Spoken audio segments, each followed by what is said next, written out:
Whole Story Quest Audiobooks presents The Fressingfield Witch by Jacqueline Beard. Narrated by Andrew Cullum. Hudibras. Hath not this present Parliament a leisure to the devil sent, fully empowered to treat about, finding revolted witches out? And has he not within a year hanged 80 of them in one shire? Samuel Butler. Prologue. Fressingfield, November 1884. He awoke to a whimper barely audible above the dawn chorus. Then the child screamed, and Jonathan lurched to full consciousness from the safety of sleep. Watery rays from the early morning sun shed scant light on the tiny box room he rented from his sister. He lifted the threadbare blanket from his chest and surveyed the room. It was unseasonably warm, he thought, wiping beads of sweat from his brow. Night terrors again, no doubt. Though he could not remember. His recall had all but vanished since he found the first crow, replaced by a relentless dread that masked his memories. The stairs creaked. Harriet was taking one of the children below. Jonathan did not attempt to sleep again. The room was too dark, the lighting too shadowy. Darkness bathed the corners of the room, and he could only imagine what lurked beneath. Better to be downstairs in company. How could children sleep soundly in this house, in this village of the damned, near the witch? Jonathan laced his hobnail boots, buttoned a worsted jacket, and pulled a tattered smock over his head. It had been many years since he'd worked in the fields, but he never lost the habit of wearing a smock, regardless of the season. It reminded him of better times, of haymaking songs, company and sunshine. Poor days, but happy, before he was widowed, before he was bewitched. He trudged downstairs and into the parlour where Harriet poked the embers of a fire. A grubbily-clad child lay resting in the crook of her arm. "You look tired," she said. "Bad dreams again?" "Every night, sister," he muttered. "The crows." His voice trailed off and he stared into the distance, lost in thought. "Forget the blessed crows," sighed Harriet. "It is all nonsense. A grown man should know better." "What would you know, woman?" he snapped. "It is I who has fallen prey to the witch." "There are no more witches, John Carter." Harriet shook her head and placed the child roughly on the floor by the fire. It reached a hand towards the embers. "No!" she barked, swiping the hand away. The child rested its chin on its knees and rocked backwards and forwards, staring balefully at the fire. "You'll do yourself no good with that sort of talk," Harriet continued, lifting a black kettle onto the stove. "You are old enough to know better." "Nothing else accounts for the crows." Jonathan raised his head. His milky blue eyes were bloodshot with lack of sleep. Now. Harriet positioned her bulky frame on the wooden bench and shuffled closer. She took his hand. "It was a shock, John, and a nasty way to scare a body. But it is mischief-making, pure and simple, wrought by human hands." "But why me? And why crows?" he murmured. "Crows mean death, and there's plenty of that in the village." "Come now, John," replied Harriet. "There's been naught unexpected this year, except little Polly Gable's scarlet fever, and Harry Roper falling off his cart. All the other deaths are from age or long-standing illness. Nothing sinister." "All very easy for you to say, sister. But you are not troubled by the crows." "How do you know that, John? The last ones were rotting on the doorstep of this very cottage. Someone might have set them there to frighten me." "You know why?" Jonathan said softly. "I was alone for the cursed crow. It was in my resting place, waiting for me." "There's more folk than you break their journey on that old tree stump by the brook, Jonathan Carter," replied Harriet. "Why do you think the crow was left there for you?" "Because Elijah Scoggins says so," Jonathan replied. "The crow was for my namesake, or me." "And how do you know so long after you found it?" "I took the note to Scoggins," replied Jonathan. "He can read and write, and knows how to keep his mouth hushed." "What note? You never mentioned a note." "There was a note in the top of the stick jutting out of the crow's breast. I kept it." "Whatever for?" "I could not read it, and was ashamed to show anyone who could. Then, after the second crow—" Jonathan lifted a trembling hand to his forehead. "My pride was put to fright, so I took it to the parish clerk." "What did it say?" Harriet asked, patting her brother's hand. "It said—" Jonathan swallowed. "It said, 'I curse you, Jonathan Carter. Death stalks you.'" He stared into Harriet's eyes. "I am bewitched." Harriet sighed as she rose from the bench and began poking the fire again. After a few moments, she spoke. "I do not doubt that some unkind person has taken against you, brother, but there are no witches now. Doubtful there ever were. You must stop thinking such nonsense and see it for the cruel trick that it is." "It is no trick. I cannot sleep easy. I'm hot, I'm cold, and my heart beats so hard and irregular I fear it will burst. I was well before the first crow, and now I'm frail and frightened." "Well, I am not," said Harriet. She snatched a broom from the corner of the room and began vigorously sweeping the floor. "You are older than I, John Carter. You should know better than to let an old busybody frighten you into believing myths, and you a big tall man to boot. I would not be worried by a few rotting crows." "Perhaps you would not," said John slowly. "But George fears the crows as much as I." "George Corbin? My husband?" Harriet stopped sweeping and wiped her hands on her apron. "George fears no one." She clenched her jaw and raised an eyebrow, challenging her brother to disagree. "He tells me differently," said Jonathan. "It was George who said crows are harbingers of death. His family told stories of witchcraft and rituals, magpies, demons, and the like. He said they were warnings, passed down from his ancestors. Naturally, George believes in evil."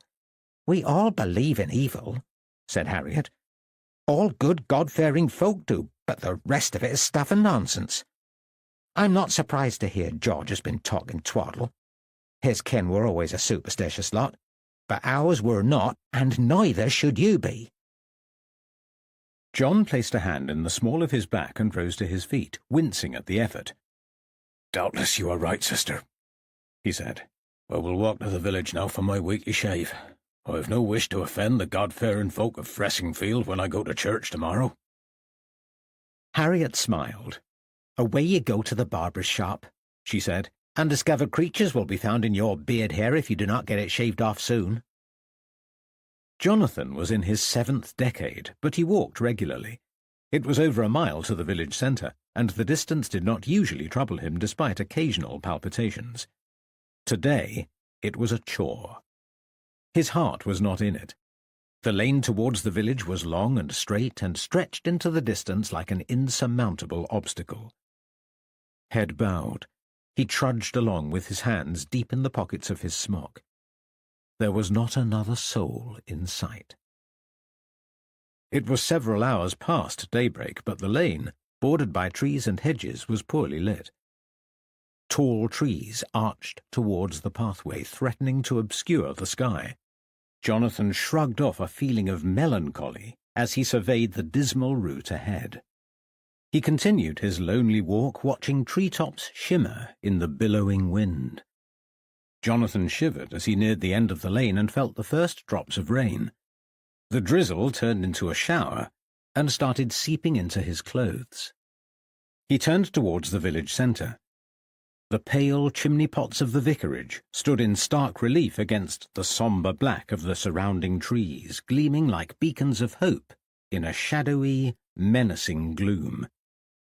Jonathan rubbed his chest, panting. His heart skipped a beat, righted itself, and skipped another. Though the cold numbed his fingers, a bead of sweat trickled down his sideburns. He thumped his chest, trying to quell the feeling of panic that accompanied the irregular heartbeats, palpitations that increased in frequency whenever he thought of the crows. He reached the wooden gate at the top of the churchyard and gazed towards the familiar timber-framed rear of the Fox and Goose Inn. The red-bricked building, with its moss-covered roof, was strangely comforting. There were quicker ways to the barber's shop, but Jonathan liked routine. His Saturday morning shave ritual always took the same route from the rear gate to the foregate of the church. Once level with the Fox and Goose, it was not far to Church Street where the barber lived. He could sit there, rest his tired legs, and will his heartbeat back to normal. He picked his way through the churchyard along the stony path and past the graves of his ancestors. The square-towered flint church stood solidly to his left. The November sky was indigo blue and covered in dark clouds, heavy with the threat of storms. He could not remember seeing such a black sky this early in the day. The irregular gravestones seemed to ripple as he walked by, and he gazed upon them through tired eyes amidst ever-increasing winds. Once past the church, head bowed against the driving rain, Jonathan turned towards the Fox and Goose. An intricately carved figure nestled in a corner post.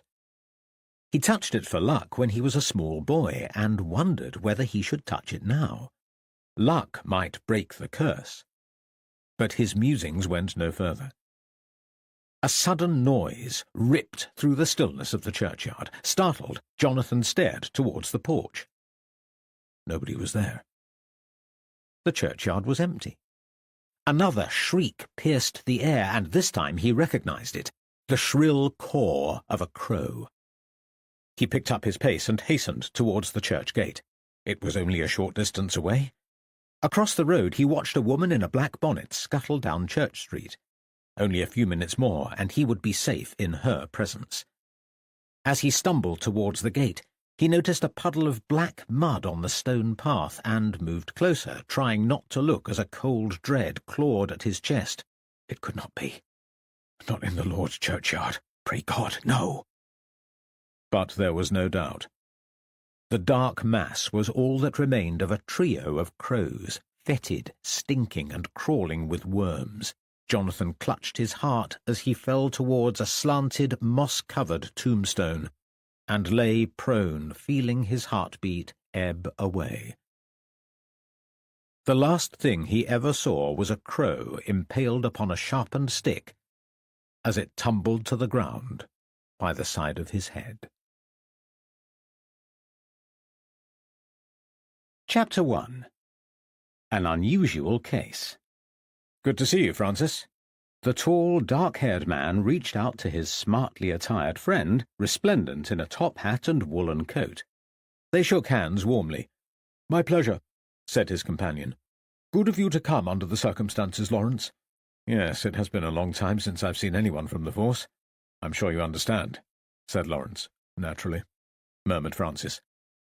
"I wish I could have done more, but—" His words trailed away. "Shall we go in?" he asked. The men were in Chequer Square, in the historic town of Bury St. Edmunds, having arranged to meet by the obelisk in the centre. The structure dominated the square, but the once decorative stone panels at the foot of the obelisk were eroded, the detail forever lost to time. Francis pointed to a square red-bricked building to the side of the St. James Tower gateway ahead. "I thought you might like to see the new Masonic Lodge before it opens," he said. "Yes, I would," said Lawrence. "It's been a long time since I've been in a lodge. My membership has lapsed, you know. Strictly speaking, I shouldn't be on the premises." "Ordinarily, yes," said Francis. "But I have been tasked with organizing the decoration, and it's almost finished. My men have little left to do, which is fortunate, as the opening ceremony is only a few weeks away. Besides, it is quite empty today, and that is the reason I wanted to meet you there." The two men crossed the square and stepped up to the centrally positioned door. A semicircular fanlight with radial bars was set above the six-panelled door. Francis reached into his pocket for a set of keys and inserted the larger key in the lock. They walked into a passageway and were met with the aroma of fresh paint. Francis opened a set of double doors and waved Lawrence into a bright room decorated in full Masonic regalia. "Very smart," said Lawrence as he crossed the black-and-white square tiled room.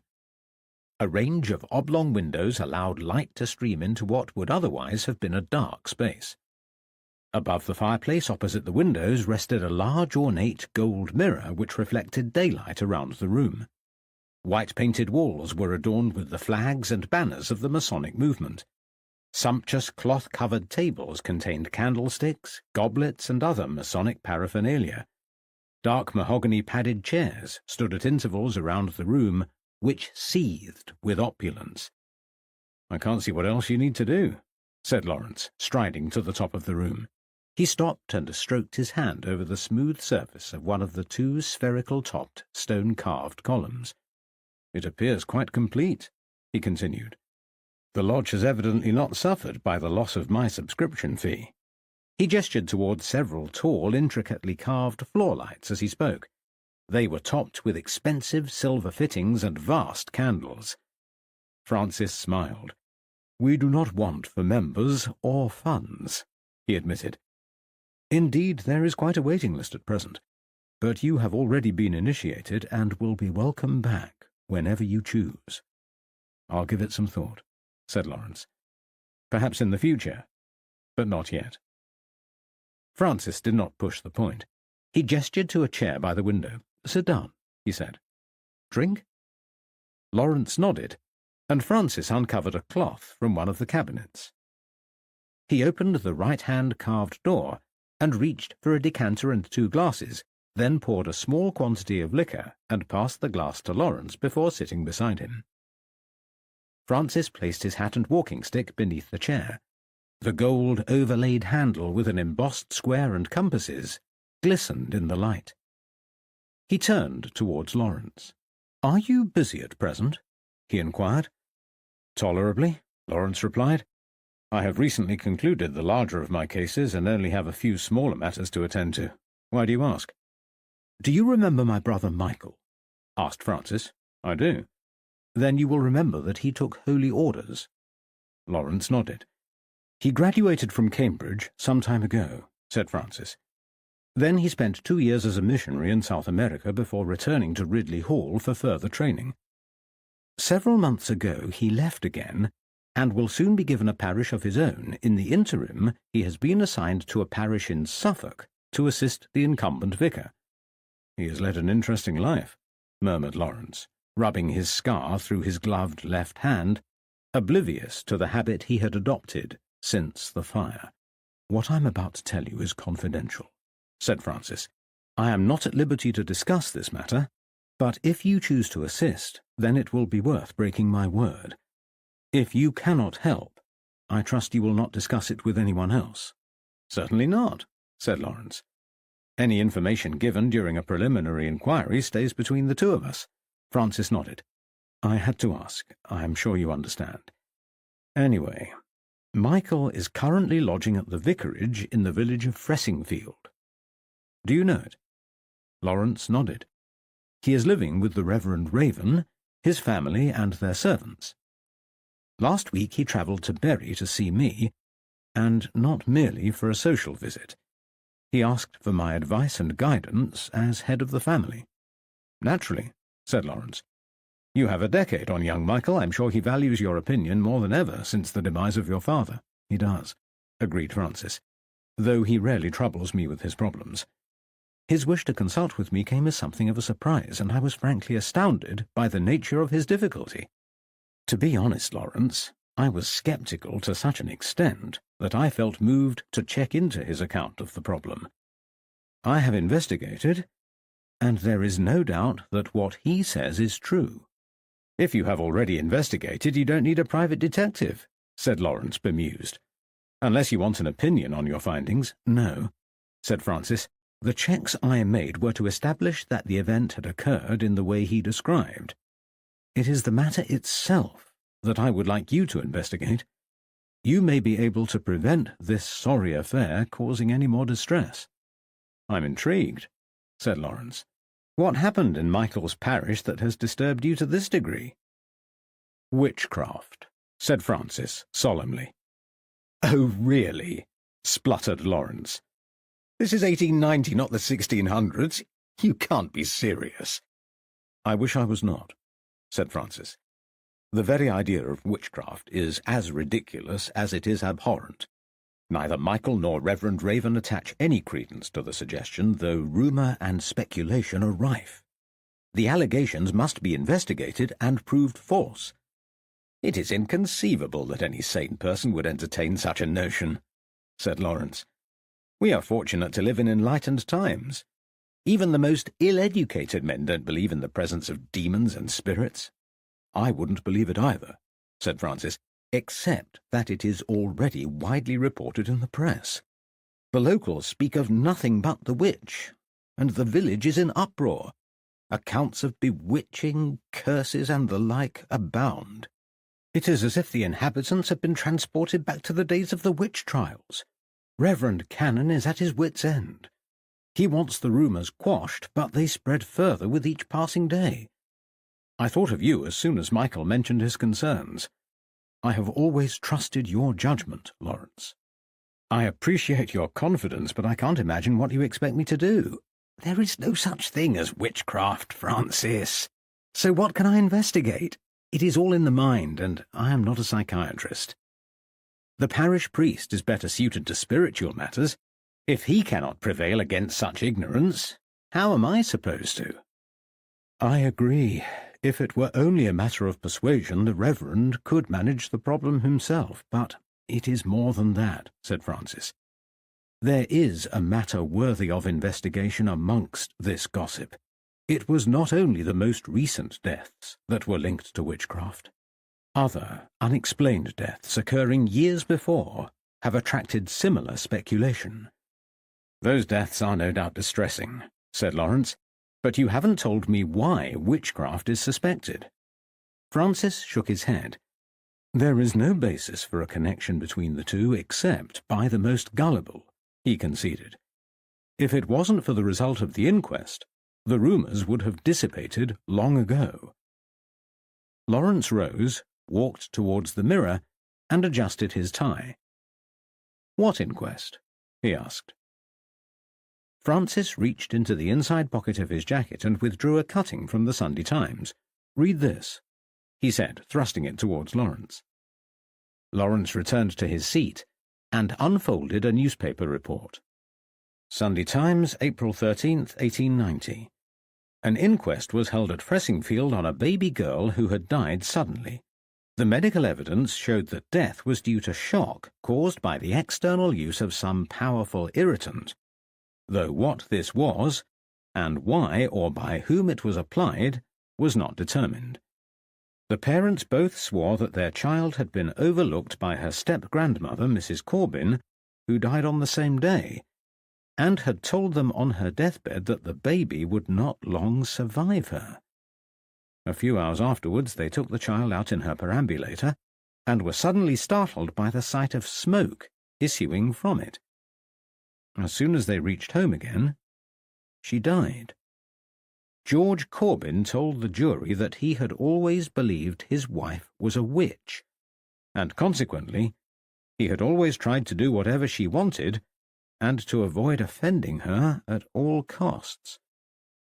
"I'm surprised this report was taken seriously," Lawrence said after a long silence. "Even if the suspicion of witchcraft gained some traction, the woman is dead. Why has the speculation not died with her?" "Because the inquest was inconclusive, and the post-mortem did not show a cause of death. The villagers think the child's injuries were caused by the application of brimstone. The post-mortem has not proved otherwise, so they continue to believe the child was cursed.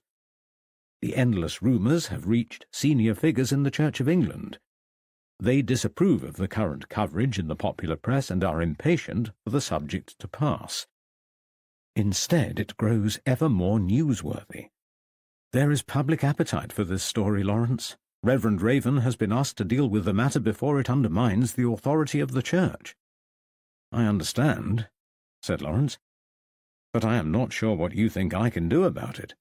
It is a simple matter of psychology, said Francis. Go to the village, talk to the family, the medical men, and the villagers. Then produce a conclusive report attributing the death to an irritant substance. You can say it was administered by the child's grandmother while in a state of temporary insanity. Hard facts, Harpham. That ought to do the trick. It might, agreed Lawrence. Who would I be working for? More to the point, who would pay my fee? The Church will pay your fee.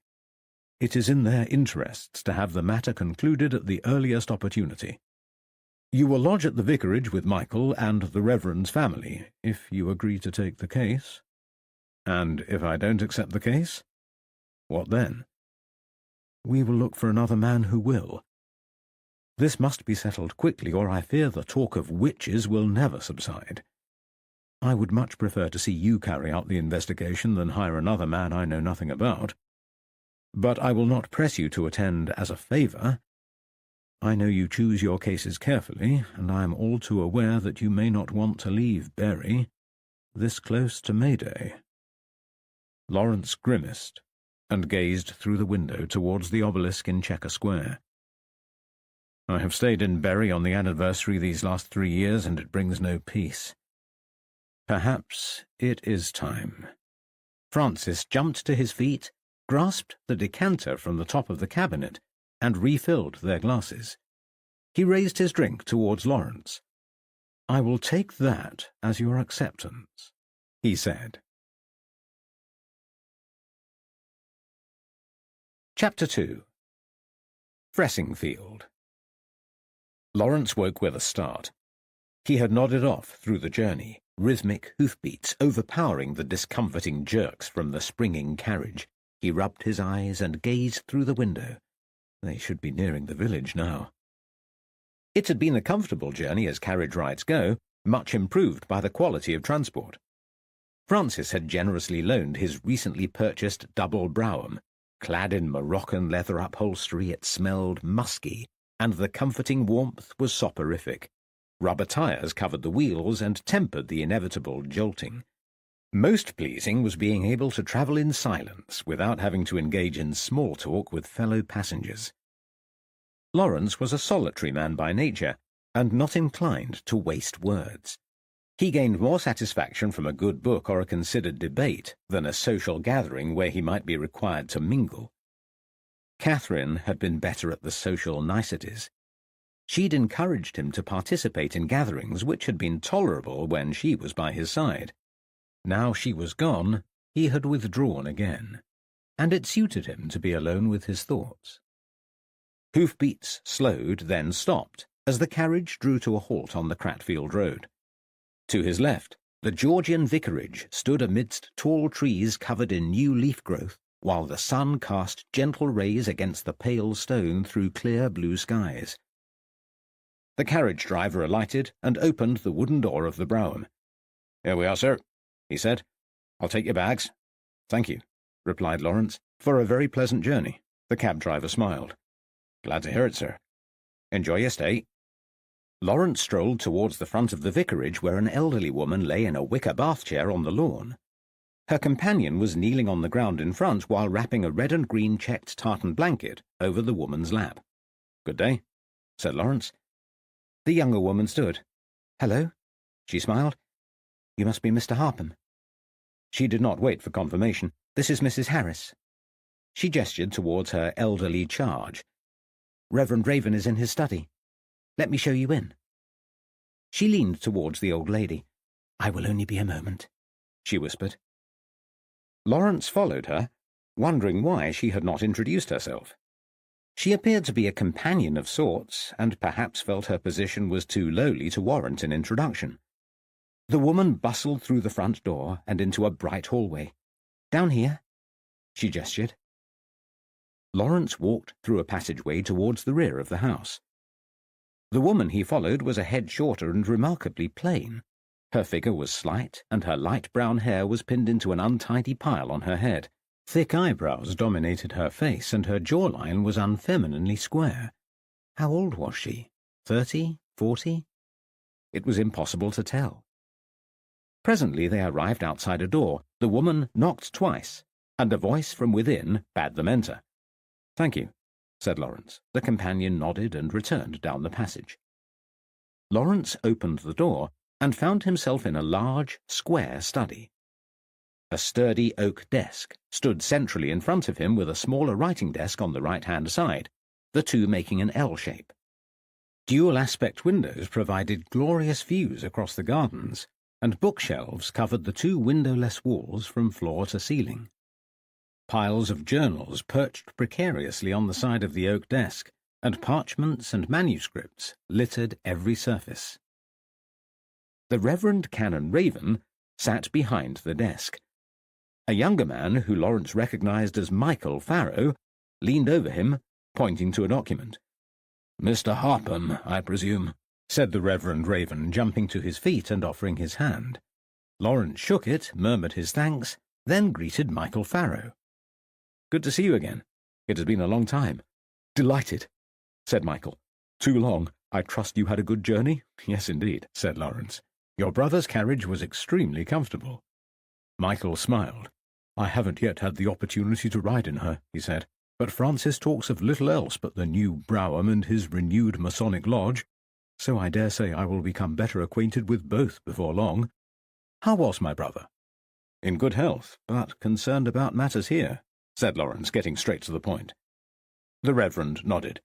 "We were discussing the very same thing," he said. "Sit down, Mr. Harpham." He pulled a carved chair from the front of the desk. Lawrence sat opposite. "Call me Lawrence, if you wish," he said. "Mr. Harpham, Lawrence, thank you for coming." The Reverend steepled his hands and rested them against his chin. "Francis Farrow has no doubt apprised you of the situation." Lawrence nodded. "He has. I am broadly familiar with the case, and what you hope to achieve." "Good," said the Reverend. "First things first. Michael, please ring for some tea." Michael pulled a blue and red striped cord in the corner of the room, and a bell rang faintly in the distance. Moments later a young woman entered the room, and Michael whispered instructions. The Reverend continued. "I'm sure you understand that in any village some parishioners are more troublesome than others. In the short time that I have served here, some people have become known to me for their eccentric and ill-informed views. It is these few that provoke talk of witchcraft, the subject of which has not abated, and I fear will not, without intervention." "Do particular individuals need convincing?" asked Lawrence. "Yes," replied the Reverend. "Specifically, George Corbin and his daughter Sarah Hammond. They are without doubt great influencers of the other villagers. It was bad enough when talk was contained within Fressingfield, but since the papers have got hold of it, the village has become a laughingstock. Worse still, people are losing respect for the church, representatives of which have asked me to intervene." "Who?" asked Lawrence. The door opened before the Reverend had the opportunity to reply, and a young servant girl carried a silver tray towards the desk. The Reverend cleared a space, and she placed the weighty tray. "Thank you, Anna," he said. Michael poured from the silver teapot, while the Reverend spoke. "I would rather not go into detail," he replied. "Suffice it to say that swift resolution is more of an instruction than a request."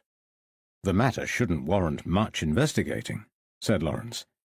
"Francis intimated that a token inquiry would be good enough. If the outcome is made public, it ought to deter any further speculation, which should be easily achievable in a short time with minimal effort on my part." "A short investigation is exactly what we hope for," said the Reverend, "although it may not be as straightforward as you think." He glanced towards Michael, and they exchanged looks. "Why not?" asked Lawrence. "There have been other deaths," said the Reverend. "All explicable, nothing unexpected, but perhaps a little too convenient."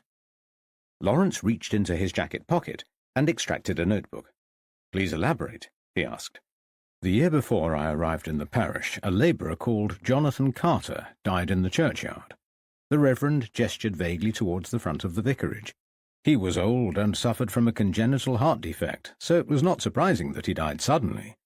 But it was the manner of his demise that was unusual. Lawrence raised his head. How did he meet his death? It was not how he expired, Lawrence, so much as the plague of crows in the weeks leading up to his death. Lawrence raised his eyebrows. He was attacked by crows? No.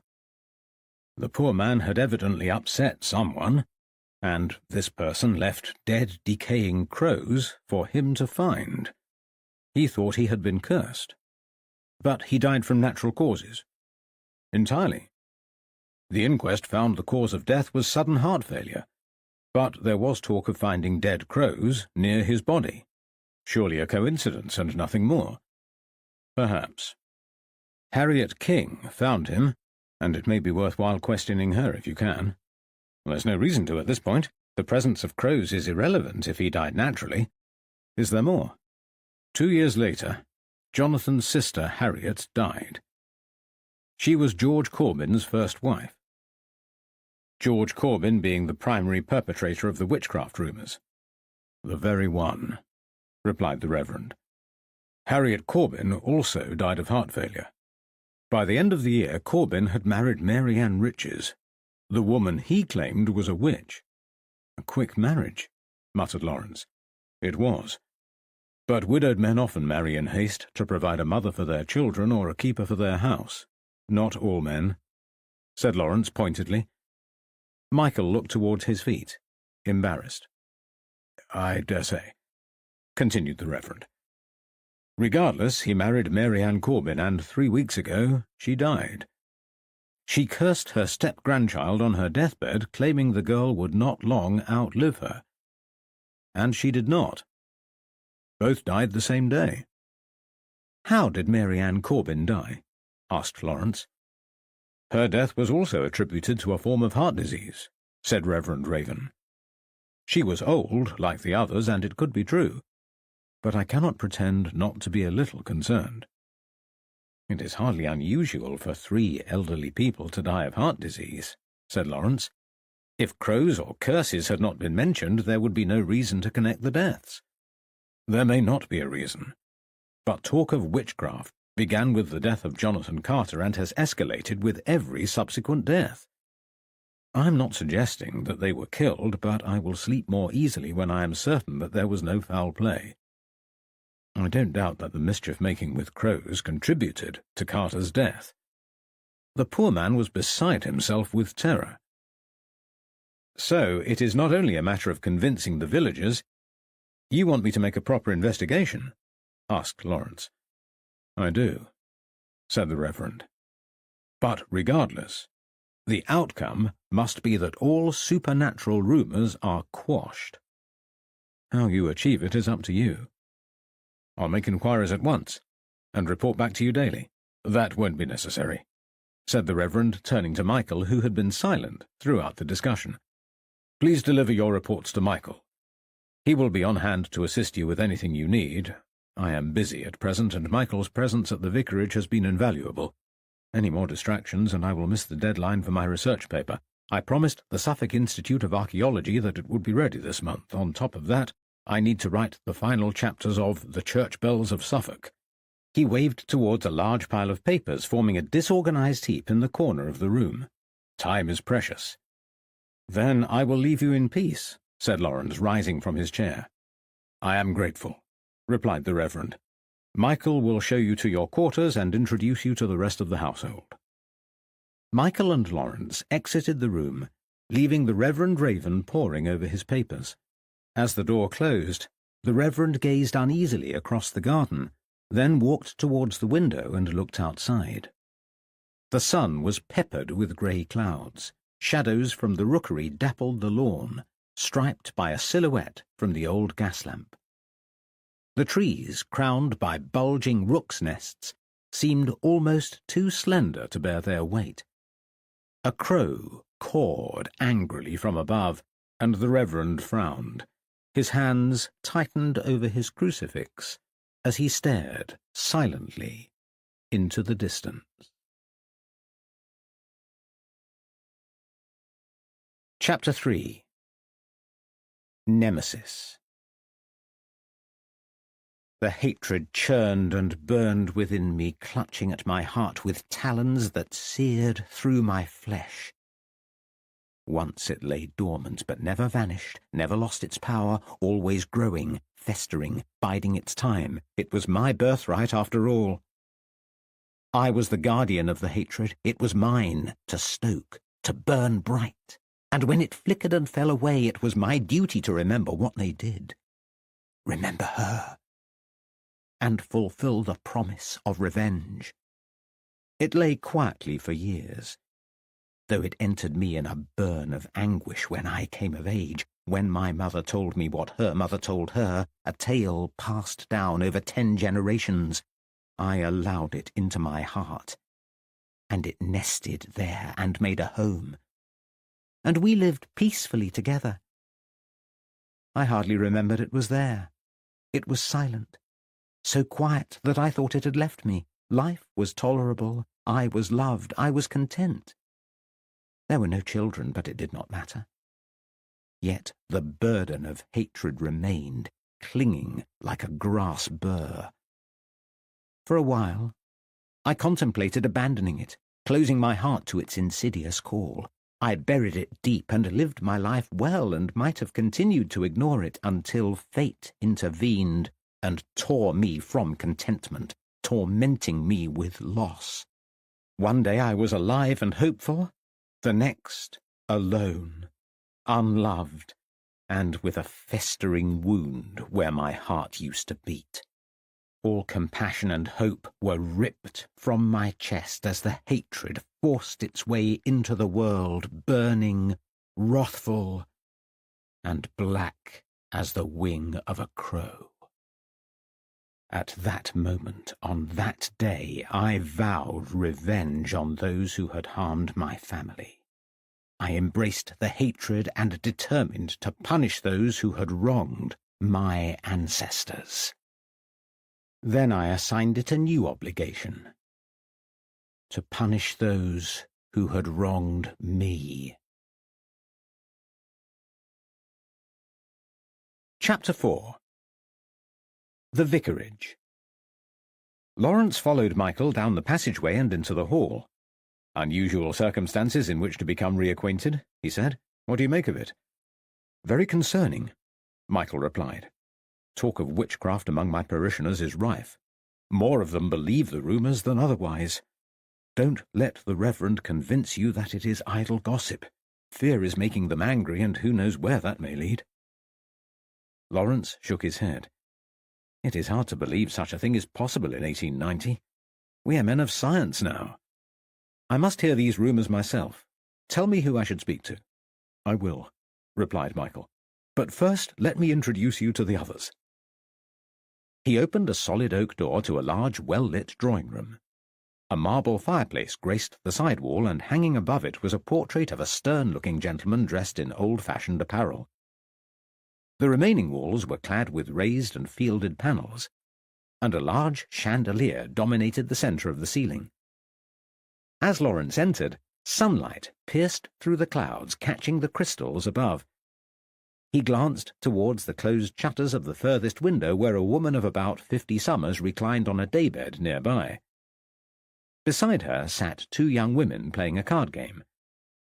"Good morning, Mrs. Raven. Forgive the intrusion, but Mr. Harpham has arrived."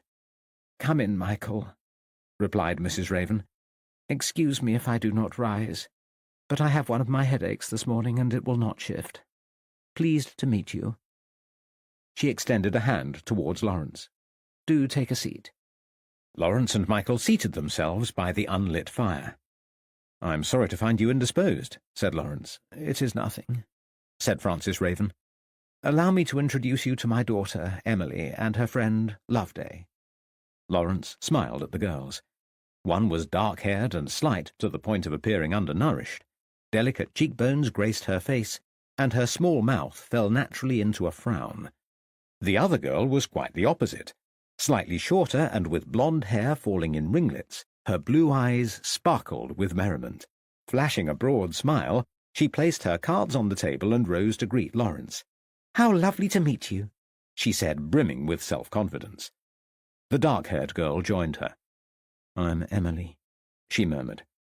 Lawrence stood to greet them. "I'm sorry to intrude upon your game," he said with the ghost of a smile. "We don't mind at all," said Loveday. "Would you like us to show you around?" "That won't be necessary," said Mrs. Raven. "I'm sure Michael will do the necessary. Fetch my reading glasses, Emily dear. They are in my bedroom." "Come with me, Loveday," Emily commanded. Mrs. Raven waited for the door to close. "I'm glad you have arrived," she said. "I haven't seen John quite so worried in a long time." "I hope I can be of some use to him," replied Lawrence. "Be discreet around the girls," said Mrs. Raven. "They have only recently returned from Cheltenham, and we haven't discussed these silly rumours with them. I have implied that you are here because you are Michael's friend and our house guest. That's close enough to the truth, and as much as they need to know." "Of course," said Lawrence. "It is interesting to hear that they have returned from Cheltenham. I know the town well, though I have not visited in almost 3 years." He picked absent-mindedly at the brown leather glove on his left hand. "Emily finished her studies at Cheltenham Ladies' College a few weeks ago," said Frances Raven. "Her sister Margaret is due back next term. Loveday's people are in India, so she came back with Emily. She is here for a few weeks, then sails to Calcutta." "They are at Miss Beale's establishment?" asked Lawrence, smiling. "It is held in high esteem in Cheltenham." "As well it should be," agreed Mrs. Raven, "though some still believe that education is wasted on young women. The Reverend Raven and I cannot endorse such an opinion. We would not deprive our daughters of that which we give to our sons." "Commendable," said Lawrence. "I have not met your sons. Are they at home?" Michael smiled. "I am pleased to say that each of the Reverend's sons is destined to serve the Church." "Indeed they are," said Mrs. Raven proudly. "They are all away at their various learning establishments for the next few months. It is unlikely that you will see them." "That's a pity," said Lawrence. "I would have been glad to make their acquaintance. May I ask who else lives here?" "Of course," replied Mrs. Raven. "My youngest daughter, Margaret, is at home, although you have yet to meet her. She is 14 years old, Emily is 19, and her friend is around the same age, perhaps a little older. You may have noticed my Aunt Harris on the lawn. She is in poor health and has a companion and nursemaid who has lived with us these last 2 years. Her name is Violet. That is everybody except our 2 servants. Mary, the elder girl, cooks and cleans, and the younger, Anna, has never been in service before. Mary is training her. Whether or not she proves useful remains to be seen. The only other person you will see regularly is the gardener, but he lives in the village." "And me?" said Michael, raising an eyebrow. "How silly of me," replied Mrs. Raven. "Michael lives here too. I took it for granted that you knew that, Mr. Harpham. It is comforting for the Reverend to have another man in the house, and now, with your arrival, he has too. It stops him missing his sons quite so much." The door opened, and Emily appeared, holding a velvet pouch. "Thank you, my dear," said Mrs. Raven, placing the glasses on her nose. "Where is Loveday?" she continued. "She has retired to her room," said Emily. Michael arose from the chair. "I should show you to yours," he said. "Please excuse us." Lawrence nodded, and Frances Raven returned a smile. She picked up a book as the 2 men left the room. They returned to the spacious hallway and passed the dark mahogany sideboard. Upon it was a large blue and white vase containing a vibrant display of spring flowers. Beyond the sideboard was a wooden staircase with well-crafted turned balusters which rose to the floor above. Lawrence gazed at the woodwork, admiring the carpentry. He had always felt an affinity with wood. As a small boy, his favourite uncle had taught him how to whittle a piece of wood into a thing of beauty. That was a long time ago, when he had a pair of fully functioning hands. He loved the feel of wood, the smell of it, and the diverse ways in which it could be manipulated. He still appreciated the skill and artistry of a master carpenter. even more since his useless left hand rendered him incapable of ever carving again. He had not known what to expect from the residence, but it was not this. If anything, he'd anticipated a smaller, more modest home, but the building was stylish, almost grand. No expense had been spared on the fittings. The moulded architraves were refined, the panelled dados fashioned in the best wood, and the cornices were elegant. His surroundings were agreeable in every way and more pleasant than his dark, cold rooms in Bury St. Edmunds. "There are 6 bedrooms on this floor," said Michael as they climbed the stairs. "The guest room is here." He pointed to a door at the right of the staircase. "Your window overlooks the garden." "Thank you," said Lawrence. "I will unpack my bags, and then we can talk. It would help to know where to begin my investigation." "Of course," said Michael. "I will leave you to it. You can find me in the study. I have a sermon to write," he said ruefully, "and little idea what to say." Lawrence opened the door and went inside. His suitcase was standing beside a wooden bed with a dark wood-panelled headboard. Striped blue and white wallpaper met a white painted dado rail, and several portraits hung at varying heights around the room. A carved washstand with wooden doors stood to the right of the bed. Lawrence filled a pink floral china bowl with water, removed his jacket, and pulled the glove from his left hand. He splashed water on his face with his good hand, while the scarred and withered left hand rested awkwardly in the water. He opened his suitcase and removed neatly folded clothing, which he placed in the deep drawers of a dressing table. Once done, he kicked his suitcase under the bed, avoiding the bedpan beneath. The dressing table mirror was set in a carved frame and occupied the most part of the wall upon which it rested. Lawrence leant towards it and combed his hair, examining his reflection. Lawrence was almost 40 summers, but his hair was still thick and dark without a strand of grey in his hairline or sideburns. He was cleanly shaven with shallow crow's feet wrinkling the skin beside his dark blue eyes. His brow furrowed and he tried to straighten it, but the wrinkles barely moved. A small scar marred his left cheekbone, a remnant of that dreadful night in '87. It would be 3 years to the day soon. He was relieved to be away from Bury in good company and with plenty to occupy his time.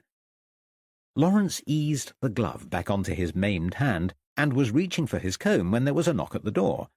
He was about to respond when the handle turned and Loveday walked inside. "Have you unpacked yet?" she asked. Lawrence spluttered. "I have unpacked, but what are you doing in my room? What do you want?" "That is not very friendly," she replied. "I thought I might say hello and make your better acquaintance." "You can't simply wander into a gentleman's bedroom," Lawrence said. "What will people think?" "Why should I care?" she replied. "Besides, they are all downstairs, and if anybody came in, you would be obliged to invent a reason. If you think they would mind me being here, do not look so shocked." She laughed. Lawrence shrugged into his jacket and walked straight towards the door, ushering Loveday from the room. He stood facing her on the galleried landing. "You didn't learn manners like that at Cheltenham Ladies' College," he chided. "I'm a guest here, Loveday. I don't know what my hosts would think of me if they saw me entertaining one of their daughter's friends in my bedroom." "I thought you would be fun," she said. "I'm sorry if you're cross with me. I only wanted someone else to talk to. It is very boring here. Emily is nice and her family are kind, but they're so dull. When I'm in India, there is a lot to see, balls to go to, and people to meet. Time passes quickly there. Oh, but I've upset you. Please forgive me." She touched his left arm as she apologized, and he flinched. "You don't like me," she said. "I don't know you," Lawrence replied. "You are young, and I'm an old man of nearly 40. It is inappropriate for you to be so familiar, especially in the house of a man of God." "Very well," she sighed. "I will be good and properly behaved when I'm around you, but I would like to know you better. I'm not as young as you think. I will be 20 on my next birthday." Lawrence shook his head and sighed, feeling awkward and old. She had made him uncomfortable, and he resented it. Lawrence considered how much time he had spent alone since Catherine's death. Too much. So much, evidently, that he had forgotten how to interact. "I must find Michael," he said. "We have business to attend to." "And I must find Emily," replied Loveday, "as you appear to have no time for me." Lawrence gestured towards the stairs, waving Loveday ahead. She descended first, then looked over her shoulder and smiled at him. He returned a fleeting smile of his own. Quite appalling manners, he thought, though there was something appealing about her confidence. He located Michael in the study. The door was ajar, and Michael was reading a paper. Lawrence tapped on the wood and peered inside. Michael started, then folded the newspaper and grinned. "Caught in the act," he said. "I'm sure you can spare a few moments to catch up with the daily news," said Lawrence. Michael pushed a notebook toward him. Upon it were 3 lines of text. "The words will not come today," he complained. "I am not in a sermon-writing mood." "Are you in an information-giving mood?" asked Lawrence. Michael nodded. "It will be a welcome distraction," he said. "What would you like to know?" "Names of the witnesses would be best. I should prefer to hear directly from those who have had the most involvement." "Then you should seek out old George Corbin and his daughter," said Michael. "He will no doubt speak at length. He is convinced his wife was a witch, but go easy on him. He is still grieving for his dead granddaughter." "I will," said Lawrence. "He has committed no crime, apart from wilful ignorance." "You might also want to seek out William Edwards," said Michael. "That is, if you think it is worth bothering with the death of Jonathan Carter. There is no evidence the two things are connected, but for all that talk about crows, his death would have gone unnoticed." "I am inclined to agree," said Lawrence. "But for the sake of completeness, I will talk to him, if possible." "Jonathan's body was found by Harriet King, but she died earlier this year," said Michael. Lawrence raised an eyebrow. "I assume her passing does not warrant its own investigation." "No, it does not," said Michael firmly. "We can't scrutinize every death, or the task will never be finished. Besides, she was an old widow in frail health. I visited her a few weeks before her death, and she was already in rapid decline." "A pity," said Lawrence. "It would have been useful to have a first-hand account." "You can still have one," said Michael. "William Edwards saw the body and gave evidence at the inquest." "Where can I find this man, Edwards?" "At the bake-office in the village." "Good. That sounds like a sensible place to start. Anyone else who might be helpful?" "You could speak with Elijah Scoggins.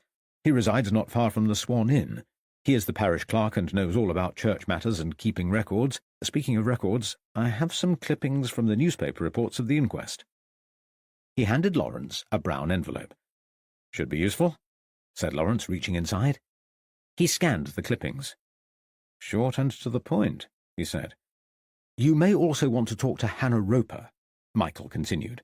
"She is the unofficial village historian and was, more importantly, one of Mary Corbin's few friends." "Mary Corbin, the alleged witch?" "Yes. Mary was not well regarded in the village, not even within her family. Her husband declared her a witch, and Corbin's daughter, Sarah Hammond, detested her." "Were you acquainted with Mrs. Corbin?" "Only a little. I called upon the Hammonds once or twice when little Edith was first born. Mary Corbin was present on one occasion." "And what did you think of her?" Michael thought for a moment. "She was an odd woman. The family were discourteous to her. They called her a witch in her presence, and she did nothing at all to discourage it. Indeed, I formed the impression that she liked it."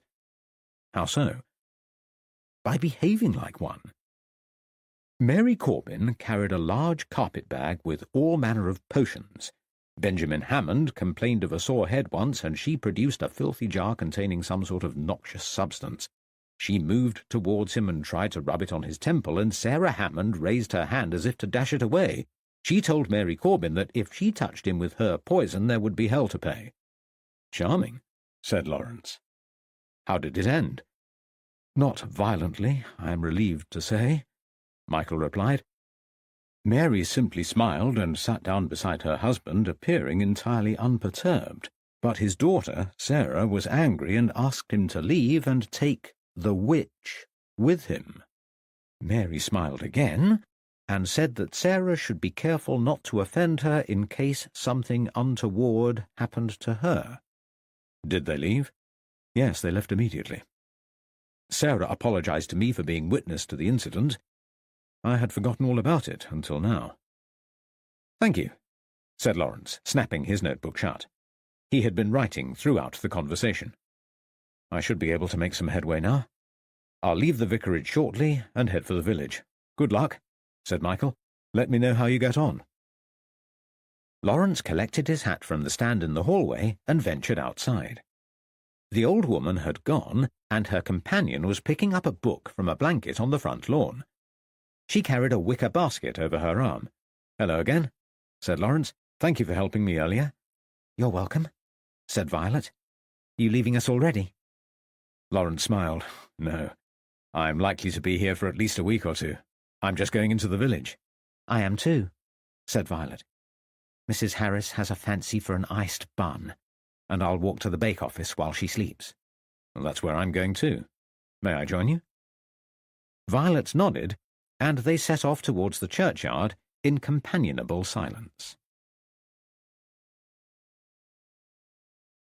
Chapter 5. Laxfield. Extract from the Parish Register. She arrived at my church mired in despair, rejected by her parish, lonely, fearful, and friendless. She was intelligent, perceptive, and had known for some time that darker days were near, though her life was already immeasurably hard. She dreaded the future and was fearful of her vulnerability as a woman alone in a county of violence and uncertainty. Men were fighting, dying, seizing land and plundering the great houses. Mobs ruled, whether Protestant or Papist. The war between King and Parliament had defined a whole landscape, with no county more embroiled than Suffolk. Small wonder that her daughter grew up consumed with animosity. As property was destroyed and prominent families were driven from the county, so the fear grew. Troops marched onward, determined to carry out the will of Parliament. And the will of Parliament meant destruction and desecration. She was there when they arrived at the church, bore witness to the savagery. She had been praying, her newfound poverty never enough to diminish her faith. And it cost nothing to talk to God. It brought consolation while the world turned to mayhem about her. There were rumours that they would march on the churches soon, but nobody knew when, and she continued to worship. She was alone when the doors burst open. Soldiers stormed in and set about their dreadful task, swarming into our church, tearing every picture from the walls and hurling them to the floor with careless abandon. Later she found them beside the graveyard, trampled and burned, as if they'd never mattered at all. Sacrilege! She watched in horror as they tore a crucifix from the pulpit. They did not cast so much as a glance in her direction. She stood trembling at the back of the church, watching the articles of faith she held so dear, torn apart by brutish men. Then, when she thought it was over, a soldier unsheathed his sword and strode towards her. She gasped, her breath caught in her throat, heart pounding. His strides clumped across the stone floor, and she lowered her head, braced herself. But the soldier turned his sword at an angle and scraped at the wall beside her. The inscription, so familiar to her, so beloved, disappeared from the wooden panel, replaced by ugly gouges. She could still see it in her mind's eye. Ora pro nobis. Yes, indeed. Pray for us. Pray for our very souls. Pray for salvation from these ungodly men. And when she thought that all possible destruction had been wrought upon the tiny church, more followed. The building shook and groaned as if under siege from satanic forces. She rushed outside, fearing for her soul, to find soldiers manhandling the stone cross above the porch. 2 men were atop the roof with heavy ropes which they had fixed around the cross and thrown to the ground. Below, soldiers grasped the ropes, while those above pushed with all their might, grunting and red-faced with exertion. The stone cross rocked backwards and forwards as they pulled. Then it split away, and debris rained from above. The cross fell to the ground and broke in two with a noise like a whip crack. Their mission accomplished, the soldiers left, and she surveyed the wreck of the church she loved, her only succour as all hope vanished. When I arrived, she was kneeling on the ground, silently praying as if in a trance. I also fell to my knees at the sight of the devastation before me, shock and distress rendering me motionless. I watched her cry silent tears, then found the strength to grasp her hands and hold them firm. We prayed together, and she left without a word, both of us desperate to conquer our pain alone. I heard that she returned to her dwelling in Fressingfield, broken and bowed. She never came to Laxfield again. They said that she prayed through the night until her daughter forcibly removed the Bible from her hand. What God would allow this? Her daughter snarled, and the hatred was born. Chapter 6. Witness. The walk to the baker's was short and scenic. Lawrence and Violet crossed the road and strolled through the churchyard towards the heart of the village, both content to walk in silence. As they neared the Fox and Goose Inn, Violet finally spoke. "Do you think your investigation will take long?" she asked. "You know why I'm here," he replied, surprised. "I do," she said. "Don't look so worried. Reverend Raven speaks openly in front of me. Even if he hadn't, I would know soon enough. Mrs. Harris likes to share her worries." "You must have been with her a long time. She clearly holds you in high regard." "I've known her for nearly 10 years, replied Violet. "Ever since she lived in Norfolk and before she became too unwell to walk. Her deterioration in health coincided with the Reverend's move to this lovely big vicarage, and he offered her a home with his family." "He is a good man," said Lawrence. "It was kind of him." "Yes, and typical of his generous nature," said Violet. "He has welcomed me into his home, and as I have little family left, it has been a godsend." "May I ask if you've heard any talk of witchcraft?" asked Lawrence. "A little," replied Violet, pushing back a tendril of dark hair. Lawrence watched her pin the unruly tresses with bitten, unpolished fingernails. Faint streaks of grey dappled her temples, definitely nearer 40 than 30, he thought to himself. "I haven't heard much because I don't know many people," Violet continued. "I didn't grow up in the village and I don't have any children, nor am I ever likely to. I lead a solitary life, spending most of my time with Mrs. Harris or running errands, and I rarely exchange pleasantries with the villagers. I know some of the storekeepers, but they don't gossip much, at least not to me. As for the occupants of the vicarage, it is only Michael in whom I confide. He has kept his counsel over these rumours and barely mentions them.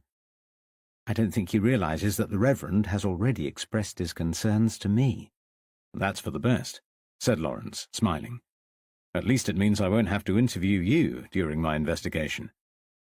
Violet smiled. "Naturally, I would have been entirely cooperative," she said. "Naturally," Lawrence agreed. Though not at all attractive, Violet was good-humoured and easy to talk to. He decided that he liked her. "We've arrived," she said, pointing to the bake-office. A sign to that effect was set into a cream lime-rendered cottage, and the door stood open in a welcoming manner. The smell of freshly baked bread wafted from the front room, which served as both kitchen and shop. A youngish man with long, light-brown sideburns arranged loaves of bread onto a tabletop by the door. He wore a navy apron, liberally coated with flour. "Good morning, Miss Smith," he said cheerily. "What can I do for you?" They conducted their business, and Violet said goodbye, waving to Lawrence as she departed. "Good day, sir," said the baker. "A nice fresh cob, is it? or would you like some buns?" "Neither," said Lawrence. "But I would appreciate a few words if you have the time, assuming you are Mr. William Edwards." "I am," said the baker, watching Lawrence suspiciously. "What do you want with me?" "I understand that you were with Jonathan Carter when he died," said Lawrence. "Not exactly," replied William. "But what of it?" "Can you tell me what happened that day?" "I would rather not," said William Edwards, narrowing his eyes. "I spent long enough discussing it at the inquest. It is all a matter of public record. Read the newspapers if you want to know more. Anyway, who are you? Why do you ask?" "I'm a friend of Michael Farrow," said Lawrence. "He has concerns about the welfare of some of his parishioners, and thinks it would help their peace of mind if there was a little more clarity surrounding certain events." "I'm not sure what you mean," replied the baker. "But I can tell you straight off that there was not much clarity, as you call it, on the day that Jonathan died." His smile had vanished, replaced by an angry frown. He turned away from Lawrence and stood stroking his chin as he stared out of the window, deep in thought. Lawrence waited, wondering whether he ought to leave. Finally, the baker turned to face him. "I will tell you," he said, "but not here." He removed his apron and wiped his hands on his trousers. "Mary?" he yelled. A heavily pregnant woman appeared from the back parlour. "Yes, William?" she said. "I must go out. Will you mind the shop?" She nodded and heaved herself onto a stool by the trestle table. "Come with me," said William, and Lawrence followed him outside, retracing his steps from earlier. William slowed a short distance up Church Street. "Where are we going?" asked Lawrence. "To the churchyard," said William brusquely, "where he died." They walked in silence. Then William opened the churchyard gate and ushered Lawrence through. He stopped in line with the front of the church. "There," he pointed. A moss-covered cross stood to the right of the church doorway. "Jonathan fell across that pathway, with his head a little shy of the foot of this cross," said William. "Did you see him fall?" asked Lawrence. "No," William replied. "Mrs. King saw it as she walked towards the church. She tried to help, but soon realised that Carter was too far gone. I was on my rounds at the time delivering bread to the big house, and I met her as she rushed up Church Street, muttering and out of breath." He paused, as if struggling to remember something he would rather forget. "Go on," said Lawrence. "She begged me to help and I ran over. Jonathan was still alive when I got there," said William. "His breathing was heavy and laboured, and he lay, prone, with his cheek against the grass, eyes fixed open and staring. His mouth was agape, and his lips trembled as if mortally afraid." William knelt at the foot of the cross and patted the grass. "His head was here," he said, "and on the pathway, about 6 inches from his face, was a dead crow with a stick shoved into its breast." "So the Reverend said," observed Lawrence, "though I heard that press didn't report it." "No, they didn't," said William. "And I'll tell you another thing that wasn't mentioned. On the same pathway, a couple of feet from the church gate, was a mess of rotting crows, a great, grotesque pile of dead birds all crawling with maggots. I don't doubt that Carter saw it. I couldn't sleep properly for a long time after." "Why wasn't this mentioned to the authorities?" "It was," said William bitterly. "I spoke of it freely at first, and tried to be truthful at the inquest, but my testimony was challenged and I was told I must be mistaken. The clerk was ordered to strike it from the records." "Well, perhaps they had a point," said Lawrence. "Dead and decaying creatures are part and parcel of rural life. Not like this, they aren't." "How could a bunch of birds all die at once in the same place?" asked William, raising an eyebrow as he glared at Lawrence. "Surely that's the only explanation."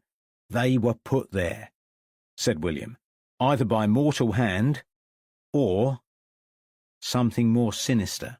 "Unlikely," said Lawrence. "It's irrational to suppose that supernatural forces are at play." William scowled. "Believe what you want to believe," he said, "but I'll tell you straight. Jonathan Carter was frightened to death. If you can't bring yourself to believe in the crows, then consider this. There was one other piece of information struck from the inquest report. It was my description of Jonathan's last moments before he expired. As I knelt before him, he spoke only once, and in his dying breath, he uttered a single word. Bewitched. Chapter 7. Honour, Ill Fortune. How soon my mother's fortunes changed, as she descended from prosperous linen merchant's wife to destitute widow in 5 short years. The cottage where we now dwell is inferior in every way to our smart timbered house in Lavenham. The Fressingfield cottage is small and dark and impossible to keep clean. The Lavenham house, with its pretty windows and spacious rooms, was handsome. Mother led a respectable life there. She employed a servant girl called Elizabeth, and enjoyed the luxury of watching another set the fire and clean the house, which gave her time to raise her children and help my father, Thomas, with his record-keeping. My father was considerate and kind. He taught my mother to read and write, which gave her an advantage over almost every other woman of her acquaintance. In turn, she educated us. Apart from Patience, of course. Even now she helps us trace our letters and read the Bible, though there is no money for parchment, and precious little for food. My poor father was physically strong, but ultimately weak in spirit, unable to cope with failure, it transpired, ashamed, impotent, lacking moral fibre. Even now I am not sure whether Mother loved him or hated him. The day before Father died I would have said she loved him, that she always had and that she always would. But when he abandoned this life without a thought for her, leaving her unable to feed and care for us, then I thought not. Were we in his thoughts as he tied the knot? Did he consider our future as he put his head through the noose? All the bad things in our lives happened within a few years of each other. A sign of the times and the perilous economy, perhaps. Once my father made a good living as a clothing merchant. If not prosperous, he was at least comfortable. Mother dressed us in fine clothes, and we had plenty of food. Then our fortunes went into decline, starting when Thomas died. Thomas was my elder brother and firstborn child.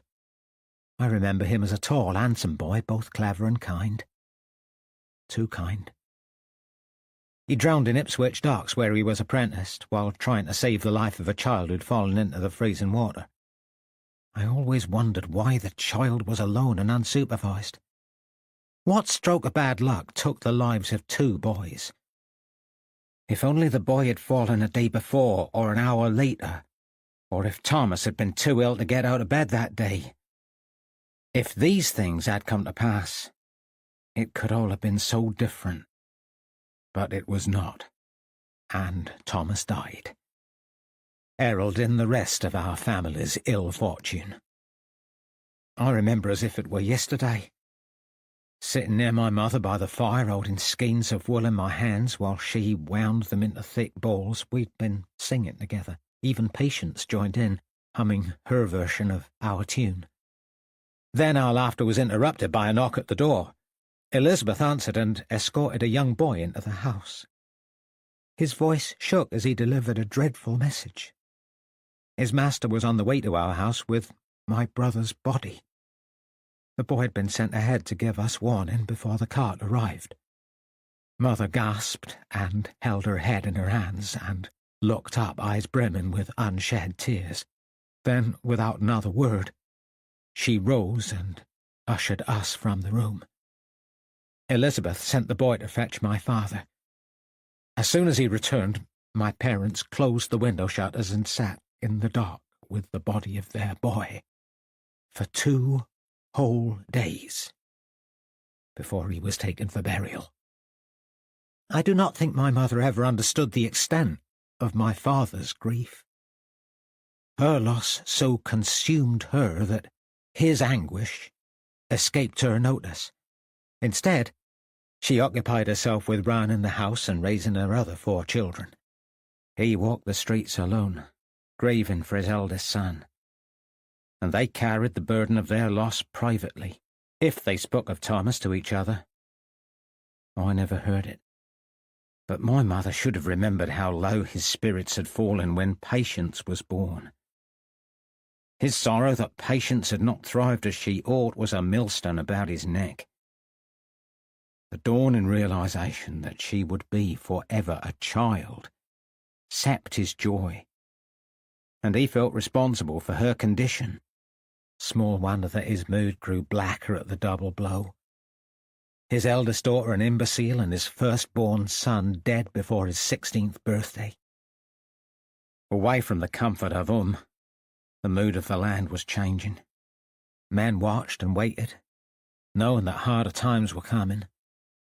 The once thriving clothing industry was in sharp decline. Some men were destitute. Others escaped poverty by emigrating to strange and foreign lands. 2 of my uncles left to start a new life in Virginia with countless others across the Shire. Only my aunt remained in her home county. Father did not speak of his loss, but we knew he missed his brothers, and wondered whether he would have gone with them were it not for his obligation to his wife and children. Elsewhere the risk of war loomed. The Scots had threatened to invade northern England, and Charles I was demanding more money to repel their army. Father worried about our future, convinced that Parliament was on a collision course with the king. He fretted about the Suffolk clothing industry, which was failing, though Father still hung on to the hope that the Royal Commission would succeed with their plan to improve matters. It was around this time that we noticed our food becoming plainer, and our threadbare clothing was not replaced. The household income had diminished, and Father grew ever more preoccupied. One day he returned from the Guildhall in an evil temper. As he strode through the door, I smelled spirits on his breath. He sat down at the dining table with his head in his hands, demanding Mother fetch him wine. I peered around the corner and watched as she placed a pewter cup in front of him. He clutched her arm and spoke without meeting her eyes. "It is all over," he said. "Manufacturing will be aided in some Suffolk towns, but not here in Lavenham. It is too late anyway. We have more debts than I can ever pay." Next day Mother dismissed Elizabeth, but Father carried on in the same vein, spending increasing amounts of time at the Guildhall, often inebriated by the time he came home. He took the record books away from my mother and compiled the accounts himself. She, in turn, took on those chores that Elizabeth used to perform. Father made no mention of our changed lifestyle except once, in the week before he died. Mother had unexpectedly entered the dining room as he was writing in a ledger, and he snapped it shut upon sight of her. She offered him a cup of water, which he declined. Then he stood, faced her, and stroked his hand against her cheek. "I am so very sorry that I have failed you, Faith," he said. 4 days later he was dead. Mother found him in the garden when she was feeding the chickens. He had not gone to the Guildhall, as he said he would. Instead, he tied a rope to the old oak tree at the bottom of our land and hung himself while we were inside. He'd dangled there swinging until she found him, and we knew nothing of it until she rushed into the house, white-faced and trembling. She took our hands and led us to the Guildhall without a word. In her shock, she had not known what to do or how to cut him down, and sought help from his merchant partners. They returned with her, leaving us at the hall, then cut him down and left him laid out on the table. Worse followed. Father had died in debt, insolvent, and in shame. He must have known what was looming, for within days of his death, the bailiffs arrived. Mother watched helplessly as they carried furniture and silver from our house. I could not contain myself when they tried to take my father's silver tankard. I snatched it back, but they wrenched it from my grasp, and I scratched the bailiff's man until he struck me across the face. I reeled from the shock and fell beside the doorway, staring at them, willing their lives away. I would have given anything to punish them at that moment. Mother picked me from the floor and gathered her younger children in her arms while the men continued with their task as if they hadn't a care. My sister, Patience, rocked back and forth by the fireplace, moaning pitifully at the disruption to her routine. When they finished, and the house was devoid of anything of value, they left. We waited together, wondering what would happen next. It was not the end of the invasion. A sharp rap at the door preceded the portly form of Mr. Fisk, who stuttered awkwardly as he informed my mother that the rent was in arrears. He said she must clear the outstanding balance immediately, and she told him that she wished she could, but did not have the means to do so. He said that he was sorry and gave her 4 days to arrange matters. Then he left the premises. Mother asked me to mind the younger children and then walked the 4 miles to my aunt's house in Thorpe Morio. She begged my aunt for help, imploring her to take us in, and later told me that my aunt was sympathetic but my uncle was not. He wasn't prepared to sacrifice the comfort of his own family, and told her to find another means of help. My aunt muttered her apologies before pressing a few farthings into Mother's hand, and shut the door on her, leaving Mother with no choice but to trudge back to Lavenham. She arrived as dusk fell. The next day Mother visited every one of her friends and acquaintances. There was no lack of kindness from them. Indeed, many of her friends were similarly troubled by their own decline in fortunes. They donated food, clothes, and coins, but none could offer us a home.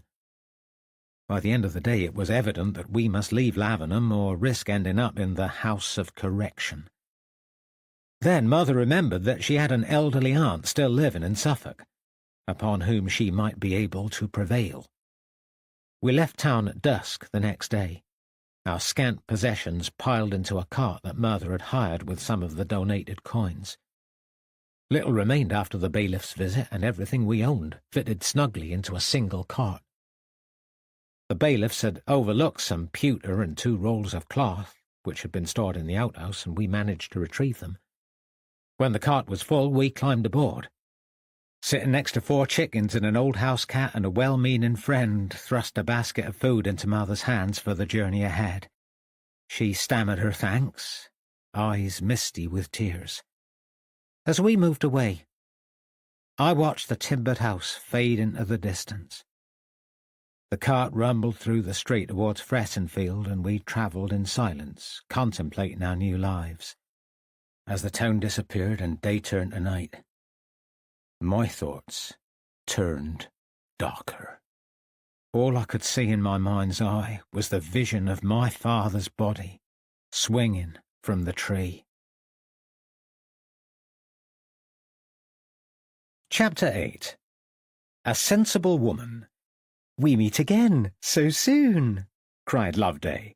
"What a lovely surprise." Lawrence flinched. Having recently left William in the churchyard, he was still engrossed with thoughts of decaying crows and the credulity of men, and had thought himself entirely alone. "Did I startle you?" asked Loveday. "I didn't mean to, but I saw you ahead and thought I would catch you up." Her cheeks were flushed, and she was breathless with exertion. "Hello, Loveday," he said, thinking how much he would rather be alone. Since the tragedy, he needed silence to process his thoughts. It took an act of supreme concentration to weed the bearable from the relentless negativity that had consumed him in the earlier days. This business about the crows unnerved him. He was unsettled, anxious, the mantle of gloom threatening to overwhelm him again. He wondered if he should have accepted the investigation in the first place.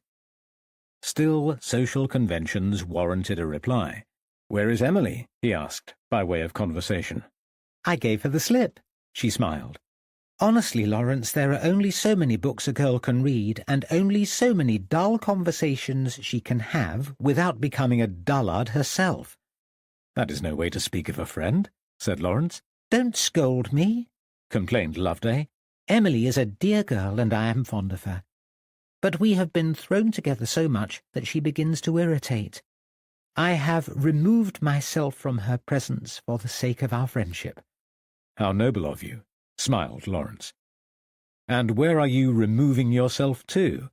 I thought I would call into the haberdashery. They are expecting some new textiles, and I need more dresses before I go back to India. Will you walk with me? If it pleases you, murmured Lawrence. It pleases me very much, she laughed. But am I taking you away from your intended route? Not at all. Though you are very inquisitive, Loveday, he said. To tell the truth, I don't know where I'm going until I find out certain addresses. I dare say the local shopkeepers will know. Or you could ask me, she said. I thought you'd only recently arrived here, said Lawrence. I've been around long enough to familiarize myself with the local people, and I am very good at making friends. Very well, then. Where does Elijah Scoggins reside? I don't know. Is he a shopkeeper? No, he's the parish clerk. Well, you can't expect me to know where he lives. She frowned.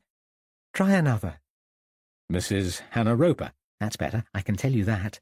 Loveday exclaimed. You see? I'm helpful after all, am I not? I can't say until you tell me what you know. Loveday put her hand on his arm. I'll tell you where she lives, if you do something for me. Lawrence sighed. What do you want, Loveday? Walk to Wingfield with me tomorrow. An old family friend lives there, and I promised to look her up. Emily doesn't know her and will not join me. Lawrence turned to face her. Loveday, we have been acquainted for less than 4 hours. Why do you want me to come with you? It is hardly appropriate. I told you. I care nothing for social conventions. Well, you should. I will go, with or without you, cajoled Loveday. I could be set upon travelling alone, and you would be guilt-ridden for the rest of your life. It would be much better if you walked with me. You can tell me all about yourself. It might be fun. Lawrence laughed. It was impossible to be angry with her, despite his reservations about her maturity. She was refreshingly honest, captivatingly frank, and with an enticing spark of danger. But she was young, and there was over 20 years between them. An image of Catherine flashed into his mind, unbidden but not unwelcome. Catherine.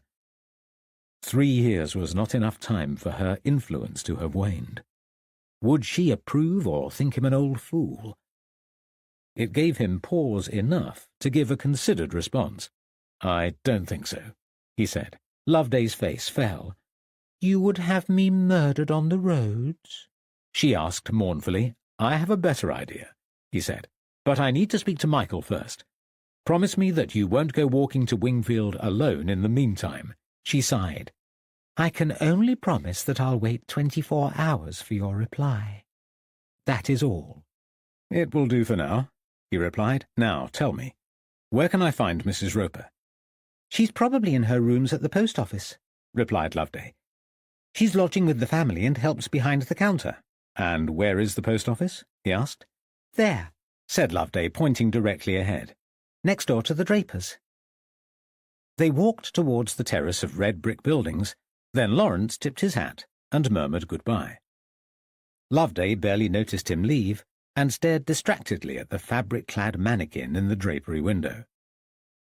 The bell jangled as Lawrence entered the post office. To his right, a mahogany counter ran down the entire length of the room. Directly opposite was a smaller counter containing a large metallic till above which tiny wooden drawers filled the wall. A variety of jars and bottles were stacked above the cabinets, and an overpowering smell of mothballs emanated from the drawers.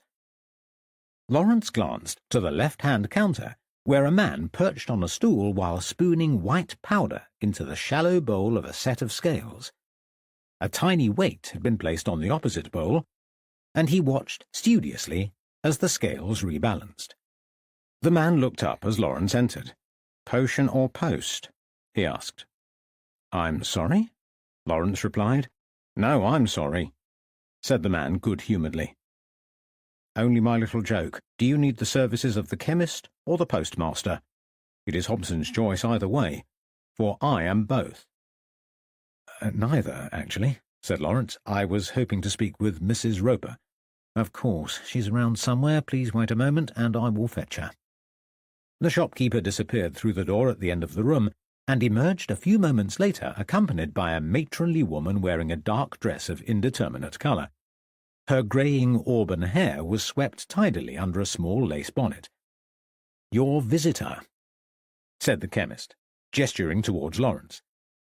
Mrs. Roper wiped her hands on a tea-cloth. "Do I know you?"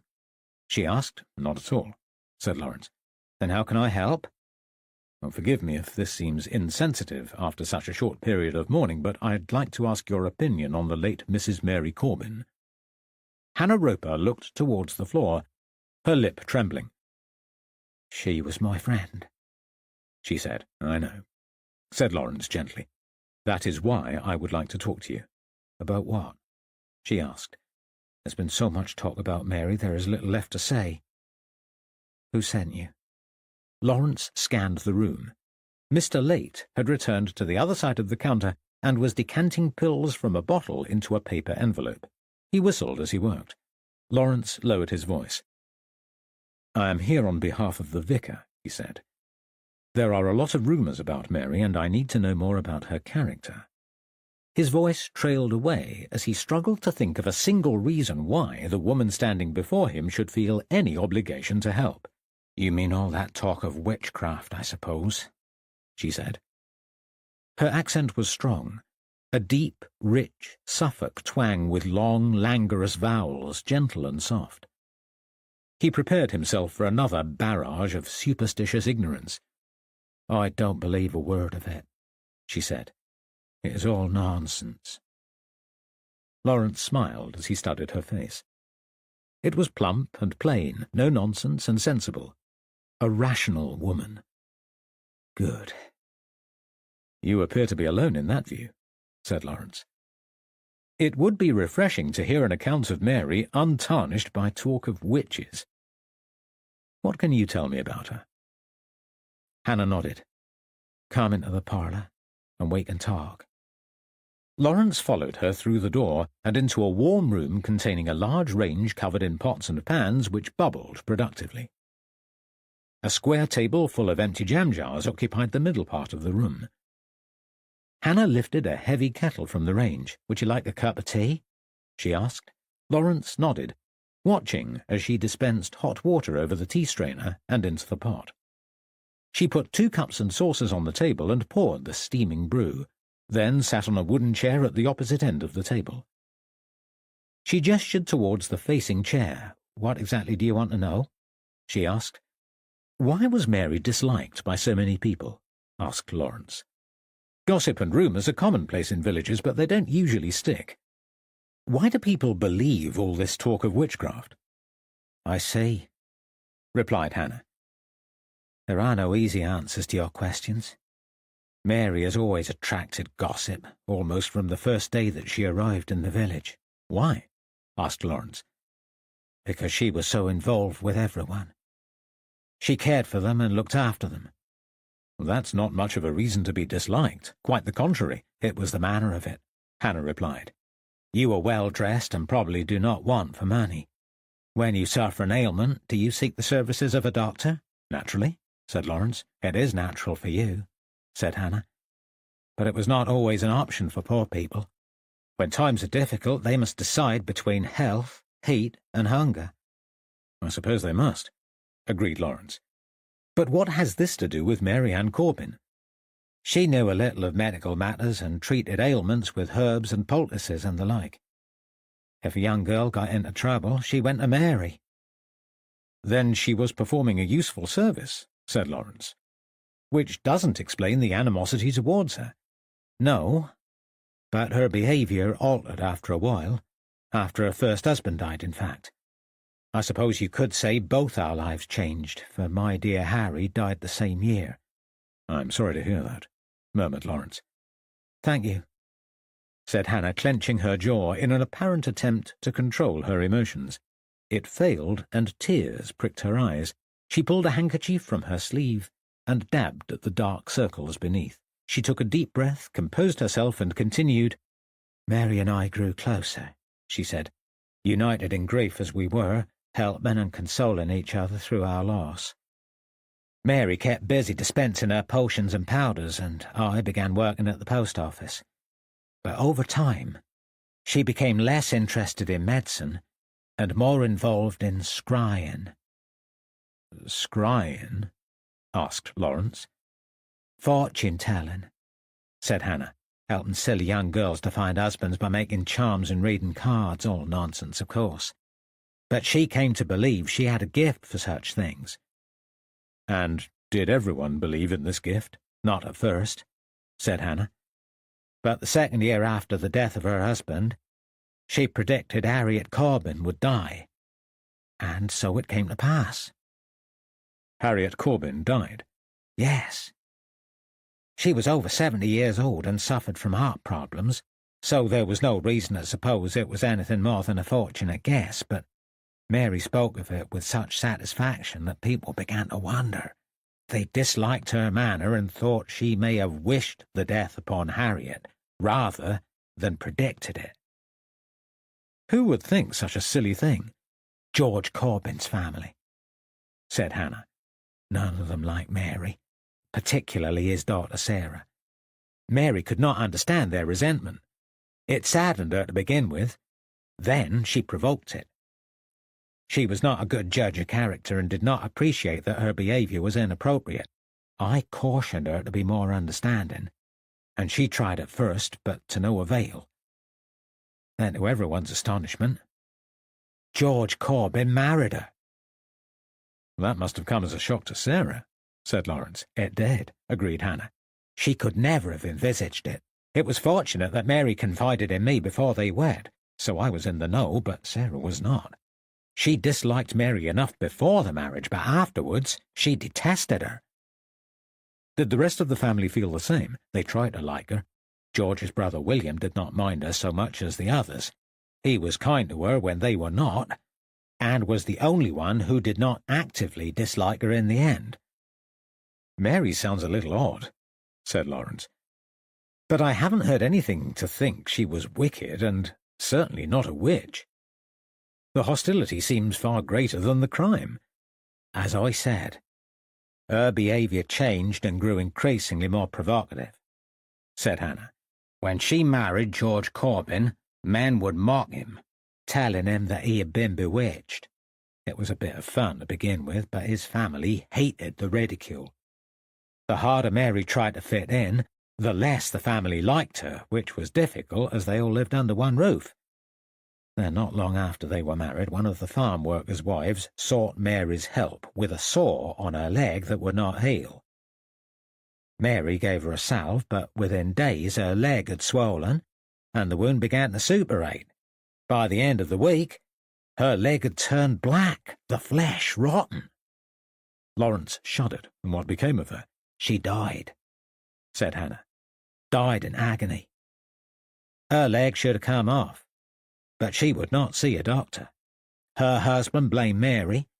He said it was her filthy potion that had caused his wife's death, but Mary was unsympathetic. She told him that if his wife had kept the wound clean, the salve would have worked very well. No doubt that was true, said Lawrence, but not tactful. No, replied Hannah. The husband was beside himself with grief and rage. He called her a witch and told everyone who listened that she had done it on purpose. Poor Mary, said Lawrence. It sounds as if she was only trying to help. Not entirely, said Hannah. Her services were not free, which was another reason the husband was angry. They were a poor family who could ill afford medical care, even the small amount Mary charged. He asked Mary to return the money that his wife had paid, but Mary refused. When Sarah came to hear of it, she would not have Mary back in the house. It took many months for her to relent, but by then her relationship with Mary was ruined beyond repair. Why? Asked Lawrence. Because of the crow. A crow? Mary kept a crow in a cage, explained Hannah. A poor thing she'd found with a broken wing. She cared for it until she was sure it would live, but the wing would not mend, and it could not fend for itself. Anyone else would have wrung its neck, but Mary did not. She fed it and cared for it. Well, she sounds like a compassionate woman, said Lawrence. It was ill-judged, said Hannah, pouring more tea into the cups without asking whether Lawrence wanted it. Lawrence sipped the now tepid tea, then pushed the teacup away. How so? Have you heard about the death of Jonathan Carter? I have. I'm aware that dead crows were found near his body. Yes. They tried to keep it quiet, but some of us knew, said Hannah. So you will understand why Taming One was reviled. Jonathan Carter had only been dead for 3 years, and although the talk of bewitchment had faded, it had never completely vanished. People were horrified when they heard about her crow, and she was viewed with even greater mistrust. I implored her to release the crow, but she would not hear of it. I can't imagine George Corbin tolerating the crow. He didn't. He hated it, and thought it an omen of death. I begin to see the problem, said Lawrence. A well-meaning woman with an unfortunate way of offending people without intending to. Hannah sighed, scraped back the chair, and began clearing the cups from the table. Mary was not completely without blame, she said. As I've told you, she was my friend, perhaps my closest friend. But I would not want you to leave with the wrong impression. By the time Mary died, she had convinced herself that she had powers ordinary people lacked. The reason they thought her a witch is because she believed it herself. Chapter 9. Inquest. Lawrence emerged from the post office deep in thought. Everything he had been told about Mary inferred that she was in the grip of a self-created delusion, and it gave him room for hope. If Mary was the cause of the outbreak of hysteria, then it should die out of its own accord now that she was no longer around to perpetuate the myth. But leaving it to chance and hoping the rumours would fade away might not be enough. He should at the very least speak with the Corbin family. If there were no surprises from them, his stay in Fressingfield might be swiftly concluded, and to the satisfaction of all.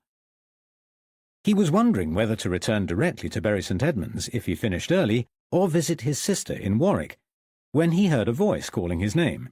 He turned around to see Violet Smith walking towards him, struggling with a full wicker basket and a brown paper parcel under her arm. "You've been busy?" he said amiably. "Can I carry your parcel?" "I'd be grateful," she smiled, handing it over. "Have you finished your business yet?" "For the moment," Lawrence replied. "I need to talk to other people, but it can wait. Are you walking to the vicarage?" "I am," she said. "Good, I'll keep you company and interrogate you if you don't mind." She laughed. "I don't know what use I'll be, but I promise to cooperate, and I will." "Do you know Hannah Roper?" "From the post office?" "Yes." "How well are you acquainted?" "I do not know anyone very well, but I have passed the time with her, and she is always pleasant." "She seems very sensible. I'm inclined to trust her. Do you think she's honest?" "I do," said Violet. "I'm sure you can trust her judgment. Why do you ask?" "She gives a very different account of Mary Corbin to any other I've heard." "That's no reason to suppose it isn't true." "That's what I thought," said Lawrence. "We agree." They continued walking, and had almost reached the vicarage when Loveday emerged from the top of Church Street. She waved and walked swiftly towards them. "I have succeeded," she smiled. 3 dresses are on order, and will be ready in a fortnight." "I'm glad you had a fruitful visit," said Lawrence. "Are you going to speak to Michael now?" Loveday asked, without acknowledging Violet. Lawrence reddened. "Yes, I will," he said. Violet raised an eyebrow. "Goodness, there is Emily," said Loveday. "I had better tell her where I have been." She put her hand on her hat and hurried across the road. "An unusual young lady," said Lawrence awkwardly. "Indeed." The expression on Violet's face was unreadable. They entered the vicarage, and Violet attended Mrs. Harris while Lawrence looked for Michael. He found him in the upper part of the garden, sitting at a wrought-iron table next to a stout, older man. They were engaged in earnest discussion.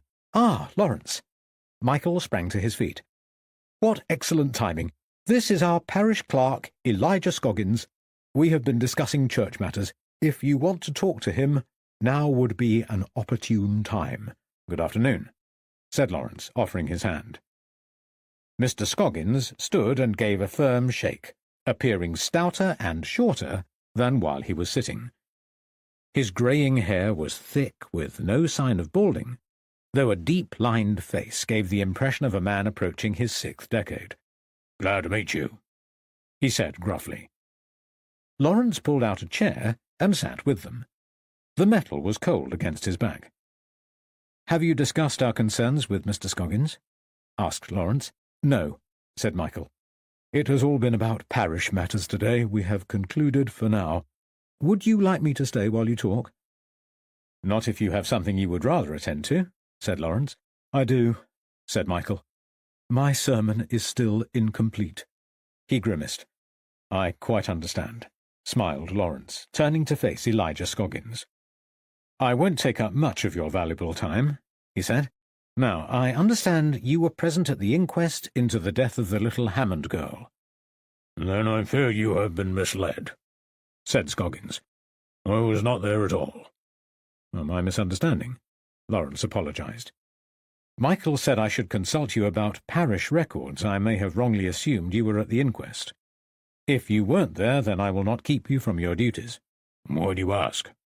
said Scoggins. "I've seen all the accounts of the inquest and may be able to assist." "I've seen them too," said Lawrence. "But I'd like to confirm the accuracy of the detail contained in the press clippings." "Do you have them to hand?" Lawrence reached into his pocket and peeled the clippings from his notepad. "Here," he said, thrusting them towards Elijah. They sat in silence while the parish clerk digested the contents of the papers. "Have you read all of them?" he asked. "Not all," confessed Lawrence. "I scanned the first 2 when they were handed to me, but I have not read them thoroughly." "I can't say whether the inquest into the baby was reported accurately," said Scoggins. "For as I said, I was not there. But I was at the first inquest." Lawrence reached for the cutting offered by Elijah. The article had been clipped from the Ipswich Journal and was dated 1884. It reported the inquest of Jonathan Carter. "Then you most certainly can help," said Lawrence. "I have it on good authority that some of the matters raised at the inquest were not reported upon." Elijah nodded in agreement. "They weren't," he confirmed. "But it was not with the intent to deceive. There were matters raised at the inquest which were not fit for public consumption." "You mean accusations of witchcraft?" Elijah sighed and stroked rough, stubby fingers against his wiry sideburns as he considered his response. "Yes," he said finally. "There has been much talk of witchcraft in this village for some time. I was involved in the Carter inquest. Having heard the accusations once, I was in full agreement that the later allegations should be concealed from the press." "What do you mean when you say you were involved?" Elijah pursed his lips. "I will tell you, but first you should understand why I decided to act that way." Lawrence nodded. "Continue," he said. "Jonathan Carter was an old man, long past his best. He was not educated and lacked a certain amount of rationality," said Elijah. "I've known him for a long time, and when he first spoke of curses and crows, I thought his mind was befuddled."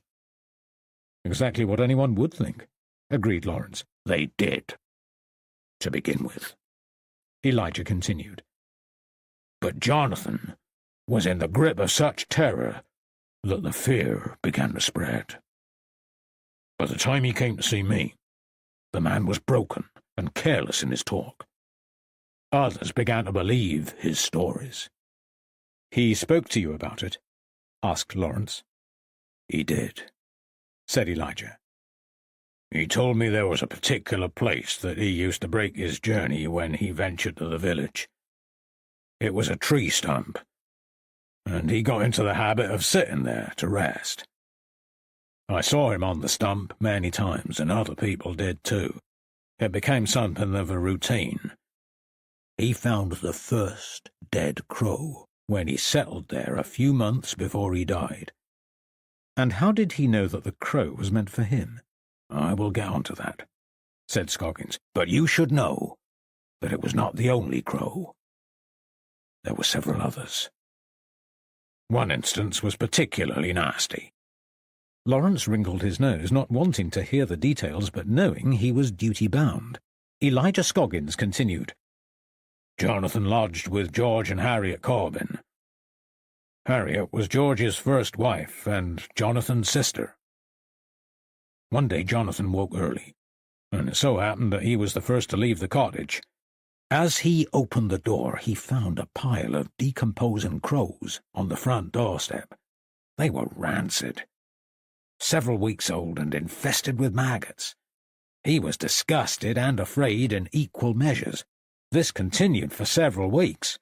Piles of crows were left in varying locations and different degrees of putrefaction for him to find. And they were definitely intended for him? Asked Lawrence. Without a doubt, said Elijah. And how do you know? Because there was a note accompanying the first of the crows. A sharpened stick had been thrust into the crow's breast and cleaved at the other end to accommodate a slip of paper. Jonathan could not read, but he kept the note. He grew more afraid as he found each crow's corpse, until he was at his wit's end. And when he could take no more, he brought the note to me. Lawrence leaned forward. What did it say? He asked. It said, I curse you, Jonathan Carter. Death stalks you. Good Lord, exclaimed Lawrence. There is no doubt after all. It gave me a nasty turn, said Elijah. His fingers trembled as he rubbed his face. Someone must have wished him ill, said Lawrence. It was a spiteful thing to do to an old man. Somebody tried to terrify him, said Elijah, and they succeeded. Do you really believe he was frightened to death? Asked Lawrence incredulously. I think it is possible, said Elijah. Jonathan had a weak heart, a fact that was widely known. Several other members of his family also suffered from the same condition. Was this suppressed at the inquest? Asked Lawrence. No, it was not. I haven't read about it. No, repeated Elijah. You won't, because I never said it. Why not? It was pertinent. I did not reveal it for several reasons, the foremost of which was my reluctance to add any more credence to the rumours of witchcraft. I'm a parish clerk, and conduct my business with the godly. This talk of the supernatural goes against everything I believe in. And there is another reason, a reason I have not shared with anyone, but which preys upon my conscience. Will you tell me? Asked Lawrence. Elijah nodded. I will. I did not read the whole of the note to Carter. Following the curse was a further sentence. It said, For Faith Mills, and all like her. Who was Faith Mills? Asked Lawrence. Faith Mills was the original Fressingfield Witch. Chapter 10. Honour. Subjugation. We arrived in Fressingfield in 1639 when I was 11 years of age, journeying on the back of an old cart with all our worldly goods beside us. We travelled most of the way in silence, full of trepidation. I held the hands of my two younger siblings while Patience rocked and gurned in silent anguish. Mother stared fixedly ahead, lost in her thoughts. We ceased our travels when the moon was high in the sky and darkness fell heavily around us. The pale moon cast shadows across the fields, and the calls of a lone owl punctuated the stillness. Mother had not sent word of our impending arrival to her aunt, fearful of a refusal. As soon as we stopped, she begged the driver to wait outside my aunt's cottage until daybreak to avoid upsetting her with a midnight call. The carter, in need of rest himself, was easily persuaded to break for a nap. Though his presence mitigated our fear of the dark, we rested but could not sleep. It was the first and last time that we had food aplenty. Though grateful for the generosity of my mother's friends in Lavenham, we were too disturbed and disorientated to be hungry. We waited until darkness broke. Then we saw our Aunt Bennet's cottage for the first time. It was a poorly constructed property in the middle of a terrace of 3, far smaller than our smart home in Lavenham. It had one tiny window to the front and a crooked door set into irregular grey stone walls. Above was a low tiled roof with a hole and a large swathe of moss. My spirits fell still further at the sight of it. We dismounted from the carriage, and the carter placed our meagre belongings on the track in front of the house. Mother wiped the dust away from our faces and patted down our clothing in a bid to make us presentable. Then she knocked at the door, unhooked the latch, and let herself in. Though her aunt must have been surprised at our sudden appearance, she did not show it and accepted our presence with a quiet forbearance. She gave no consideration to the prospect of turning us away and listened as Mother told her tale.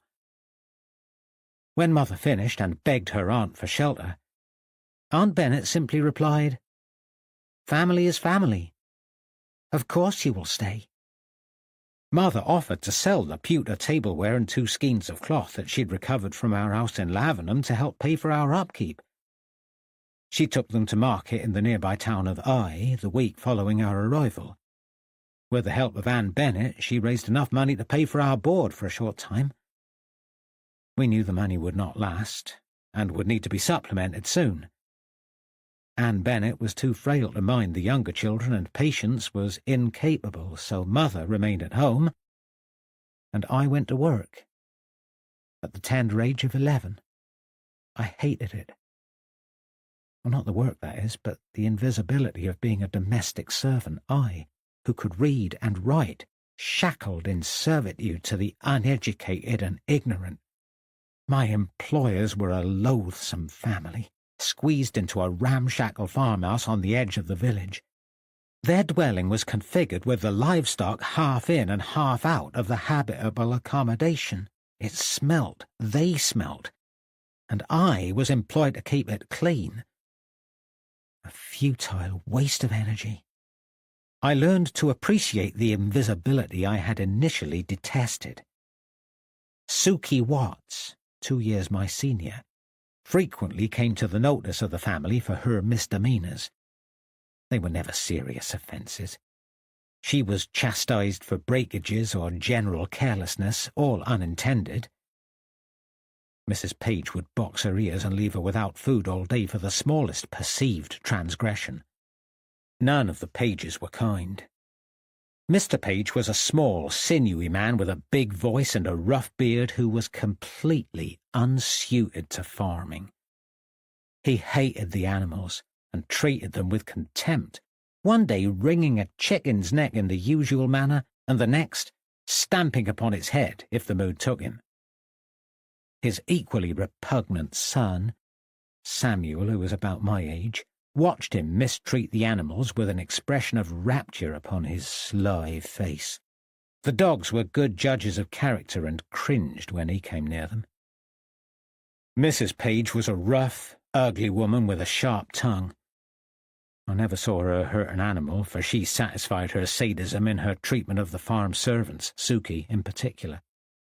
We laboured all day from daybreak to dawn, and she gave us the least amount of food and water possible to live upon. It was enough to keep us from passing out with hunger during the long day, but never more. Apart from Samuel, she bore 2 other children, a boy of 2 and a girl of 6, both too young to exhibit their parents' cruelty. The farm employed many labourers, and we saw them come and go, but rarely spoke. 2 farm boys also assisted in the yard, who we came to know. The youngest of these was Thomas, a boy of 13 summers. He bore the same name as my dead father and became my close friend for the best part of the 4 years I worked there.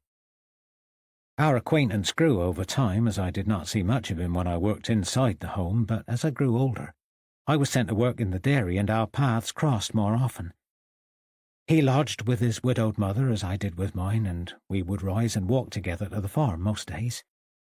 Thomas could not read or write, but he was wise to the ways of the world, and it was Thomas who told me to stay invisible. He said I should be quiet, never answer back, and be dutiful. If I kept to these rules, I would not suffer at their hands, even though they were the most unpleasant of people. Sure enough, we did not come to their notice in the early days, though we often witnessed cruelty to others. Our lives continued in this manner for several years. At home, my younger siblings grew and contributed to the household by picking stones in the fields. Our elderly aunt weakened as she grew into her dotage, and Mother kept house, committed to her obligation to care for Aunt Bennet for taking us in when we were almost destitute. It was far from ideal. I earned little as a farm servant, and my brother and sister even less. My wages did not go far in supporting a household of 5, and food was always scarce. Part of me died in my 14th year, as my cloak of invisibility was wrenched asunder. I stood exposed and vulnerable, unable to stop an evil which I should have seen coming. I thought I was still a girl, and had not noticed how much my body had changed, not considered the alteration as I transitioned from child to wench. I'd not noticed, but he had. His eyes were always upon me. At first I thought it was to rebuke me for a task poorly done, but I was diligent and worked hard, so I could not account for his constant presence. My duties remained betwixt farmhouse and the dairy parlour, and wherever I was, so was he. One market day the mistress was not at home. She had gone to Eye to purchase household wares, and had taken Samuel to carry for her, leaving her 2 younger children in my charge. They cavorted between home and yard while I carried out my daily tasks. By mid-morning, I'd completed most of my work in the dairy and was cleaning in the kitchen when I fancied that I was no longer alone. Fear crawled up my spine like an army of ants. As the suspicion became a certainty, I carried on blacking the cooking pot, determined not to turn around, knowing it was him but wishing him away. I thought he would leave as he always had if I did not acknowledge his unwanted presence. A shout came from the yard. One of the children was quarrelling with the other. I thought he was gone, and believed myself alone again, but I was wrong. As I cleaned the last of the pots and made to put it away, an arm snaked around my waist, and I stepped backwards in fear. A second arm pinned me against the chimney, forcing my arm behind my back. I cried out, and turned my head towards the door. He pushed my neck, scraping my cheek against the rough-hewn stone, and my neck stung as he bit into it, hauling my skirts to my waist. He defiled me, never speaking a word, but grunting like a boar in rut. It was brutal, but swift. When he was spent, he pushed me to the floor and walked into the yard, as if it was a typical day. The pain and humiliation were so intense that I could not tell one wound from another. My neck and shoulders were a mess of torn flesh and blood from the bite marks. My shoulder ached where he held it against my back while he assaulted me. I smelt of him, an odour of dirt and desperation. His rancorous, feral scent bored deep into my skin, but I did not weep. Not one pitiful tear loosed from my eyes. I would not give him the satisfaction, for only then would he win. I picked myself off the floor and limped into the barn, where I washed him off me with a wet rag, moistened from the trough. I scrubbed at my skin until it was red sore, but his smell never left me. Not that day, or any day. I swore that if he ever did it again, I would kill him. I told no one of my ordeal. What would have been the purpose? I could not quit the farmhouse, for we would have starved. I could not tell the mistress, for she would not have believed me. Nobody else at the farm would have cared, except for Thomas. And I could not say it to him, for he would care too much. Who knew what Page could do to Thomas, if he could do that to me? So I continued in my slavery to the Pages. Hatred festering in my chest. I crept warily around the farmhouse for the next weeks, hoping my mantle of invisibility would return. I was lulled into cautious security when he did not repeat his actions.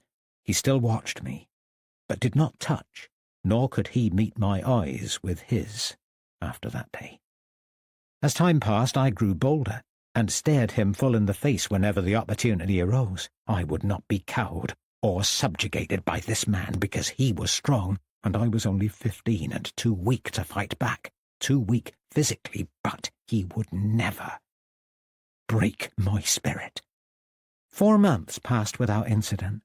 Then one frosty morning, when I was churning in the dairy, it happened again. A dirty hand clapped over my mouth while the other mauled my breast. He had come to take me once more, and did not have the good judgment to wait until the mistress was gone, for she was in the farmhouse as always. His depravity and want had overcome all semblance of caution, and he threw me on the hay-bed and mounted me like a dog. I fought him with every part of my strength, scratching, clawing, biting like a feral cat. He pulled my arm back until I feared it might snap, and I reached behind with my free arm and gouged his manhood with my nails. He screamed as if the devil had skewered him with a pitchfork, and released my arm. I grabbed my churning stick and hit him across the side of his head. His temple cracked and blood spurted from the wound, seeping down his jerkin. He dropped on the floor to his knees, clutching his wound, momentarily stunned. The barn door flew open, and Samuel entered, followed by his mother. William Page knelt there, stripped of dignity, as he had stripped me of mine. Wounded and immobilized, his breeches about his knees, wife and child looking on, his humiliation was complete. Martha Page stood stock still, jaw agape. It took her several moments to comprehend the meaning of the sight before her, and when the light of understanding spread across her face, her brows furrowed in anger. She grabbed the sweeping broom from the wall and thundered towards me, face contorted. I scrambled to my feet, still weak from the assault, and shrank against the wall. She swiped the broom towards me, hitting until the blows rained down on my shoulders. I crumpled against the stone wall, my will to retaliate almost gone, when a voice cried, "No!" from the open barn door. It was Thomas. He lunged at the mistress and yanked the broom from her hand and then broke it in 2 parts across his knee. "Leave her alone," he cried. Martha Page recoiled in surprise.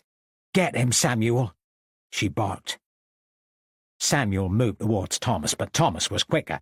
He brandished the broken broom pole in his hand and held it towards Samuel. Backing towards me, he grabbed my hand and pulled me to my feet. I stood, trembling. Then Thomas and I stepped backwards towards the barn door. Samuel glared and inched closer.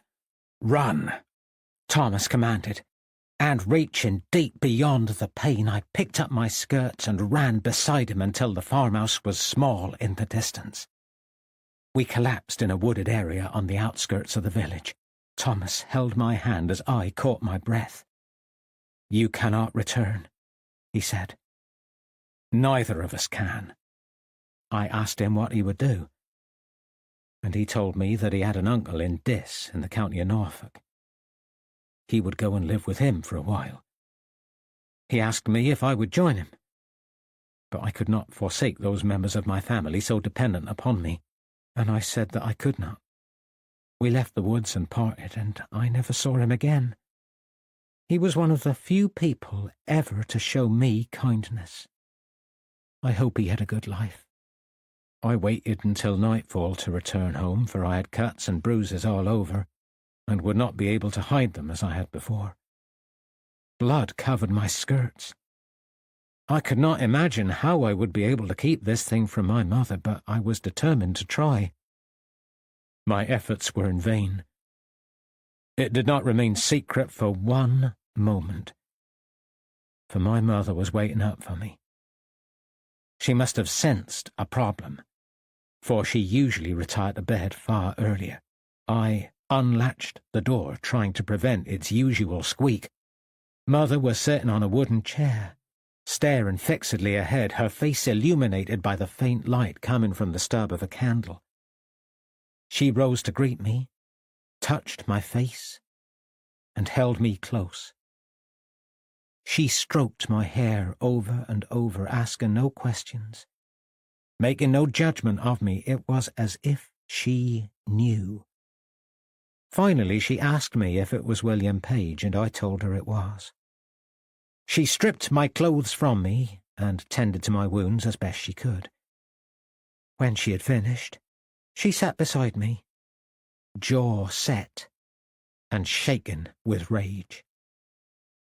I was angry too, but not in the same way. Hatred had simmered inside for many months. Now it poured through my veins, swept through my heart, and clung to me like a fog, filling my nostrils with the stench of its all-consuming power. That night, as I lay awake with my mother's hurt washing over me in waves, I allowed the hatred to make a permanent home, welcoming the evil that grew within. Chapter 11. The Basement. Lawrence rose early, washed, shaved, and dressed, then made his way to the dining room, where he found Michael sitting alone with a copy of the Times spread across the table in front of him. "Good morning," said Michael, looking up from the paper. "Here's a rum thing." "What is?" asked Lawrence. "A bear turning up in a chapel," said Michael, pointing to an article. "It escaped from a travelling show and wandered into a chapel in Mortlake. That must have been a sight." Lawrence laughed. "An unusual member of the congregation," he said. "Talking of which, have you written something worthy of your Sunday congregation?" Michael grinned. "It's nearly finished," he said. "Excellent," said Lawrence. "In that case, would you consider helping me?" "Happy to," said Michael. "How can I be of service?" "It is a somewhat delicate matter," said Lawrence, "which would be uncomfortable to explain if you were not an old friend and a man of the cloth." "It sounds intriguing," said Michael, folding the paper. "What does it entail?" "It concerns Loveday," said Lawrence.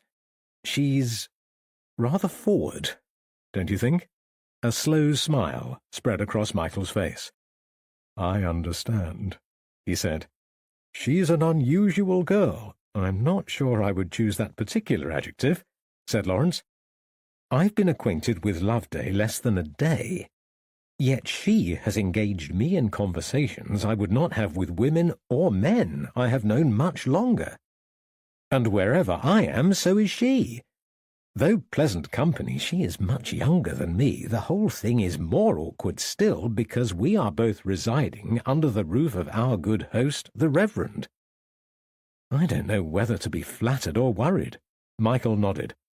"I understand your concern," he said, "but I am not sure how I can help." "Loveday plans to visit a friend in Wingfield today," said Lawrence, "and she's asked me to walk with her." "Is that so awful?" "No, I don't mind accompanying her, but I fear she will see it as a sign of encouragement." "Quite likely," said Michael. "I'm surprised she hasn't asked Emily to join her. She says Emily refused to go, but it wouldn't altogether surprise me if she didn't ask her in the first place. She says she'll go alone unless I join her." "Young ladies walk alone quite often round here," said Michael. "It is safe around Fressingfield, though I expect the Reverend would prefer that she travelled in company while in his care." "I agree," said Lawrence. but she particularly wants me to join her. She says that any mishaps she suffers from travelling alone will be entirely my fault. Loveday is very good at getting what she wants," said Michael. "She's not likely to come to harm. You could call her bluff and say no." Lawrence rose and studied the view from the dining-room window. A low mist hung over the garden, and crow caws drifted faintly from distant nests. He turned to Michael. "I don't feel comfortable with the thought of any young lady walking alone while this talk of witchcraft persists," he said solemnly. Michael raised an eyebrow. "You do surprise me." "It is not that I believe in the supernatural," said Lawrence quickly. "You know I don't. But I have spoken to rational people who believe in irrational things. They are frightened, and fear can make people behave in unpredictable ways." The door opened, and Anna McElliot entered carrying a wooden tray. She placed it on the sideboard and unloaded a toast rack, teapot, and jars of preserves, which she put on the table. She held the door open, and Mary followed bearing 2 plates covered with silver domes, which she deposited on the sideboard. "Thank you," smiled Michael, lifting a lid and helping himself to scrambled eggs and bacon. "Have you decided to escort Loveday to Wingfield?" he asked. Lawrence collected his plate of food, then added buttered toast. "I feel obliged to," he said.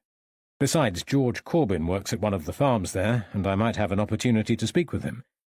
"I could join you if it helps," said Michael. "One of my parishioners has recently been released from a tuberculosis asylum. She's staying in Wingfield with a relative temporarily while she recovers. I would have waited until she returned home to Fressingfield, but I could call on her early. Violet might like to join me if Mrs. Harris can spare her. She knows my lady a little." "That sounds ideal," said Lawrence, relieved. "In that case, I'll go to the village later and arrange to hire a cart. We can all travel together," said Michael. Lawrence smiled. "Thank you," he said. "I knew you were the right person to ask." Michael finished the last of the bacon and placed his cutlery on the empty plate. "If that's all you need, I will retire to the study and put the finishing touches to my sermon. One small thing before you go," asked Lawrence. "I could do with some information. It won't take long." "How can I help?" "Have you ever heard of the Fressingfield Witch?" "A little," said Michael, "but not enough to know whether she was real or a myth. The Reverend Raven will be better informed." "Is he around?" asked Lawrence. "He's probably at the church," said Michael. "You'll need to leave now if you want to catch him, though. He's going to Norwich later today and won't be back for at least a week." "Thank you," said Lawrence. "I'll look for him now." He put his hand on the door, then turned back. "Thank you for Wingfield. It would have been awkward." His voice trailed away. "Think nothing of it," said Michael, rising from his chair. Lawrence left the breakfast room and walked the now familiar path between the vicarage and church. As he approached the porch, he noticed the open door and heard voices coming from inside. Lawrence pushed the door to its full width, revealing 2 women arranging flowers in the aisle. He recognized one as Hannah Roper, and walked towards her. "Hello again," he said as he approached. "How are you?" "Busy," she replied warmly. "There's a wedding at the church tomorrow, and we're dressing it up for the occasion." "It looks very nice already," said Lawrence, running his hand over a carved figure at the end of the wooden bench. "Would you like me to show you around?" offered Hannah. "I would, but not today," he said. "I must speak with the Reverend before he leaves for Norwich. A guided tour will be very welcome when I have more time." She smiled. "It will be my pleasure. Let me know when you're free. Reverend Raven is over there." Hannah pointed towards the back of the church, where the Reverend was poring over a book of text behind a screen. Lawrence walked down the aisle towards him, and the Reverend raised his head. "How are you, Lawrence?" he asked, extending his hand. "Our paths have not crossed much since yesterday, but I hear you have been busy." "I have," replied Lawrence, "but I won't trouble you with a report of my progress, knowing that you are about to travel. A name has been brought to my attention. Sorry to interrupt your arrangements, but I need to know more about this woman before you go." "What is her name?" asked the Reverend. "Faith Mills." A frown passed over the Reverend's face. I'm surprised you know her name. It all happened so long ago. There is no cause to consider Faith Mills in context with recent events. Reason and logic seem to have absented themselves from the village these last months. The man who mentioned Faith Mills is well educated, said Lawrence. He doesn't believe in witchcraft and holds superstition in contempt. Regardless, I would rather not speak of her in here, said the Reverend, gazing sternly around his church. It is better if you consult the records directly. You will find a stone storeroom in the grounds of the vicarage with a basement beneath. The old parish chest was moved from the church many years ago and is now stored underground. It contains registers and records, many of which I have used for historical research. You will find information about Faith Mills in there. Lawrence thanked the Reverend and walked back through the church feeling somewhat unnerved and sensing that he'd just received a gentle admonishment. Hannah had completed her flower arrangement and was making her way towards the porch. She smiled at Lawrence as he passed. "Have you met Anne Riches?" she asked, nodding towards her companion. Lawrence offered his hand. "Pleased to meet you," he said. They loitered outside the church, passing the time. "Annie is, or rather was, Mary Corbin's daughter-in-law," Hannah continued. "She is married to William Riches." Lawrence smiled, resisting the temptation to ask questions about Annie's deceased mother-in-law while in company. He appreciated Hannah's introduction, but decided that it would be better to question Annie Riches alone another time. He elected to return to the vicarage without delay, made his excuses to the two women, and retraced his steps. Lawrence avoided the front door of the vicarage and unlatched the side gate instead. He walked along the edge of the building, past the stone-built orangery, and towards the rear of the garden laid a well-mown lawn. Lawrence surveyed the area, trying to work out where he might find the storeroom. After a little searching, he located it at the rear, screened from view by a wooden, ivy-clad trellis covered in climbing roses. Lawrence walked past the newly budded plants towards a timber door which appeared to lead to the storage room. He tried the handle and found it unlocked but stiff, the latch distorted by swollen wood. Lawrence gripped the handle again and forced it open. Metal ground against metal as it came free. He entered a room which was small, dark and square, and lit only by a tiny cobweb-covered window on the left-hand side. A dust-covered trestle table and bench stood centrally in the room. The table held a tarnished metal candle holder and a wooden box containing spare candles, matches, and an empty inkwell. Lawrence exhaled, and a film of dust particles rose above the desk. He raised his hand to his mouth and reached towards the window to let in some air, but it was firmly stuck. Lawrence surveyed the small space. It held all the materials necessary for writing or research, but had not been occupied for a long time. Opposite the window, stairs descended into darkness. Though moderately mild outside, the storeroom was cold, and the closer Lawrence moved towards the steps, the colder it became. He peered into the blackness, but without illumination it was impossible to see beyond the upper steps. Lawrence returned to the desk and reached for the bundle of candles, blowing more dust away, and flinched as the powdery particles settled on his skin. Lawrence shone the candle over the top of the steps. Its meagre light was barely enough to detect where the shallow flight of steps ended before petering away into inky blackness. He took a further step down and shivered, listening to his faltering breath. It was the only sound he could hear. The silence from below was deafening. An irrational fear gripped hold of him, and he stood at the top of the steps, rooted to the spot. He closed his eyes and prepared to move. Then the latched doorway creaked and his heart lurched. He turned his head slowly towards the sound to see Violet Smith. Relief coursed through his body. "What are you doing here?" he snapped. "Following you," said Violet, ignoring his tone. She carried an oil lamp in her hand. "How did you know I was here?" "I watched you from the dining room," she said, "and saw you walk towards the storeroom. When you did not return, I assumed you had gone to the basement, and I thought it might be helpful if I brought you a light." She handed him the oil lamp. He set the candle on the stairs and reached for it. "The Reverend used this room when he first arrived in the parish," said Violet. "It is rarely used now, but when he was writing his first book he came here often." Lawrence smiled. His heartbeat was beginning to return to normal, and he was relieved to be in company. "Did I startle you?" she asked. "A little," said Lawrence. "But I am grateful that you brought me the lamp. It's unnaturally dark in the basement room. Have you ever been there?" "No," said Violet. "I have never needed to and cannot imagine ever choosing to." "Too dark?" asked Lawrence. "No, too poorly built," replied Violet, pointing to the crumbling stone walls by the side of the top 2 steps. "I didn't notice the damage," said Lawrence. "It was the darkness that bothered me. But now you are here and I have a proper source of light, I will have another go. You're welcome to join me." He held the oil lamp aloft, relieved to see that it provided a greater arc of light than the candle, and he descended the steps with confidence. The short stairway led to a compact cellar with an arched roof in which he could not stand without bowing his head.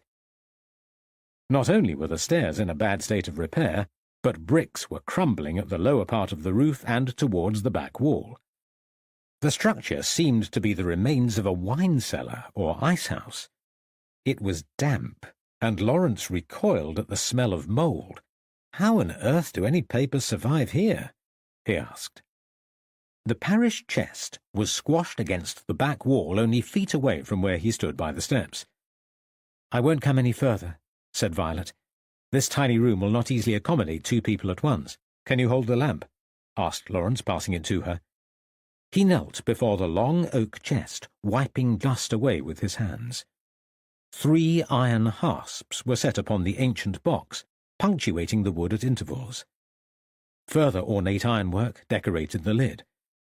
"This box is very old," said Lawrence, "and exquisitely crafted. It's too handsome to be languishing down here in the dark. Why isn't it kept in the church?"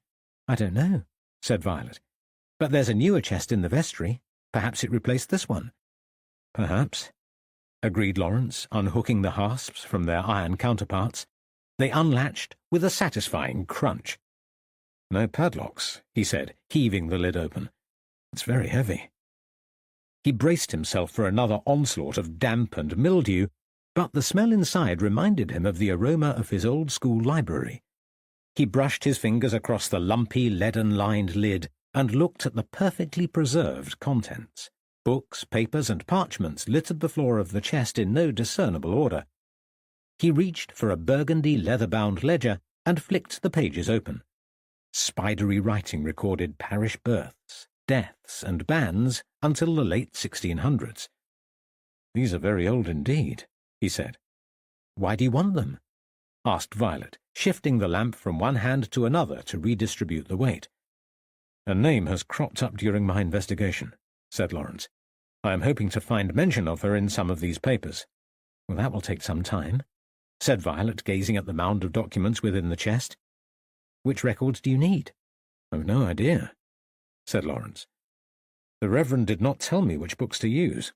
I suppose I'll have to look through each of them, a few at a time. But not here. I think it's safe to assume the Reverend's tacit consent to read them anywhere. They can come into the vicarage where I can deal with them in more comfortable surroundings." Lawrence shivered. He was emboldened now that Violet was close by with an effective means of light. Even so, the underground room with its hidden chest felt secretive and menacing. "Will you be much longer?" asked Violet, adjusting her shawl over her shoulders with her free hand. "I didn't expect to be away for so long. Mrs. Harris may need me." "No, I'm leaving now," he said. "Give me one more moment." Lawrence picked through the contents of the chest and selected 2 small leather-bound books, a pile of papers, and several scrolls of parchment. Clasping them to his chest, he followed Violet upstairs. She turned the wick of the lamp to its lowest setting, then, cupping her hand around the glass, She extinguished the flame. "I will leave this in the orangery in case you need it again," she said. "Thank you," replied Lawrence as they left the storeroom and walked towards the rear of the vicarage. "I hope I have chosen well with these records. I'm not in any hurry to return to this basement if it's avoidable." "And you can't return tomorrow until we have been to Wingfield," said Violet. "Ah, Michael has spoken to you?" asked Lawrence, fidgeting with the papers. He felt discomforted by the prospect of travelling in the same confined space as Loveday and Violet Smith. Loveday was frank, disarming, and beautiful. Violet Smith, a plain Jane, reserved and practical. She would not approve of Loveday, he was sure. Did her approval, or lack of it, matter? "Yes," she said. "Michael has arranged the carriage for 2 o'clock. Meet us outside the front of the vicarage and don't be late." She disappeared through the morning-room doors. Lawrence returned to his room and spread the registers and papers over his dressing-table. He unfurled one of the scrolls and cast an eye over the entries relating to the resettlement of poor people from the parish. The second scroll, dated 1632, was entitled "Bastardy Bonds." A third was inscribed in Latin. Lawrence deciphered a few words using schoolboy Latin, but his knowledge was insufficient to translate the whole document, and he gave up. He found the first mention of her name in a small, brown book, which was noticeably more modern than the parchments and scrolls. The ink was darker, fresher, the paper newer, pages almost pristine beneath the heavy cover. He read the front page. An account of the desecration of local Suffolk churches by William Dowsing. He read on, fascinated. Lawrence's father had been a historian, not by qualification, but by inclination. Lawrence had been greedy for his accounts of English history when he was a boy. He remembered something of William Dowsing, who was not admired by his father. Dowsing was a Puritan soldier appointed to remove items of superstition and idolatry from Cambridgeshire and Suffolk churches. Lawrence remembered a heated discussion with his father many years before, when Mr. Harpham Sr. expressed his disgust at the desecration. It was not because he was a religious man, but because the idea of destroying irreplaceable historical items was abhorrent.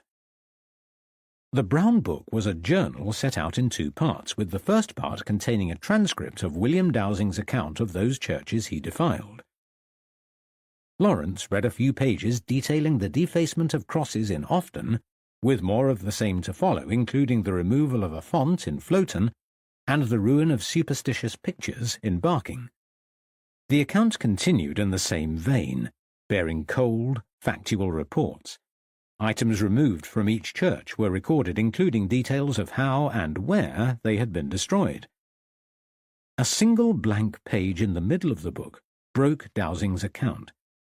The following page was thicker, with a heavy parchment attached containing a statement by Thomas Ely, churchwarden of Wetheringset.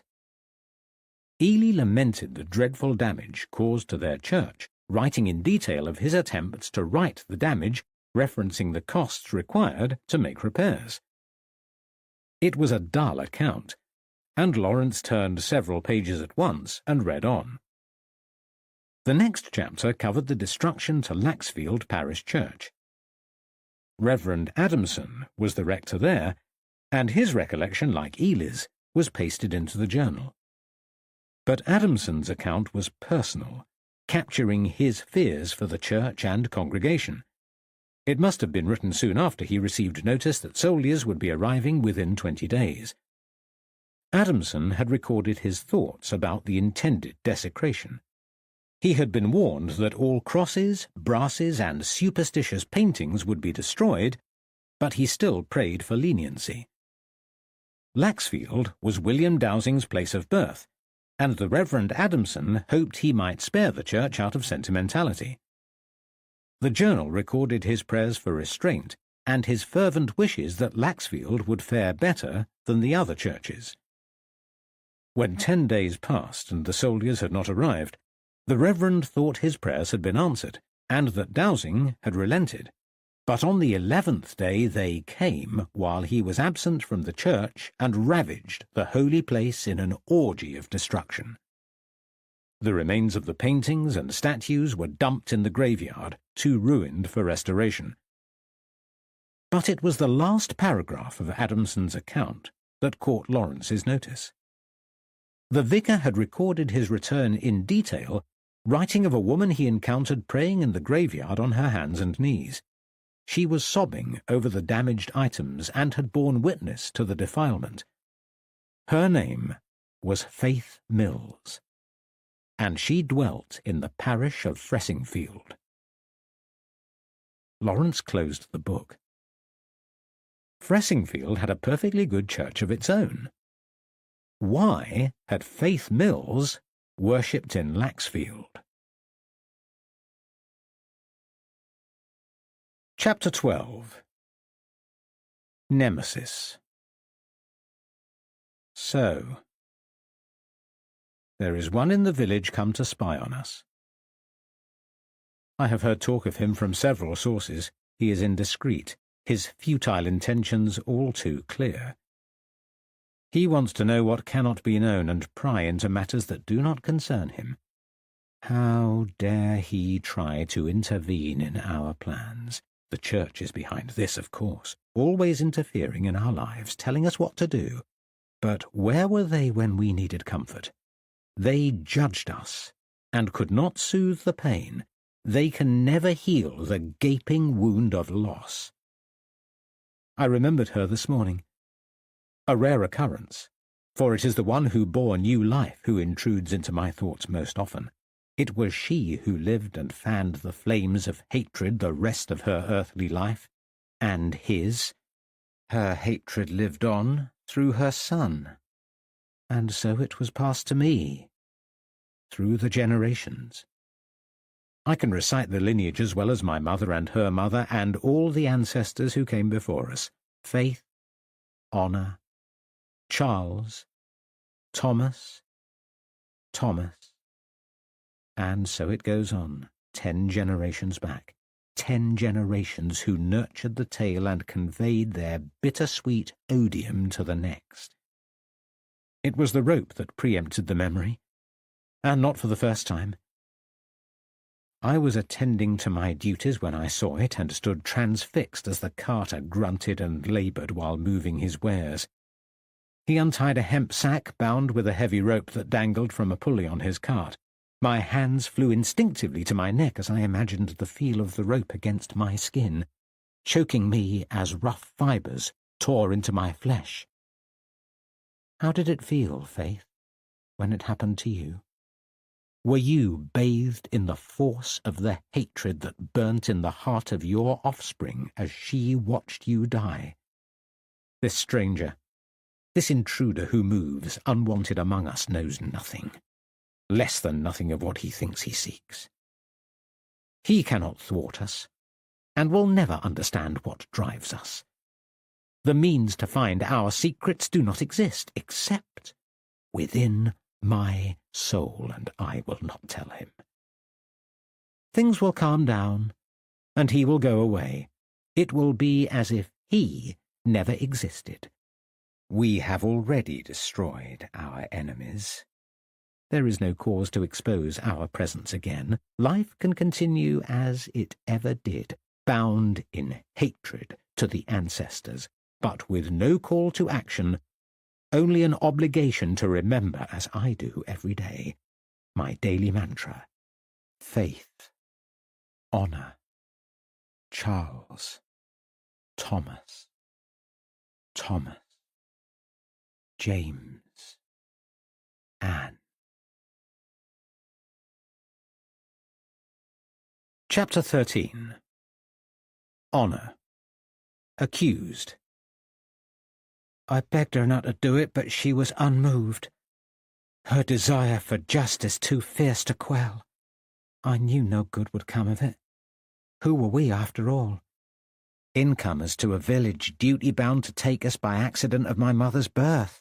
We had no history here, and they knew us only from our aunt and ancient memories. They owed us no loyalty by kinship, or acquaintance. She would not let me rise that morning and bade me remain in the truckle bed at rest. She awoke and dressed before the cock crowed. Her usually passive face thin-lipped with anger, and she slammed the door as she left. I cannot say how long she was gone, for my mind, dark with a vengeance, slipped between fretful sleep and torpor. She returned mid-morning, red-faced and shaking with anger. As the door opened, I pulled a threadbare blanket over my shoulders and sat next to my Aunt Bennet in the parlour, waiting for Mother to speak. Aunt Bennet reached for my hand and drew me close. She had not questioned me since my return the previous night, nor mentioned the bruises on my face, but somehow she knew. She raised her head towards my mother and asked, "How did you fare?" I watched the look that passed between them, and wondered how much my mother had told her. Mother was too angry for any attempt at discretion, and answered frankly. She told us that she'd arrived at the Page farm and made straight for the kitchen, entering the door without knocking first. She confronted Mrs. Page, who was toiling at the stove near to Suki and the two youngest children. Suki took one look at the expression on my mother's face and fled from the room with the children in tow. Mother walked towards Mrs. Page and stood so close that she could smell her sickly breath. "Where is your husband?" she hissed. Mrs. Page laughed in her face and accused her of birthing a harlot, screaming accusations about my behaviour and claiming that I had seduced her husband. She said I'd bewitched him with magic, or he would never have touched me. My mother took a deep breath, narrowed her eyes, and said very calmly that Page was at fault and would pay for his sins. Her voice was quiet, menacing, and she trembled with anger. Martha Page cowered at the sight of her, transfixed by Mother's controlled ire. Mother sensed her fear and stepped forward, raising her hand. Martha dropped to her knees, pale eyes bulging in fright. When she returned, Mother said that she'd been tempted as never before, longing to feel the satisfaction of administering a stinging slap to Martha's pasty skin. But she looked down at the pathetic woman before her and relented, feeling only pity. Living with her cruel, coward of a husband was punishment enough. Martha lowered her hand, shook her head, and turned away without another word. She'd left the farm and walked home. At first, Mother was buoyed with anger, but as she approached the village, frustration gained the upper hand. Her lowly position in life had led us to this moment. If she was still a merchant's wife in Lavenham, I would not have been working for such people. Her position in society would have afforded us protection. She felt responsible for my condition and resolved to approach the magistrates and plead for justice. As she walked down Cratfield Road, she met a man riding along the highway ahead and recognised him as John Brame, a man influential within the parish. She thought his presence a good omen and decided to approach him and make her case. Before she drew level, his horse inexplicably took fright and unseated him, and he fell in an undignified heap on the road before her. She moved towards him, offering her hand to help him up, but he pushed it away and dusted himself down, cursing at Mother for startling his ride. By the time she returned home, her anger was once more aflame. Anne Bennet and I listened as she spoke, remaining together in the parlour for several hours while Patience and the younger children played outside. Mother grew calmer as we talked, and we made plans to accommodate our new situation. Mother would not let me return to the Page farm or any other. She decided, instead, to seek work to support the family, at least until I recovered from the worst of my ordeal. I would stay at home for the next few weeks and attend to the needs of my aunt and siblings. The money my mother had realised from the sale of our few possessions had long since been spent. The younger children would need to play their part in supporting the household, but could not return to the Page farm. Mother decided to take Alice and Walter to another nearby farm instead, where they could still earn a little by picking stones in the field. Mother would also find farm work herself. The next day she applied to Bird's farm on the Laxfield Road. It was spring and the beginning of lambing season. Even with the threat of impending war, seasonal farm work was always available. They employed Mother the same day, and for the first few weeks the hard toil was bearable, and she earned enough for us to survive. Our good fortune did not last. The evil that dogged Mother to her death began abruptly, midway through the second month that she worked on the farm.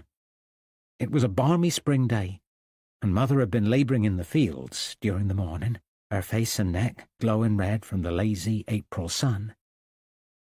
She was relieved of her field chores and sent to the dairy early in the afternoon, but was roused from her task at the sound of a commotion in the yard. She ran outside and joined a small crowd of workers who watched as one of the farmhands ran from the top field bellowing for the farmer.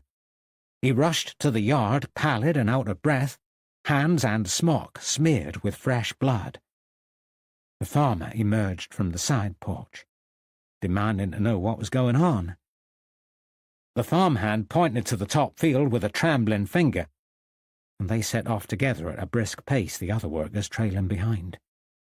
They reached the field as a cloud of flies rose above the side of the fence nearest to the farmhouse. Below the buzzing mass lay two sheep side by side, their innards splayed across their white fleeces. Blood pooled in the grass. Farm labourers gathered around the butchered sheep while the farmer prodded their carcasses with his stick. He scowled at the shepherd, who had joined the throng, and admonished him for his carelessness in allowing the sheep to die. The shepherd dropped to his knees and examined the smaller sheep, parting the bloody fleece to reveal deep gouges in the sheep's neck. His face set into a frown as he pointed to the bite marks. The farmer pursed his lips and thrust his stick deep into the ground next to the slaughtered sheep, then berated the shepherd again for allowing the carnage. The shepherd protested, stating that the sheep were always under watch. It would be impossible for two healthy animals to be savaged so close to the farm when the farm dogs roamed freely. One of the older farm servants, Audrey Smith, stepped forward and spoke. She said a similar thing had happened at the Page farm. Martha Page spoke of it at the market earlier that week. She believed her dead animal was killed by a familiar sent by a witch. The workers listened in silence, then erupted in a babble of fevered speculation. Audrey Smith crossed herself and reminded them that a witch had endured a trial by water at Brandeston only a few years earlier. At this my mother raised her eyes heavenward, for she was educated and did not believe in witches or superstitious things. But the farmhand who found the slaughtered sheep spoke of the Manningtree witch trials and said if witches were in neighbouring Essex, then it would only be a matter of time before they came to Suffolk. By the time my mother returned home that day, the farm folk had convinced themselves that they had borne witness to witchcraft. When Mother recounted her day, I railed at the unfairness. The irony of imagined supernatural evil when real wickedness resided within one living in their own parish sickened me. William Page had recklessly ruined my life with his debauchery, and I had no doubt he ruined other lives before mine. Yet he lived in the heart of these people, and they could not see the evil within.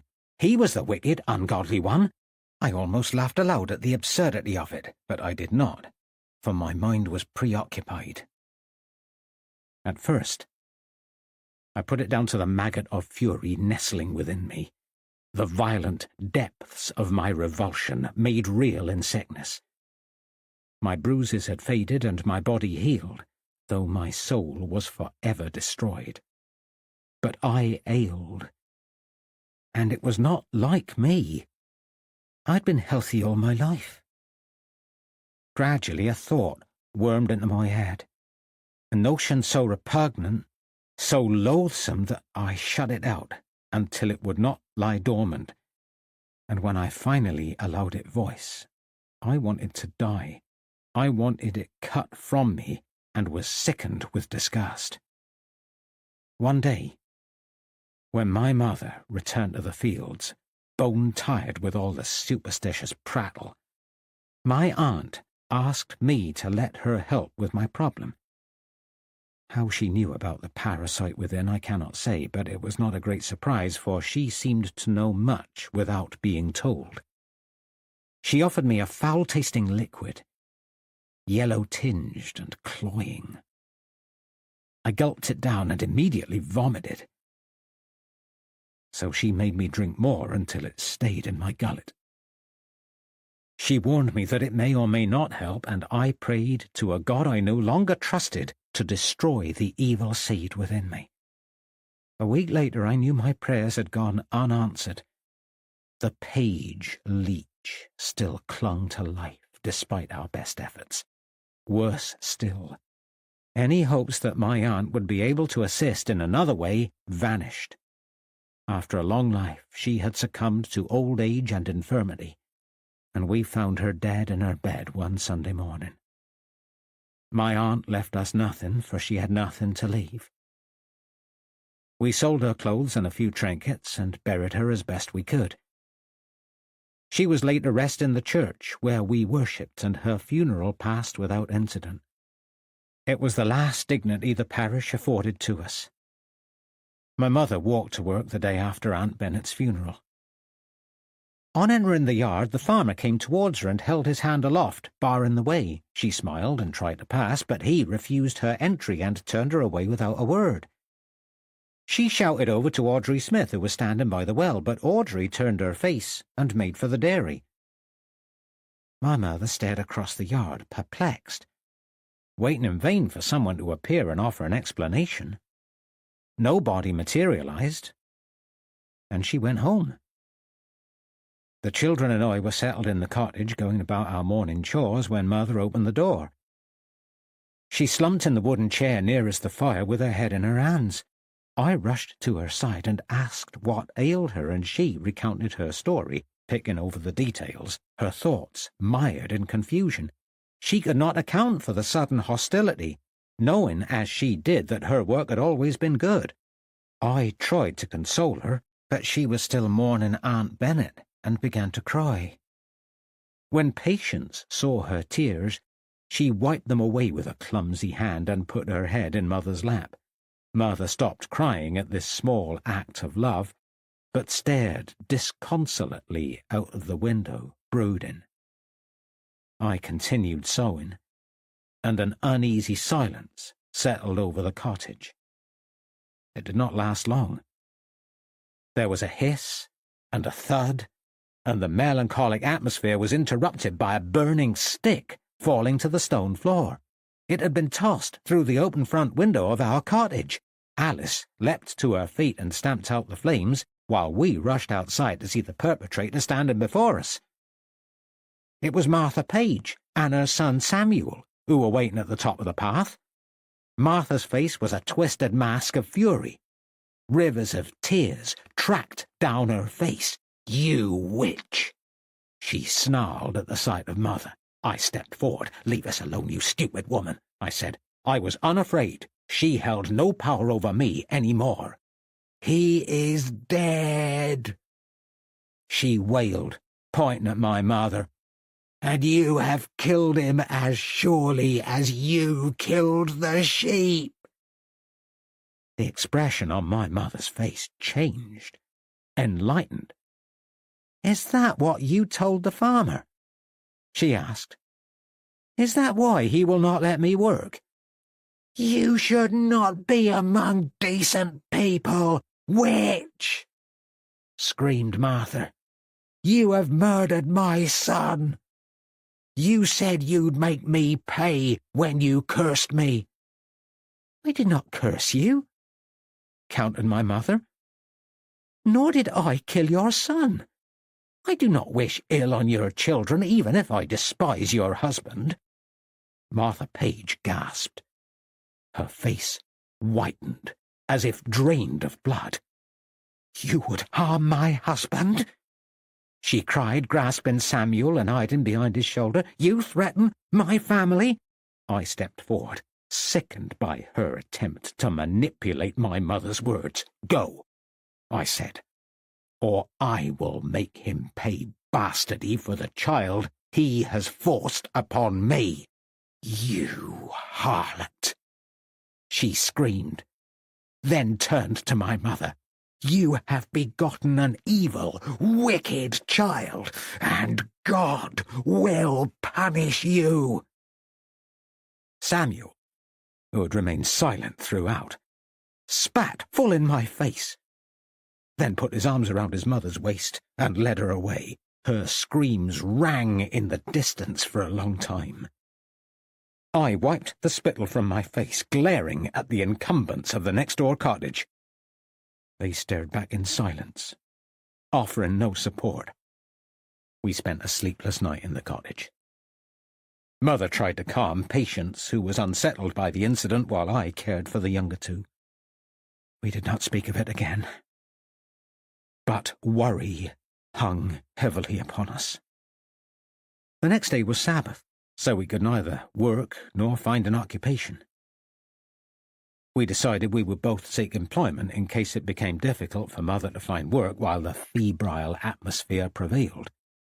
One or other of us should be useful at this busy time of year. Though Alice was only 9, it was time for her to take a turn caring for Patience and Walter. If Mother and I could both find work, it would be more fruitful than Alice labouring in the fields. She would get paid scant wages at such a young age. We set off for church, leaving Alice in charge, and paid our respects at Aunt Bennet's grave by the churchyard wall. Mother wept for her aunt, who had shown us so much kindness. But I could not cry. My sadness had long since turned to a bitter bile which coursed through my body. Mother laid wildflowers on her aunt's grave, and we made our way to the church. We sat at the rear, nearest the door, having arrived early for the service. Only a few parishioners were already seated, and they were hostile from the first. They turned in their seats, and one after another bade us leave, saying we were not welcome in God's house. One woman seized a cross from around her neck and held it towards us, as if to ward away evil. I took Mother's trembling hand in mine, unable to decide whether she was angry or frightened, faced our tormentors, and told them it was our church and our God, and we would not leave. Then more worshippers arrived, every one of them calling for us to go. They stood in the aisle before us, threatening and catcalling. Mother shrank into her chair but did not move, and I sat bolt upright and told them I would not leave unless they dragged me out. 2 men moved towards me as if they might try it, but the vicar intervened and told them to desist. He commanded them to behave in God's house and insisted that they sat down. They returned to their pews but were not quiet, and railed and argued, refusing to worship in the same place as the witch. The vicar gestured for quiet, approached us, then asked us to leave until passions quietened. Mother pleaded with him to let us stay, appealing against the unfairness of his decision. She had caused no trouble and only wanted to be allowed to pray to God as she did every Sunday, but the vicar was unmoved. Adamant that he could not preach a sermon over the cacophony of noise, he said it would be for the best if we left and returned another day. Mother put her head in her hands, overwhelmed by the injustice. The shame of being asked to leave her beloved church was mortifying. I tried to quell the anger simmering in my chest, but it defeated me, and I confronted the vicar and called him a coward, telling him that if he turned us away, we would never return. He turned his back on me and walked to the pulpit without another word, then stood in silence, waiting for us to leave. Mother took a deep breath and walked from the church with her head held high. She crossed the graveyard before kneeling at the foot of Aunt Bennet's grave, where she sobbed as if her heart would break.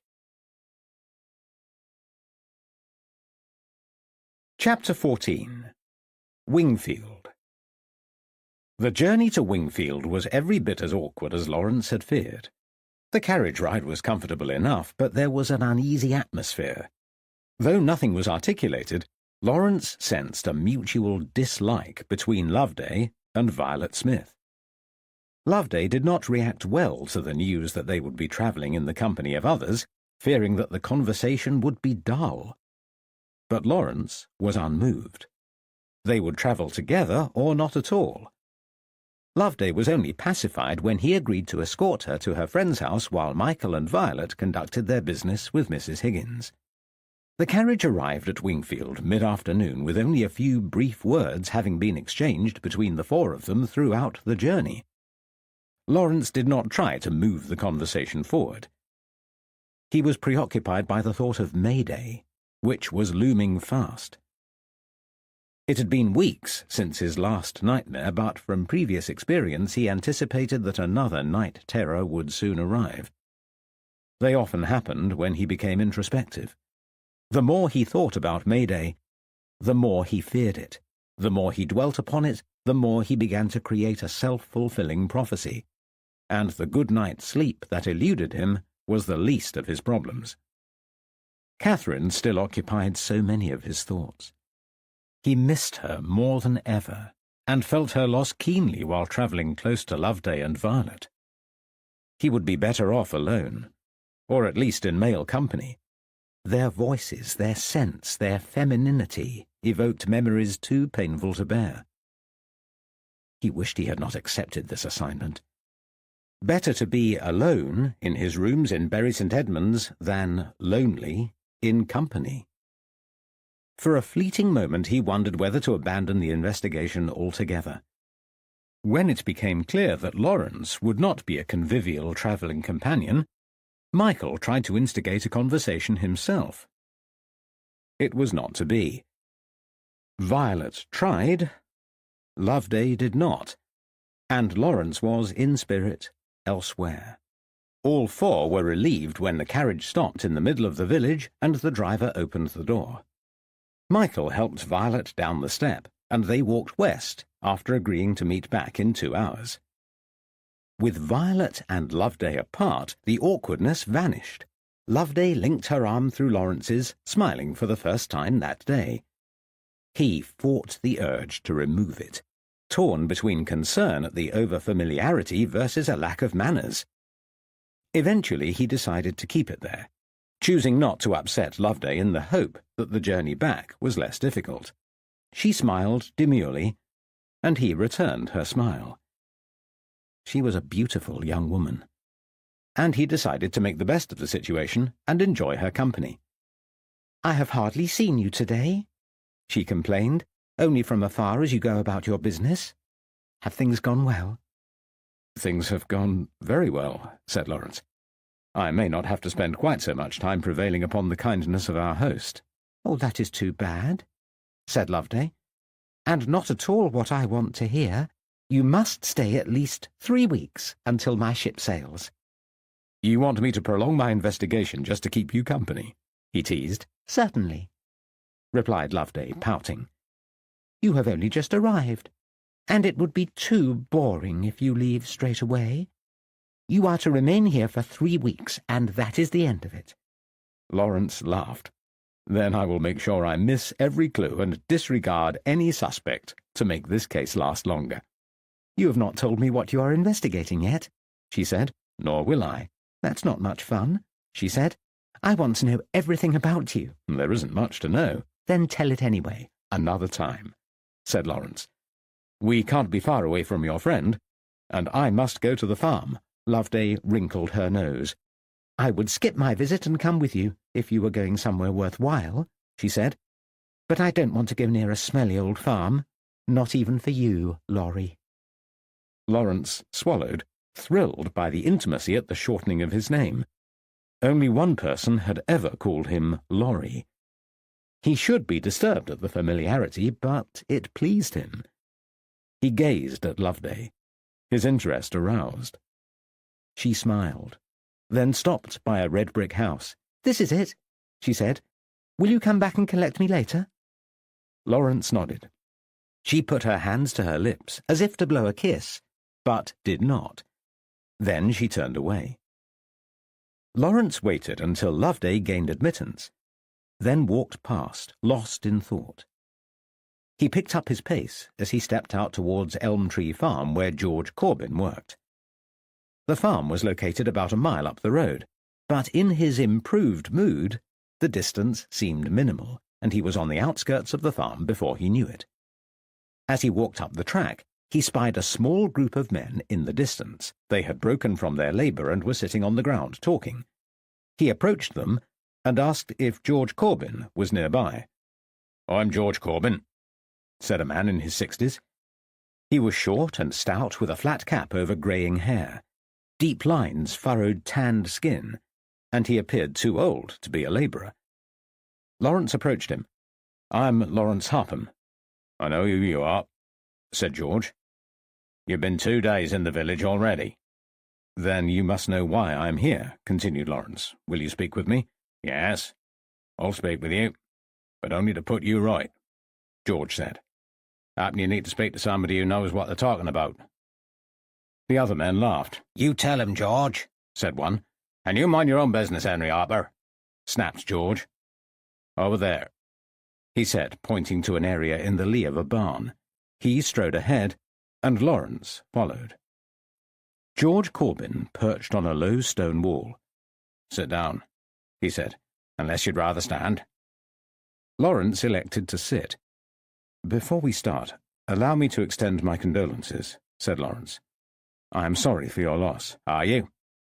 asked George. "I'm a good deal less sorry than you." Oh. Lawrence was at a loss over what to say. Whatever he may have expected, he did not anticipate such coldness from a newly widowed man. "You might well look shocked," said George. "You'll not meet many men glad of such a death. I am glad, though, and unrepentant." "It is, as you say, unusual," repeated Lawrence.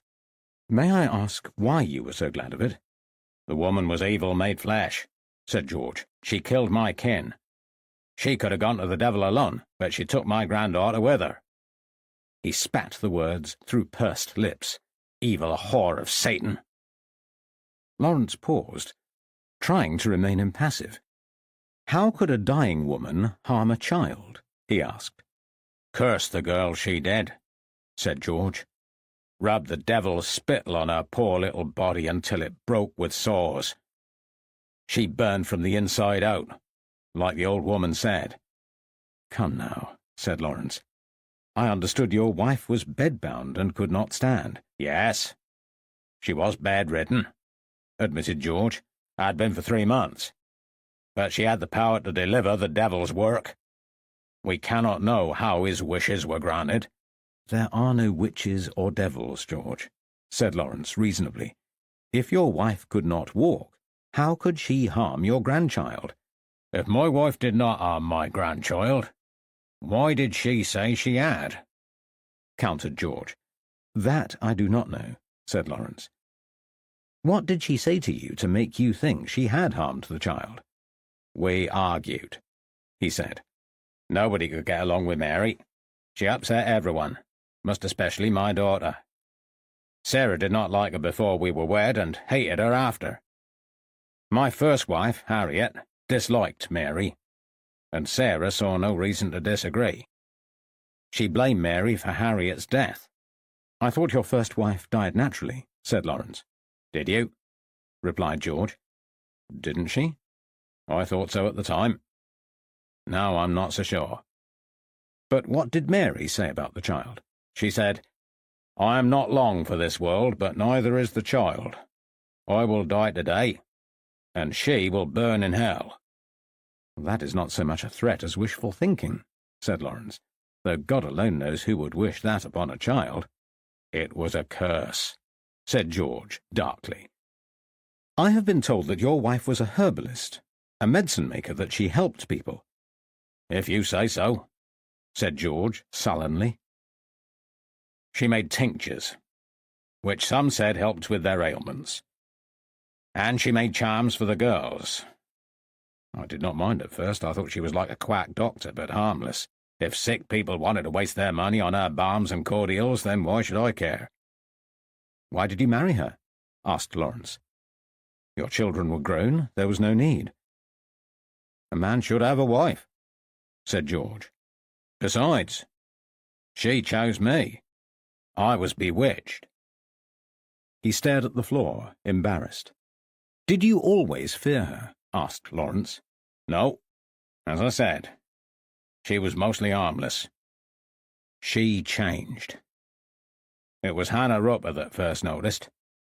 Said she was worried that Mary was taking herself too seriously and had frightened one of the other women. Eliza Clay, it was. You should speak to her. She was scared senseless, and if she has recovered her senses by now, she might tell you about it. And how Sarah never liked Mary. The more she showed her dislike, the more Mary played up to it. Then it eased again and people forgot. I can't see where witchcraft comes into it, said Lawrence. I don't know where it came from either, said George. But not long after Harriet died, the whispers started. People claimed Mary had overlooked her. Then someone said she'd bewitched her dead husband, and that she had bewitched me, for I never cared for her until I married her. Then she was accused of causing the death of poor Jonathan Carter. He was scared to death, tormented by crows. What is this story of crows? Said Lawrence. I'd never heard of crows bringing bad luck before I came to Fressingfield. I suppose you grew up in a town, did you? Asked George. I did, as it happens. George looked him up and down. Not much of a surprise, he said. You don't need to hear stories in the countryside. You use your eyes. Where there is death, so there are crows. Human or animal, it's all the same to them. They feast off their own kind. He shuddered. Your wife had a tame crow, didn't she? There was nothing tame about that feathered imp, said George, closing his eyes as if to block an unwanted memory. She fed it with a spoon, and it talked to her. Talked to her? She spoke to it, and the thing crowed back at her, like two folk gossiping. It was unnatural, wrong in every way. Where is the crow now? It has gone, said George evasively. You released it? No. I wrung its evil neck. Lawrence shook his head, disgusted. It was one thing harbouring a fear of witchcraft, but another to use it as an excuse to kill a living creature. Was that necessary? He asked. Surely it behaved no differently to a caged canary. George scowled, but did not answer. Let us suppose that witches exist, said Lawrence. Do you really believe your wife hated your grandchild so much that she deliberately caused her death? I believe it with my whole heart, said George firmly. Everything my wife predicted came to pass, everything. Her and I getting wed, the baby's death, and Harriet's death. You did not tell me she foretold Harriet's passing. That was why Sarah hated her. And you heard her say this? I did not. Perhaps it was Sarah, and if it wasn't her, then she would know who did. You should talk to her anyway. Then you would find out how much Mary Corbin was disliked. I will talk to her, said Lawrence. Today, if I can. If you see her before I'm tell her I sent you, said George. She won't speak to you otherwise. Lawrence opened his mouth to ask another question, but George had already turned away and was shuffling slowly back towards the farmhands as if all his energy was depleted. Lawrence returned to the centre of Wingfield, mulling over the conversation. George was fanciful but sincere, and his fear of Mary was real. But their conversation had not helped the investigation. If Lawrence hoped to understand the mood of the village, he would have to speak to George Corbin's daughter soon. Chapter 15. An Ill Wind. Lawrence did not return in time to speak to Sarah. It was dusk before they arrived in Fressingfield, and the journey had not gone to plan. He had collected Loveday, as promised, before meeting Michael and Violet, and they'd boarded the waiting carriage. A few moments into the journey, the carriage hit a hole in the road. It had lurched forward before tipping to one side. They calmed themselves and stumbled down the steps to find the wheel buckled and beyond repair. The cabman had apologised and said he would need to find a new wheel before they could go any further. There was little choice but to walk, and as they set off, it had started to drizzle. Loveday linked her arm through Lawrence's, and they'd walked ahead of the other two. Lawrence's mood had darkened again, and he felt self-conscious at the public display of intimacy. Michael and Violet had maintained a respectable distance behind, sensing his discomfort. At first, Loveday regaled him with stories of her time in Cheltenham, but as the rain fell harder, she grew quieter and began to shiver. Lawrence had offered her his jacket, which she accepted, but by the time they'd arrived in Fressingfield, they were soaked to the bone, and the greater part of the journey had been spent in unnatural silence. It had not been a happy day. Lawrence woke the next morning burning hot and with a swollen neck. He tried to rise, but the room swam, and as the sweat trickled from his brow, he realized he had a fever. He struggled to his feet, fighting the lightheadedness that threatened to overwhelm him, reached the washstand, and vomited. Though Lawrence felt dreadful, he was too considerate to leave a mess for the maids. He dressed slowly, fighting the urge to return to bed, collected the soiled basin and carried it downstairs to the water closet with its newly installed piped water. The room was not in use, so he entered, emptied the basin into the sink and swilled it, shivering throughout. He left the basin to drain on the side and entered the hallway with the intention of returning to his room with a cup of tea. He contemplated breakfast but was unable to face the thought of eating. As he passed the morning room, Michael looked up from his paper. "Good morning," he said, then noticed Lawrence's pale face. "You look awful," he continued. "I feel awful," croaked Lawrence. His throat was aflame. Beads of sweat mottled his brow. "Go back to bed, old man," said Michael sympathetically. "I will ask Anna to fetch the doctor." Lawrence did not argue. He returned to his room, undressed, and got back into bed, waking several hours later to a sharp rapping at the bedroom door. Anna McElliot opened the door and showed a smartly dressed young man into the room. "Dr. Taylor," she announced. Lawrence opened bleary eyes. The young man standing before him did not look old enough to have graduated, much less completed medical training. "Good morning," grinned the young man, offering his hand. "Andrew Taylor, locum doctor of this parish for my sins." Lawrence coughed. "Lawrence Harpham," he said. "Private investigator and carrier of germs." "Ah, you still have a sense of humour," smiled Andrew. "That is a good sign, and means you can't be too unwell. Now, sit up, please, and let me examine you." The doctor located Lawrence's pulse, keeping time on a silver fob watch. "Nice healthy beat," he said before opening his medical bag and extracting a thermometer and a flat wooden stick. "Open," he said. Lawrence opened his mouth obediently. The doctor placed the stick on his tongue and looked down Lawrence's throat. He made a clicking sound, then inserted the thermometer in Lawrence's mouth, noted the reading, wiped the instrument, and returned it to his bag. "You have a temperature," he said. "Your throat is inflamed, and there are some nasty white spots down there.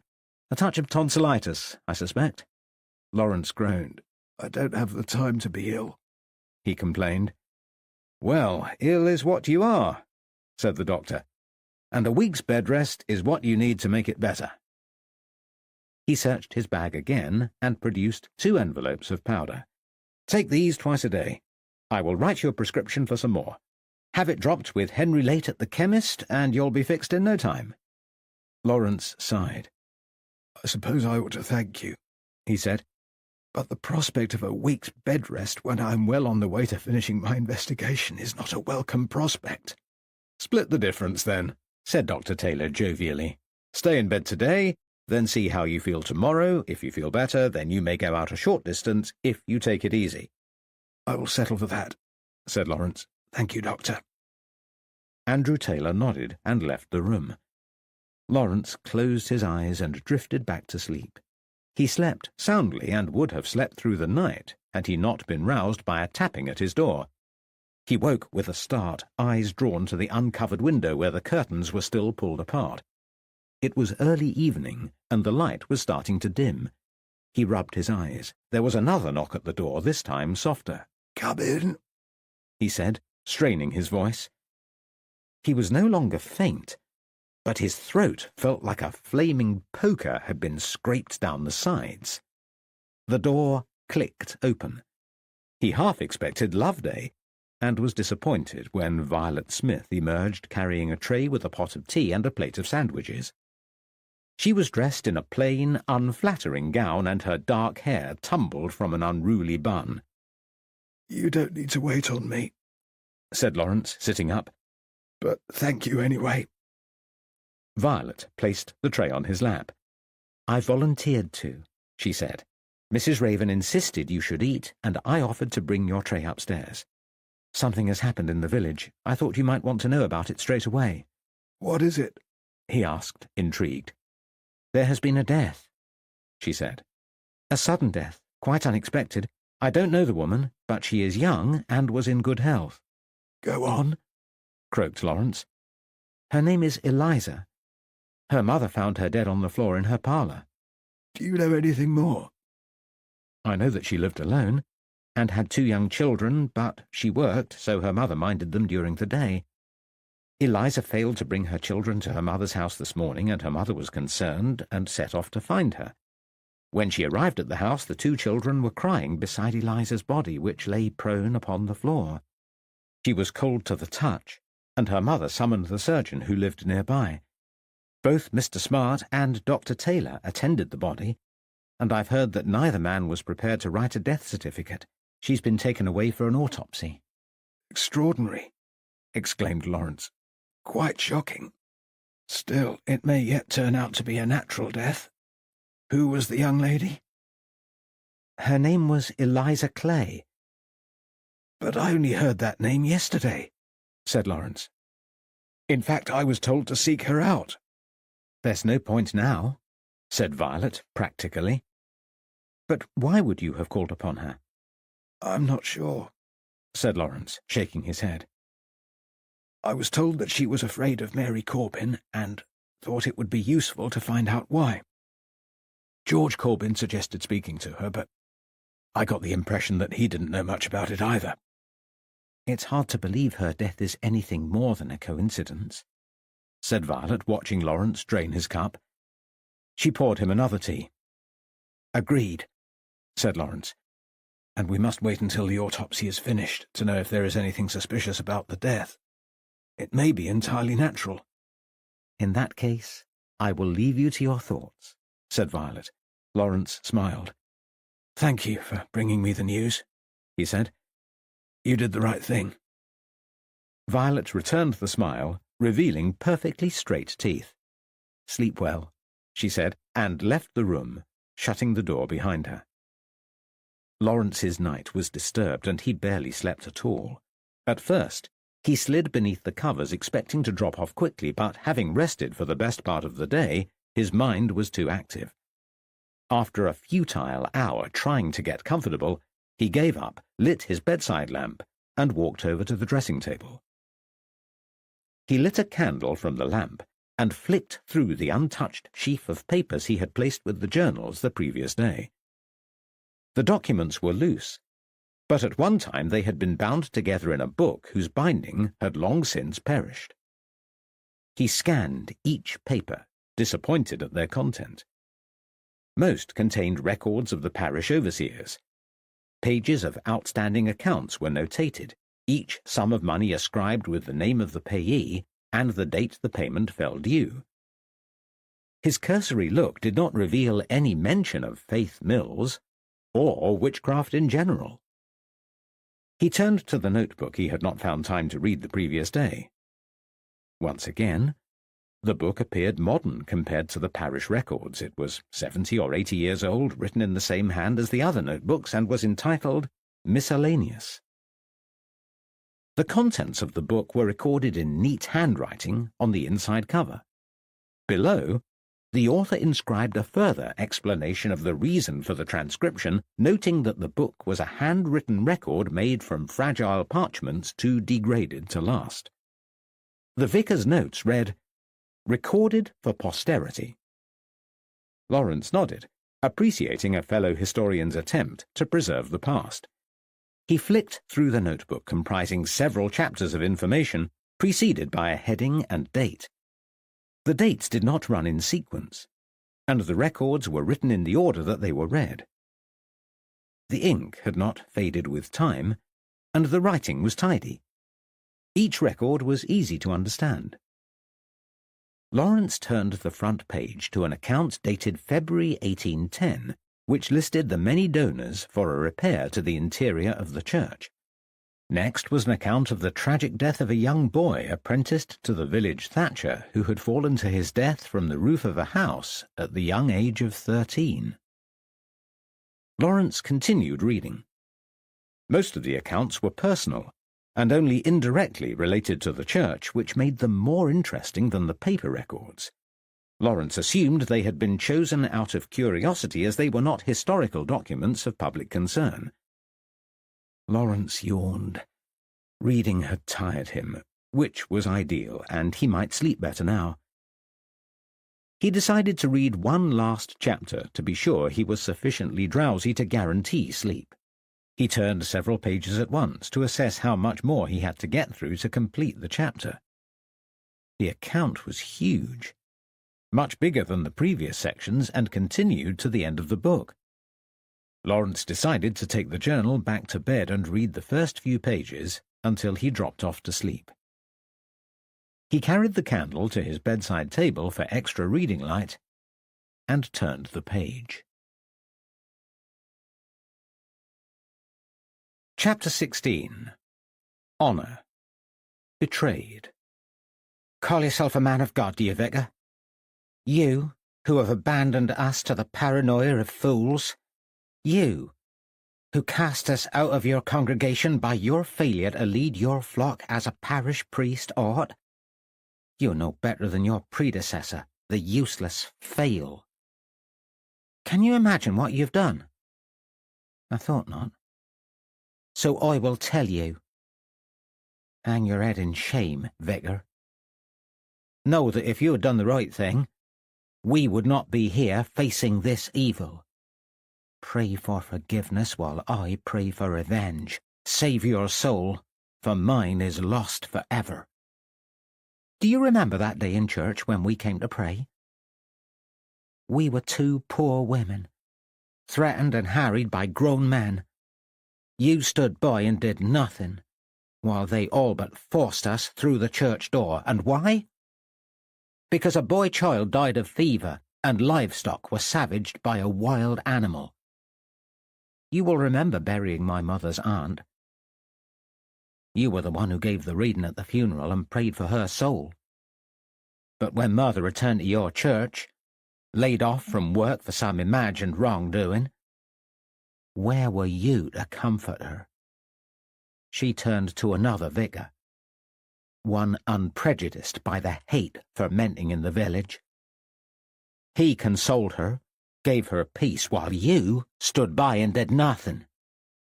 In the end, Laxfield Church was her only place of refuge, the only place she was made welcome, comforted by the vicar and his church wardens at least, if not by the parishioners. Day after day she walked long miles there and back, occupying her time in worship, for no one would give her work. Then the soldiers came, destroyed her sanctuary, and she never returned. How unfair that you, who did nothing for her, suffered less damage to your church than the kindly vicar of Laxfield. He was never the same man again. My mother's heart, already damaged, was broken beyond repair at the sight of the desecration wrought upon her beloved church. And however awful it was upon that sorry day, fate brought far worse. Did you know how I came to be with child? Would you have treated us any differently if you had known that Page's bastard child was forced upon me? Not only was my mother unemployable, but I was too. They judged me harshly for my pregnancy, assuming I was a harlot with no morals. But I was a virgin until Page had his evil way. Nobody would take us, though we were willing to work, though we needed to work. They would not even take Alice or little Walter for stone-pecking. You could have influenced them, but you chose not to. You elected to do nothing. How do you think my mother felt having to beg the overseers for parish relief?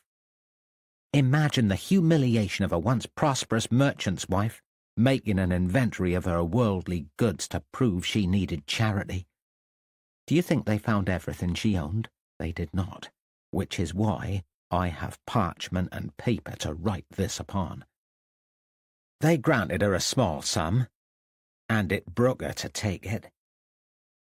They called me before the parish constable and made me say who had impregnated me. Do you know what they did when I answered them? They jeered and said I was a liar.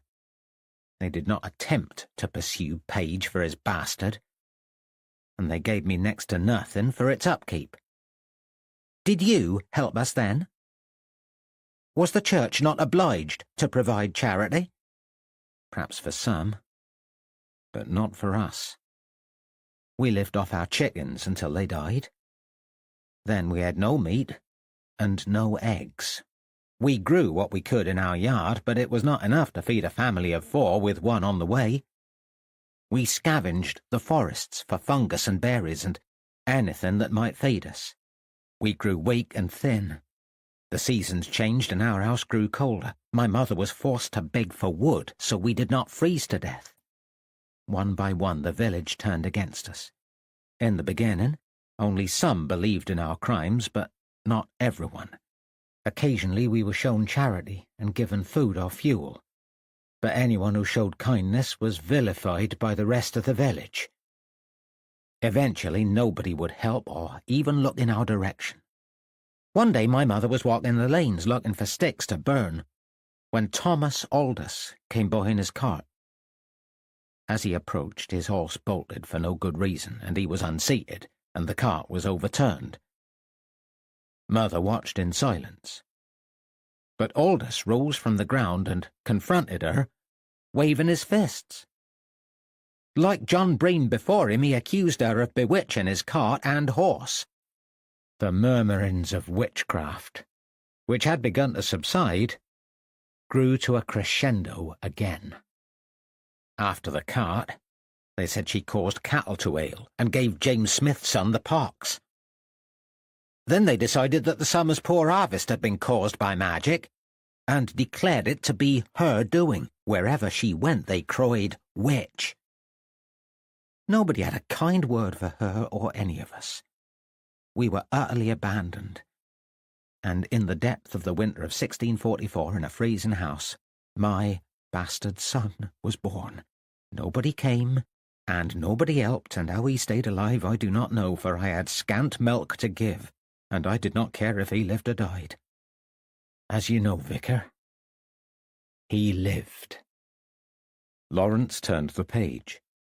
The account stopped, and at the bottom of the page was an ellipse, followed by the words, Journal 3. Only then did he realize that he'd read far more than he'd intended. Frustratingly, the journal finished partway through the account, and Lawrence wanted to know more. The manuscript had mentioned bewitchment. Could the woman be Faith Mills?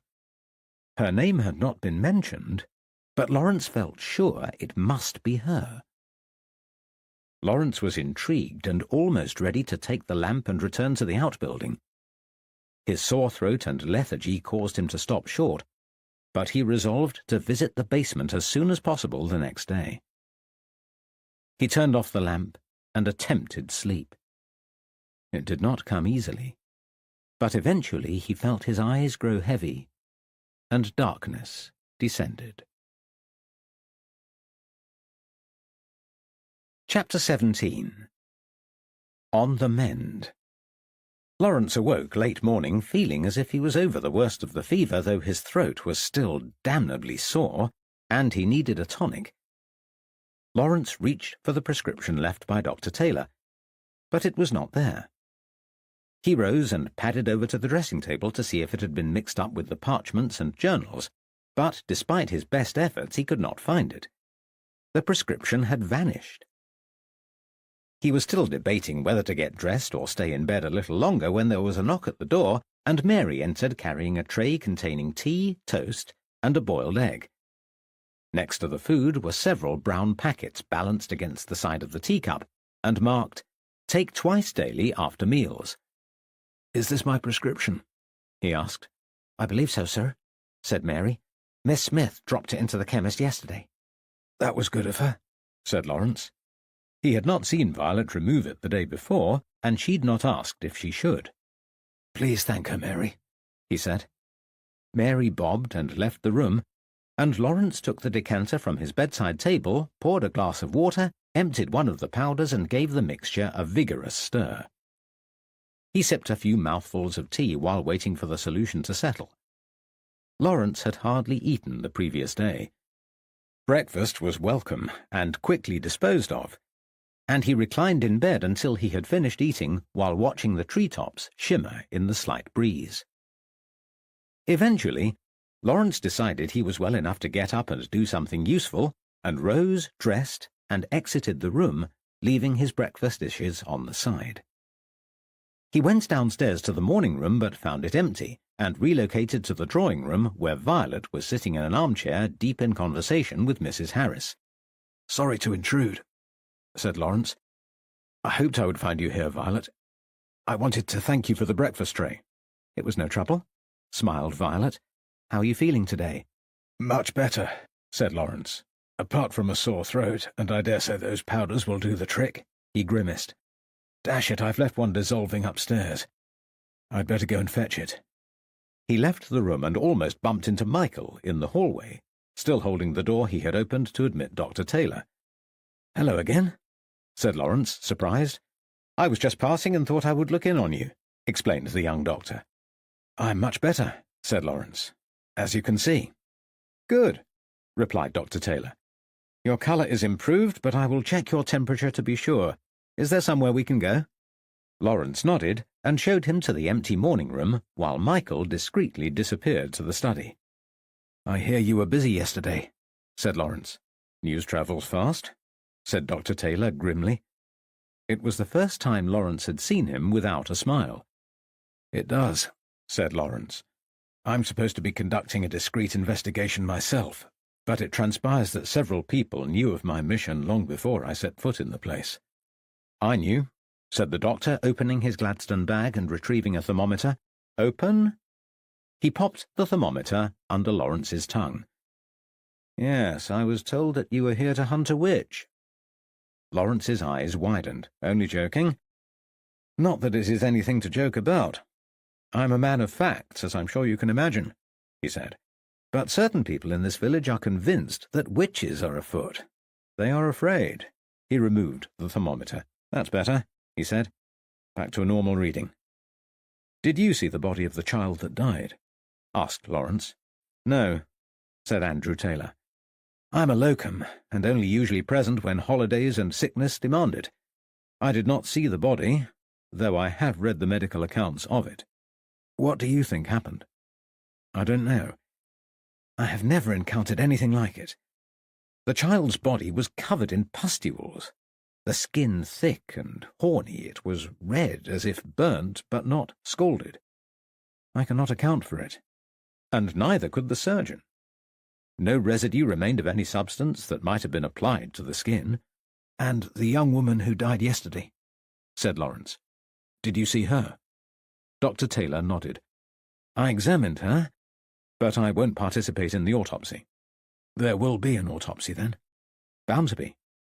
We can't account for the death by natural means." "Why?"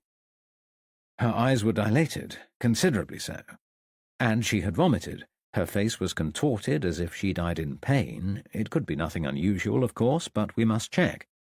"I trust you won't discuss this," Of course not, said Lawrence. Could the two deaths be connected? No, said Andrew. There are no similarities at all. Why do you ask? I intended to visit Eliza Clay this week, said Lawrence. There had been some difficulties, and she'd argued with Mary Corbin. She feared Mrs. Corbin, and I want to know why. I am surprised, said Dr. Taylor. Mary Corbin was an odd woman, though harmless, and certainly not a witch. No such thing. She had a layperson's knowledge of medicine, and though her tinctures would not have been much help, neither would they have caused any harm. She was disliked, said Lawrence, particularly by her husband. Yes, Mary Corbin was strong-willed, said Dr. Taylor. George Corbin did as he was told while she was alive. Now that she has gone, he has grown bolder. He grieves for the loss of his grandchild, said Lawrence, and regrets his marriage to Mary. He would still be with his first wife if she had not died. Now that was a less straightforward death, said Dr. Taylor. It was one of my first visits to Fressingfield as a newly qualified doctor. I was assisting Dr. Anderson when we were called to the Corbin house. The first Mrs. Corbin lay dead in the bed when I arrived. She'd suffered from heart problems for a long time, but was strong in all other regards. There's nothing odd about that. There was a little, Taylor continued. Harriet Corbin had also vomited on her deathbed. I remember the smell of it. Most peculiar. Vomiting is not commonplace in heart cases, but equally not unheard of. It made me uneasy, but Dr. Anderson felt justified in citing the cause of death as heart disease, though he considered an autopsy. Did you know that George Corbin thinks his second wife bewitched his first?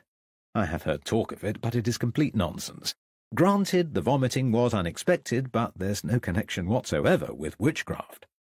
You can't entirely rule out foul play of some kind? Asked Lawrence. Dr. Anderson is far more experienced than I am, and he said the cause of death was heart disease alone. That is not what I asked, said Lawrence firmly. Andrew Taylor sighed. I cannot rule it out entirely, he conceded. And when will they perform the autopsy on Eliza Clay? The surgeon lives locally and is readily available. I dare say Mr. Smart will have it finished in the next few days. I would be glad of any information you can give me, said Lawrence. Dr. Taylor snapped his bag shut and replaced his hat, then shook Lawrence's hand. Come and see me at the surgery in 2 days, he said. I'll share what I know. Lawrence escorted Andrew Taylor to the front door as Emily and Loveday walked downstairs. Hello, Doctor, said Loveday. Dr. Taylor tipped his hat. Good morning, ladies, he smiled. We're walking into the village, said Loveday. Emily opened her mouth as if to speak, but Loveday glared, and Emily kept quiet. We will keep you company. They exited the door, leaving Lawrence standing in the hallway. Loveday had not even acknowledged his presence. He turned to find Violet watching him from the drawing-room door. She raised an eyebrow, but said nothing. Lawrence pursed his lips, feeling a little hurt, then decided to do something productive. He would defy the doctor and visit George Corbin's daughter. Time to get to the heart of the matter, though he would have to tread carefully. The poor woman had only recently been bereaved. Chapter 18. More about Mary. It was a short walk to Sarah's cottage, which was just as well. Lawrence had not realized how ill he still felt until he left the confines of the warm vicarage.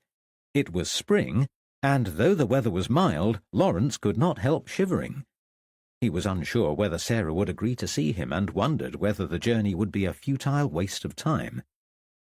He asked a passer-by for directions to her house, and she pointed to a stone cottage further down the street. Lawrence approached the dwelling and knocked at the shabby wooden door. After a few moments, it opened to reveal a woman in her late 30s, most likely Sarah Hammond. She looked Lawrence up and down and waited for him to say something. I'm Lawrence Harpham, he said. Your father sent me. She pursed her lips, and he regarded her heart-shaped face and high cheekbones. Her sunken eyes were dark-rimmed, and her full lips fell into a frown, not natural but circumstantial. In another life, she would have been pretty. "You had better come in," she said. Lawrence stooped as he entered the low door of the cottage which led to the front parlour, where 4 wooden chairs were clustered around an empty fireplace. A large gap between the bottom of the door and the stone floor left the cottage draughty and cold, and Lawrence regretted leaving his bed. "What do you want?" Sarah asked abruptly. "Your help," he said, "if it doesn't cause you any more pain. I'm sorry for your loss, but would ask you to consider answering a few questions about your daughter." She grimaced. "I'm sorry too," she said. "I love that child, and she knew it." "She? You mean Mary Corbin?" "Yes, I mean the witch. Mary Corbin. I hope she suffers in purgatory for all eternity." Sarah's lip wobbled as she held back tears. "Sarah, you don't have to speak if it's difficult. Your grief is still raw, and I understand." "No doubt you do," she sighed. "But it hurts. It hurts because I loved my child, and it hurts because I knew it would happen. And it hurts to have been right all along. At least I'm not afraid any more. The worst has happened." "There is nothing to fear," said Lawrence gently. "Not now. But there was. Your father suggested that you hated rather than feared her." "I hated and feared her equally," said Sarah. "She was not right in the head. But the worst of it was that she took pleasure in frightening people. I don't doubt that Mary had power, but people misunderstand the nature of it. My father thinks she was a witch, plain and simple. He thinks of witches as supernatural, women who fly at night on broomsticks with devils and imp familiars. That wasn't it.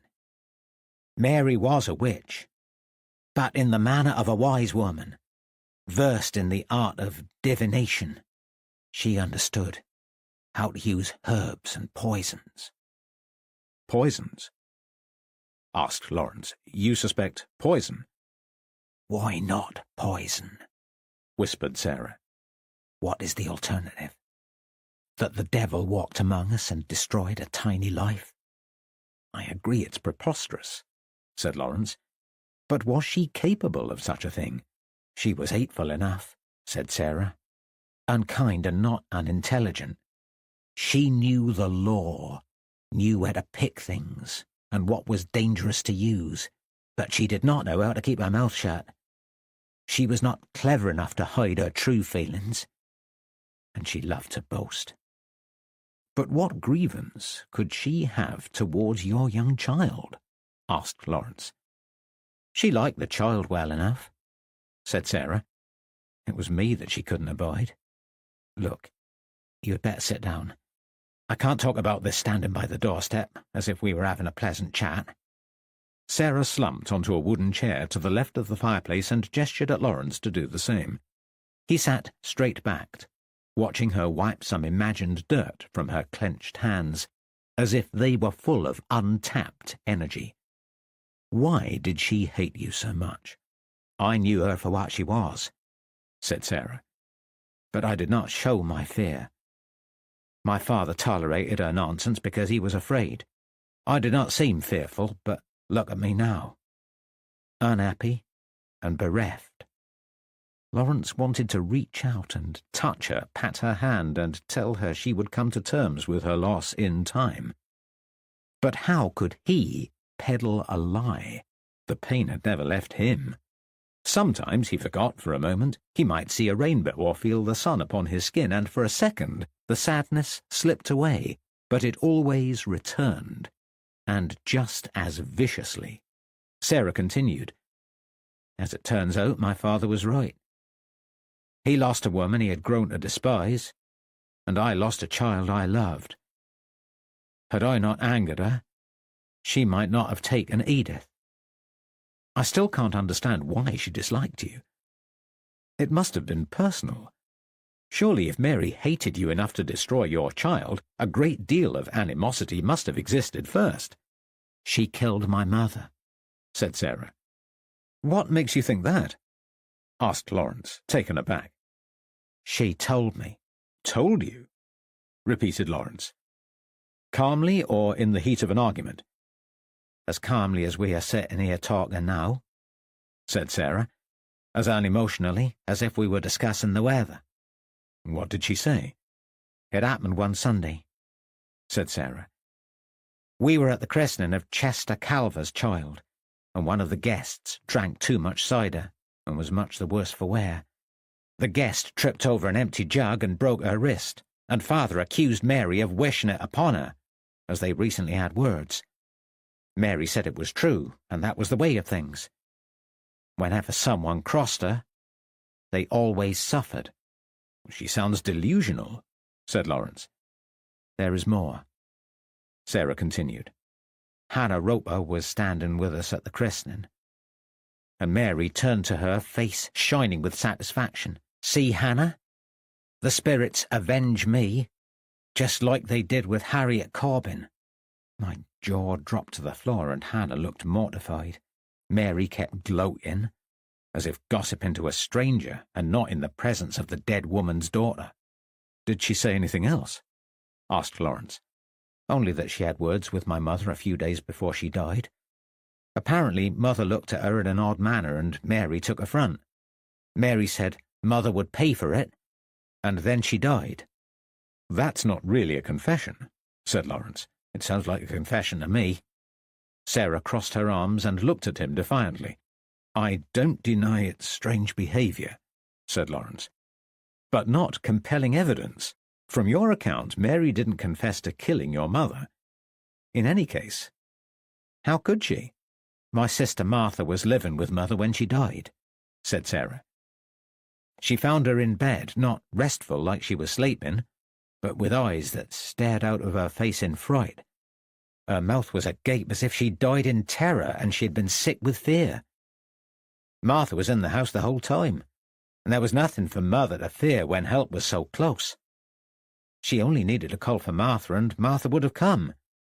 But how could Mary have been involved? Asked Lawrence. I don't know how she works her evil, said Sarah angrily. If I knew, I would have stopped her killing my baby. But she did something to cause it, there's no doubt. Sarah's hands shook, and a crease beneath her eye twitched uncontrollably. I am sorry, said Lawrence gently, reaching towards her. She allowed him to pat her hand and, biting her lip, managed to staunch the tears that threatened. What happened to your hand? Lawrence started. The words came from nowhere, frank, pointed, and cutting through common courtesy. Most people were too polite to ask. He rubbed his gloved left hand.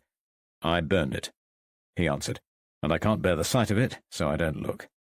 Sarah touched the tips of his gloved finger. He wanted to recoil, but she was trying to be kind, and he needed her cooperation. You know loss, too, she sighed. I can see it. Lawrence swallowed as goosebumps prickled his arms. He would not be distracted from his questions, nor would he allow a stranger to intrude into his nightmare. Why was Eliza Clay afraid of Mary? It was his turn to parry.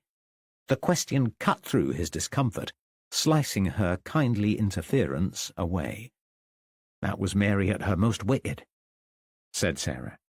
She frightened that poor girl to her wit's end. Eliza thought that Mary had the power to destroy her. What did Mary do? She made a wax doll and put some of Eliza's hair into it. At least she said it was Eliza's hair. It could have belonged to anybody. That's just a parlour trick, said Lawrence. Anyone would be simple-minded to believe in it. Eliza wasn't frightened, to begin with, said Sarah. Tell me, why did Mary make the doll? Because they fell out, said Sarah, over money. Mary had made a cough tincture for one of Eliza's children. She made things all the time. There was nothing unusual in it, except Eliza already owed her money for other things. Mary asked for her usual fee, which was not very much. but she couldn't afford to give things away, and Eliza said that she didn't have any money now but would pay Mary's fee as soon as she could. Reasonable, said Lawrence. It happens all the time, agreed Sarah. So, Eliza owed Mary for several things, and Mary let it go for a few months. Then Eliza's brother died. He was a member of the Friendly Society, and they gave money to his mother to pay for his funeral. There was a little left over, so she gave it to Eliza. So Eliza could pay her debts, said Lawrence. Yes. She had the means, confirmed Sarah. But she did not do it. Instead, she ordered a new dress, and Mary came to hear of it.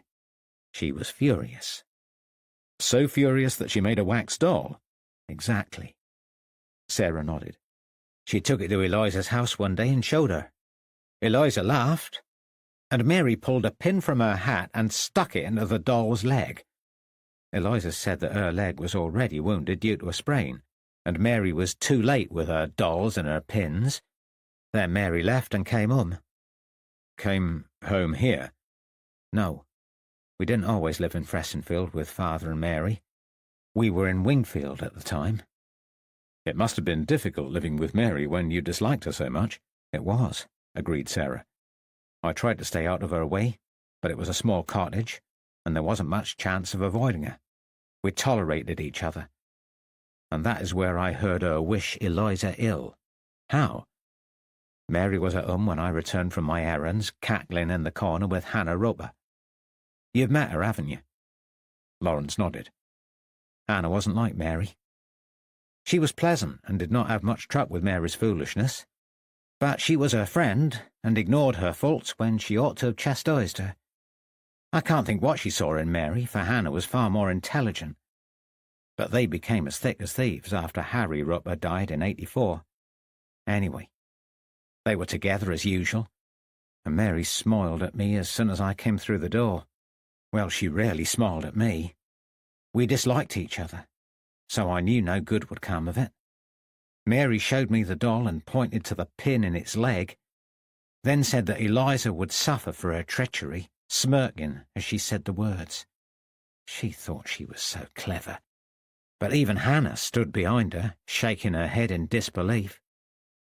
Well, evidently she didn't harm Eliza, as Eliza still lived until yesterday. Oh, but she did, said Sarah.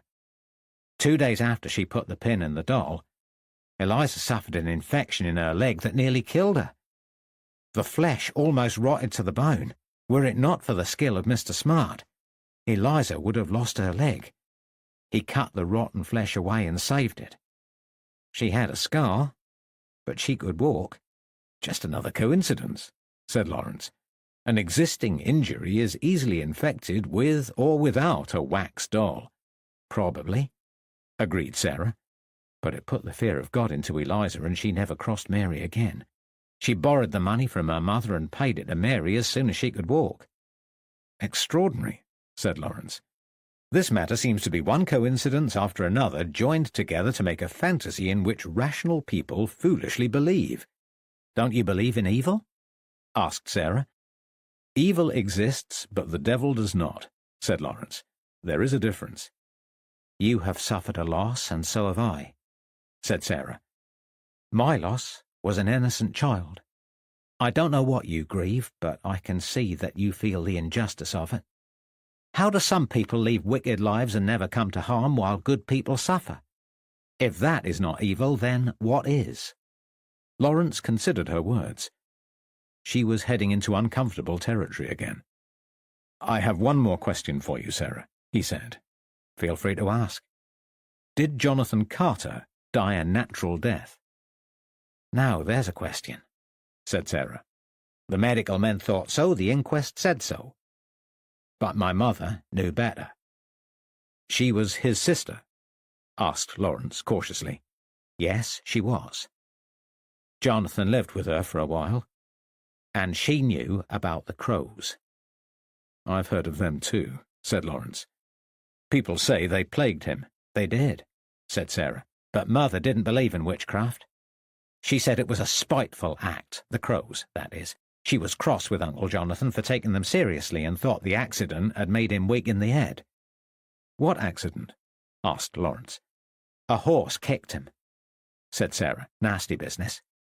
He was steadying a cart while it was being loaded, and a horse reared up and kicked him in the ribs.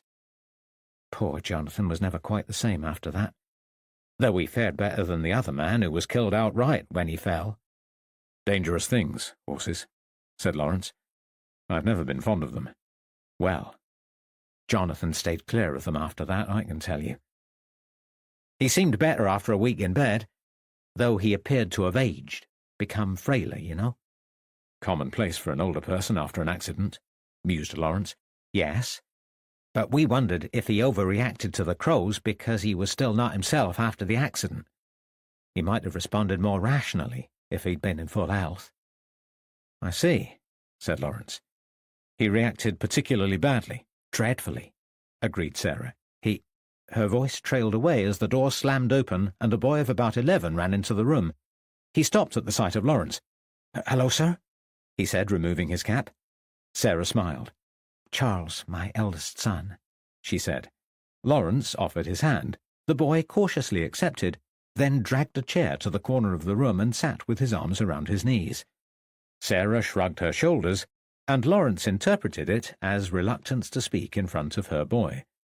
"I should go now," he said. "Can we talk another time?" Sarah nodded. "You know where to find me." Lawrence emerged from the cottage, blinking. He hadn't realized it was so dark inside, and the daylight hurt his eyes. He considered his next move. There were very few people who could offer any insight, and the investigation felt like a waste of time. What had he actually discovered? Nothing new.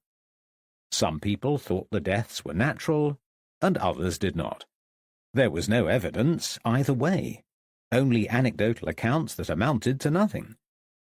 On the plus side, he was pleased with the cooperation he had encountered. Everyone had behaved decently. He had feared that the village would be seething with rumour and speculation. It was less than that.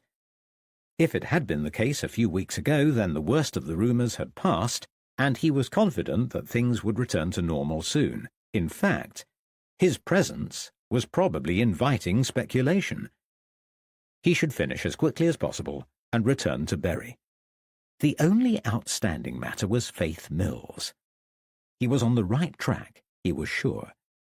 But he still hadn't found the link that connected her with Jonathan Carter. He decided to return to the vicarage and locate the other journal. Chapter 19. Discord. Lawrence arrived at the vicarage feeling tired and a little shaky. Sitting down was fine, but walking even a short distance made him feel unwell again. He had talked too much and his throat burned. He walked through the door and straight upstairs to his room, which had been cleaned in his absence. He picked up one of his powders and reached for the water decanter, but his breakfast tray had been tidied away together with the glass and wash bowl. Lawrence sighed. He wanted to rest, but he would most likely be interrupted by the maid returning to complete her unfinished task. He picked up the journal again and sat on the bed, rereading the last entry. He must have fallen asleep as he read, and woke, bleary-eyed and fully dressed, on the bed with the notebook splayed open on the floor where it had fallen. He reached for his pocket watch. He had been asleep for 2 hours, and it was past lunchtime. Lawrence sighed and rose from the bed. He was hungry, which was encouraging, as the illness had depressed his appetite up to now. He went downstairs and peered into the drawing-room. It was empty, and he tried the morning-room, where he found Emily Raven sitting alone sewing. "How are you feeling?" she asked when she saw him. "A little better," he said. "The house seems empty. Where is everyone?" Emily smiled. "Mother has joined Father in Norwich, Violet has taken Mrs. Harris to Eye, and Loveday has gone for a walk with Dr. Taylor." "Has she now?" said Lawrence. "Yes," said Emily, "and it is extremely inconvenient. Poor Anna is unwell, and I am worried about her. She has taken to her bed and cannot keep a thing down." "I hope she hasn't picked up my illness," said Lawrence. "No, she has stomach cramps," said Emily. "It is different. "Tell me where they went," said Lawrence, "and I'll fetch the doctor." "Thank you," said Emily, stopping short as she heard the front door open. "Perhaps that is Loveday now," she said. They walked into the hallway to see Loveday standing by the open door, waving to someone outside. "Ask him to return," called Emily. "Why? Just ask him." Loveday beckoned the doctor back, and Emily explained the situation. Then the three of them disappeared upstairs, leaving Lawrence alone again. He decided to revisit the basement room for more reading material and strode to the back of the house where the passage turned into the orangery. Lawrence collected the lamp from a cabinet by the inside door and a box of matches, which had been thoughtfully left beside. He put the matches in his breast pocket, then walked across the lawn to the screened area, unlatched the door, and entered the room. It was still dark and musty. He lit the lamp and descended the steps, turning the wick so that the lamp was at its brightest. Lawrence gazed towards the parish chest and almost dropped the lamp in shock. The lid was closed, and the contents of the box were spread haphazardly across the floor. Papers and journals were everywhere, covered in debris from the damp ground. With a shaky hand, he placed the lamp on the steps and gathered the books. He picked through them, searching until he found 3 in the familiar writing of the transcriber, stacked them together, took them upstairs, and placed them on the table. Lawrence returned to the basement to finish tidying and arranged the lamp to light the greater part of the room. As he collected the papers, he began to wonder who had been down here. What were they searching for? Or was it some mindless act of vandalism? Hairs prickled the back of his neck as he considered what might have happened. The lamp flickered, plunging the cellar momentarily into darkness. Lawrence clutched his chest to still his rapid breathing. He did not intend to spend a moment longer in the cold, underground chamber, and would tidy and go. He grabbed a handful of papers and heaved the chest open with his good hand, but a smell of death assailed his nostrils with a foul stench that had not been there yesterday.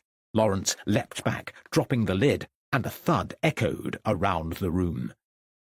His heart was pounding, pulse racing. He dropped the papers over his feet, not caring where they fell. All he could hear was his own heavy breathing, and he stood still, too afraid to move, riven with terror. Then he closed his eyes, took a deep breath, and slowly reached behind for the lantern. Lawrence held it aloft in his left hand, knelt upon the damp floor, and pushed the lid of the chest open again. Inside, lit by the flickering lamp, was a maggot-infested, feathery mass. A sharpened stick protruded from the vile carcass, with a note folded into the cleft. Lawrence did not stop to read it. He dropped the lid, scrambled up the steps, and, without latching the door, ran straight back to the vicarage.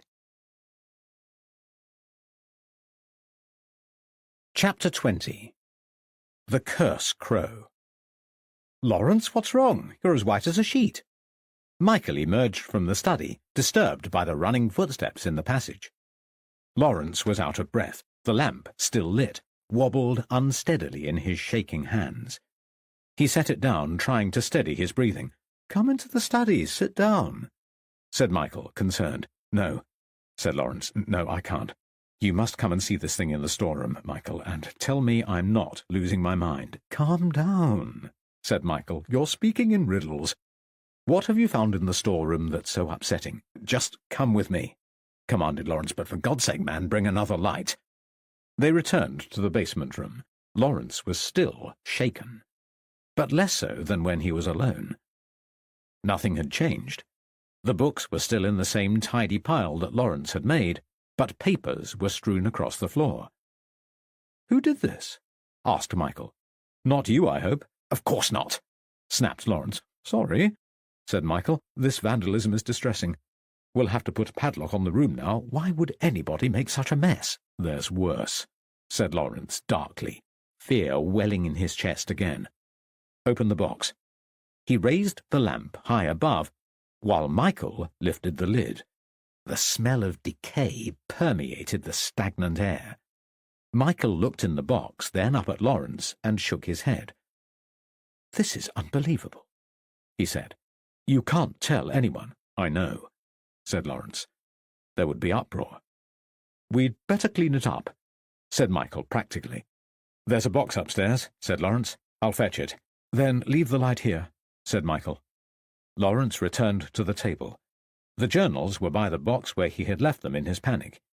He upturned the box, littering the desk with candles, and took it to the basement. Michael reached for his pocket handkerchief.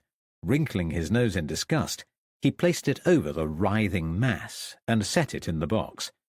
The stick, thrust firmly into the remains of the dead bird, held a note in the cleaved top. "You read it," said Lawrence. Michael opened the small square of parchment, then stared at Lawrence, bewildered. "What does it say?" asked Lawrence. Michael passed it over, wordlessly. "I curse you, Lawrence Harpham. Death stalks you." He turned the note over. On the reverse side, in the bottom corner, were inscribed the words, "For Honor Mills." Chapter 21. Nemesis. I forgot about the Clay girl. She was unfinished business that I had neither considered nor factored into my calculations. And if I had, I would have dismissed it. Why would anybody consult Eliza Clay when there were so many better witnesses to Mary's guilt?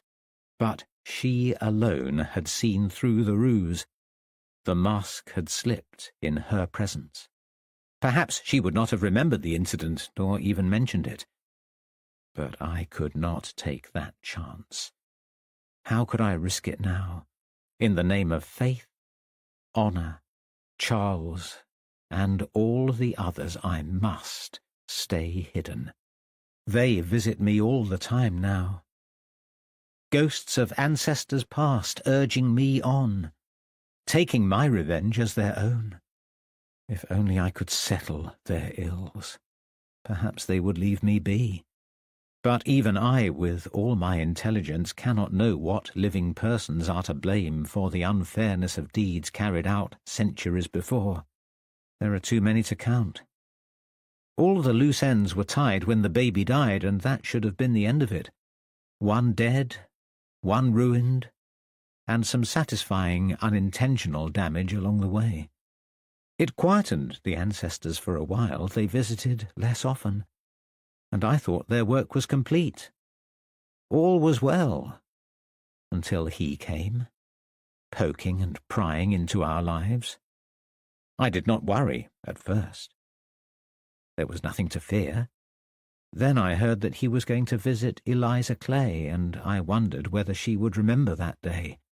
And the moment that I thought it, the ancestors heard, and their voices revisited, low at first, then in a crescendo.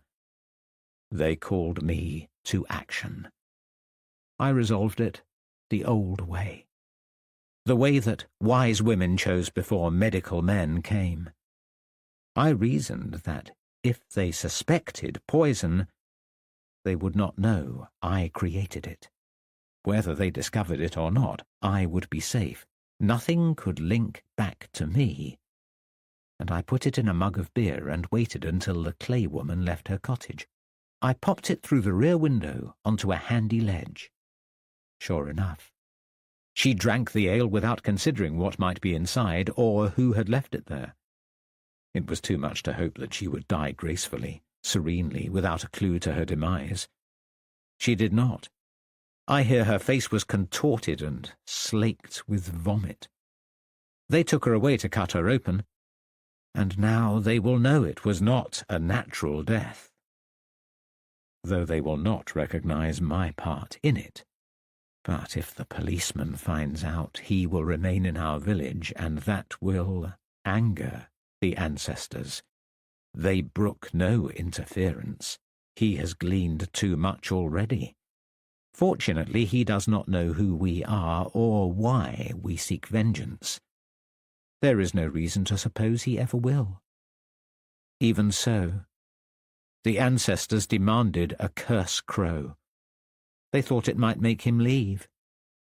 He ought to go. Then they will settle. Until next time. Someone saw him poking around the old parish chest. We do not know why, but we have sent him a gift. It was signed by Honor, the loudest of the ancestors. Already her voice grows quieter. Chapter 22. Another illness. Lawrence and Michael disposed of the bird at the top of the garden in a quiet corner, mainly occupied by soft fruit bushes. The gardener had conveniently left a spade in the ground by the cold frames, which they used to dig a small hole. They buried the box and its dreadful contents, and returned to the house. Dr. Taylor was standing in the hallway comforting a crying Emily Raven, while Loveday perched on the bottom stair, watching impassively. "What's wrong?" asked Michael. "I must go," said the doctor. "Emily will explain." Andrew Taylor opened the door and walked briskly away. "He's fetching Mr. Smart," cried Emily. "Anna is extremely sick indeed. He can't find any reason for it and seeks a second opinion." "I'm sorry," said Lawrence, "but I'm sure they will be able to help her." "I hope so," said Emily. "She's only 14. I must tell her mother." "Shall I go?" offered Michael. "No," said Emily. "It is my responsibility. I must do my duty with mother and father absent. Will you come with me, Loveday?" "Must I, darling?" asked Loveday. "Wouldn't you prefer it if Michael joined you?" "It would be my pleasure," said Michael. Emily's cheeks flushed red across her pale skin. "I would like you to come," she said to Loveday in low, measured tones, indicating a hint of anger. "Very well," sighed Loveday, smiling at Lawrence. "I'll see you later." "Perhaps," he murmured, turning to Emily. "Is there anything I can do?" Emily shook her head. "Mary Warne is sitting with Anna. She will not leave her side until my return. Dinner may be late tonight, but that is nothing. We must look after Anna." Lawrence nodded, watching as the girls left the house. "Do you think I should send word to the Reverend?" asked Michael. "Not yet," said Lawrence. "Everything seems under control. It would be a shame to bring him home unnecessarily. We ought to find out what Mr. Smart has to say before making a decision." "Agreed," said Michael. "And we won't mention the other business until his return." "No, not a word to anyone but the Reverend," said Lawrence. "Good," Michael agreed. "I shall retire to the study now and make myself useful until Mr. Smart arrives. How are you feeling?" "Much better," said Lawrence. "I don't know why I reacted so out of proportion to the event. It must have been the dark. It magnified my fears out of all reason. I understand. I expect the crow is somebody's idea of a bad joke and nothing to dwell upon." "I won't give it another thought," said Lawrence. "And I have these journals to read through. They'll keep me occupied." Lawrence carried the journals to the morning room at the back of the house. It was a light, bright room overlooking the lawn, and although he was alone, the room was near enough to the study to feel secure. Though usually solitary, he appreciated Michael's proximity. The curse crow had given him a shock. Lawrence was a rational man and should not care.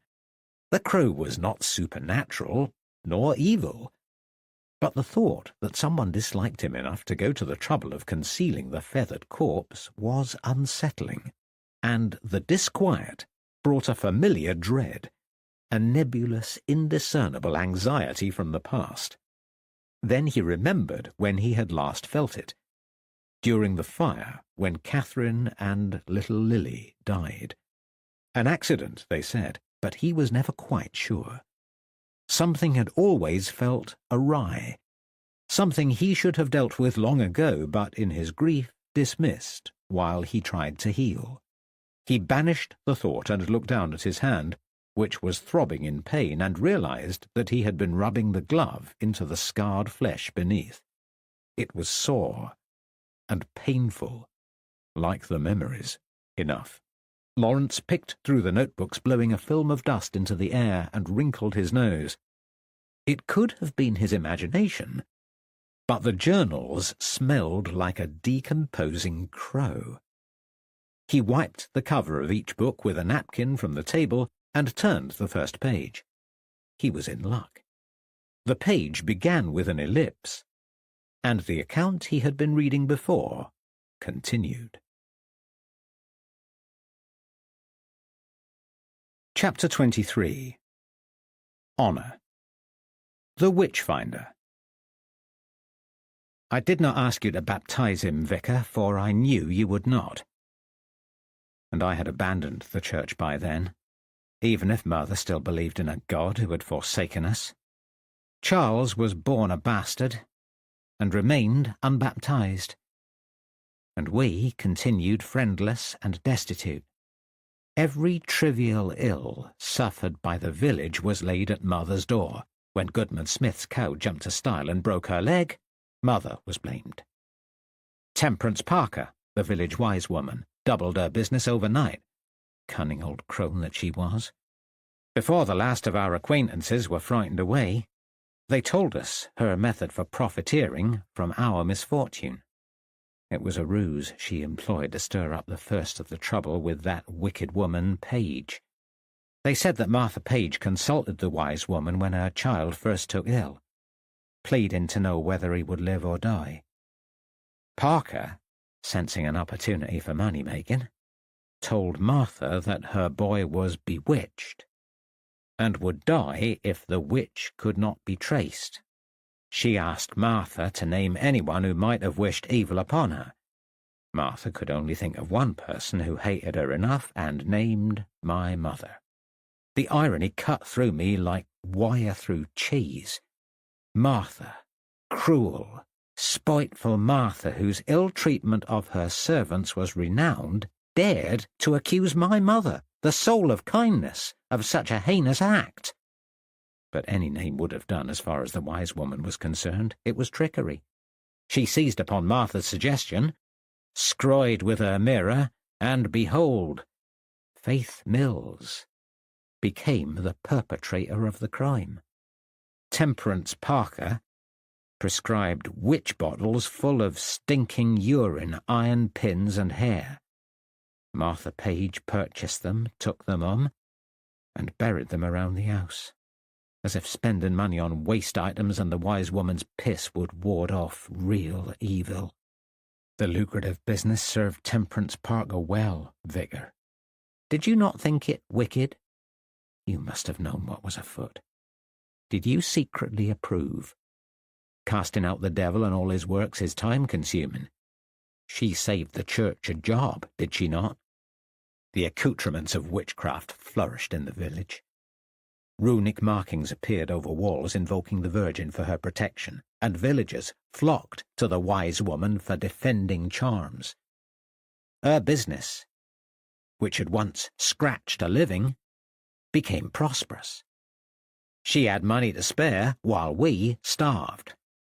I heard it said that Lawrence Calver was so afraid of my mother that he killed his cat and bricked it into the chimney because the wise woman said it would spare him from the witch's wrath. Did you censure her, Vicar? Stop her making money from them under false pretences? You did not. You were as guilty as they were. You did nothing. And the atmosphere turned febrile in a county already paralysed by uncertainty. If good men had stood firm, the horror could have been prevented. If you and your like had intervened, Hopkins and Stern would have been sent away. They came in the spring of 1645. By then, the witch hunters were renowned, already having caused the death of alleged witches in nearby Cambridgeshire. Word of their cruelty had long since reached the village, and we knew they were dangerous men. They rode into town unbidden and made their way to Ufford Hall, where they sought out Francis Sanford. He was a pious man, Vicar, pious and God-fearing. He should have turned them away, shown some compassion to his lonely parishioners, but he invited them in, gave them house room, Told them of the troubles in Fressingfield. No doubt you approved. He invited them to the village where they applied for and were granted funds for their services. Then they sent for their entourage, who lodged at the inn. They were housed in the warm and fed good food. I saw them in the village square by the well, dressed in all their finery. Hopkins and Stern were clothed like lords and burning with zeal. They dismounted their sweating horses, which were led away by the inn servants, and I heard them talking, plotting their campaign. They did not see me, not that it would have mattered. They knew nothing of the village folk, or who would be accused and marked for trial. They were both well-nourished, and spoke like educated men. One was younger and better-looking than the other. I listened as the taller, older man deliberated about where they would go next. They decided that the man called Stern would head south, and the younger man would conduct his business in Fressingfield. It was agreed that both would lodge at the inn, spending the day on their separate missions and returning each evening. When they had finished their conversation, they returned to the inn. I did not follow. I went instead, Vicar, filled with trepidation. I knew why they were there, everybody knew. As I walked past the green, I was ignored by some and jeered by others. One unpleasant child spat in my face, nothing to which I was not accustomed. What else should the daughter of a witch expect? I tried not to worry as I walked home, assessing the effect that this intrusion of witch hunters might have on my family. We lived quietly. Perhaps confrontation was avoidable. Alice and I still ventured into the village from time to time, neither of us prepared to accept our status as outcasts. Brave Alice. She was 10 this year and showed the spirit of an adult woman. Mother only left the house to scavenge in the woods and byways for what little she could put on the table. She had lost her purpose now that she no longer worshipped in Laxfield Church. Walter was too small to go out alone, and Patience, poor Patience. Perhaps it was better for her than for any of us. Her mind was so enfeebled and impaired, each day the same as the next. She was not troubled by the hostility, as she could not comprehend it. But that was all to change. Chapter 24. Honour. Torture. They arrived at daybreak the following day, Vicar.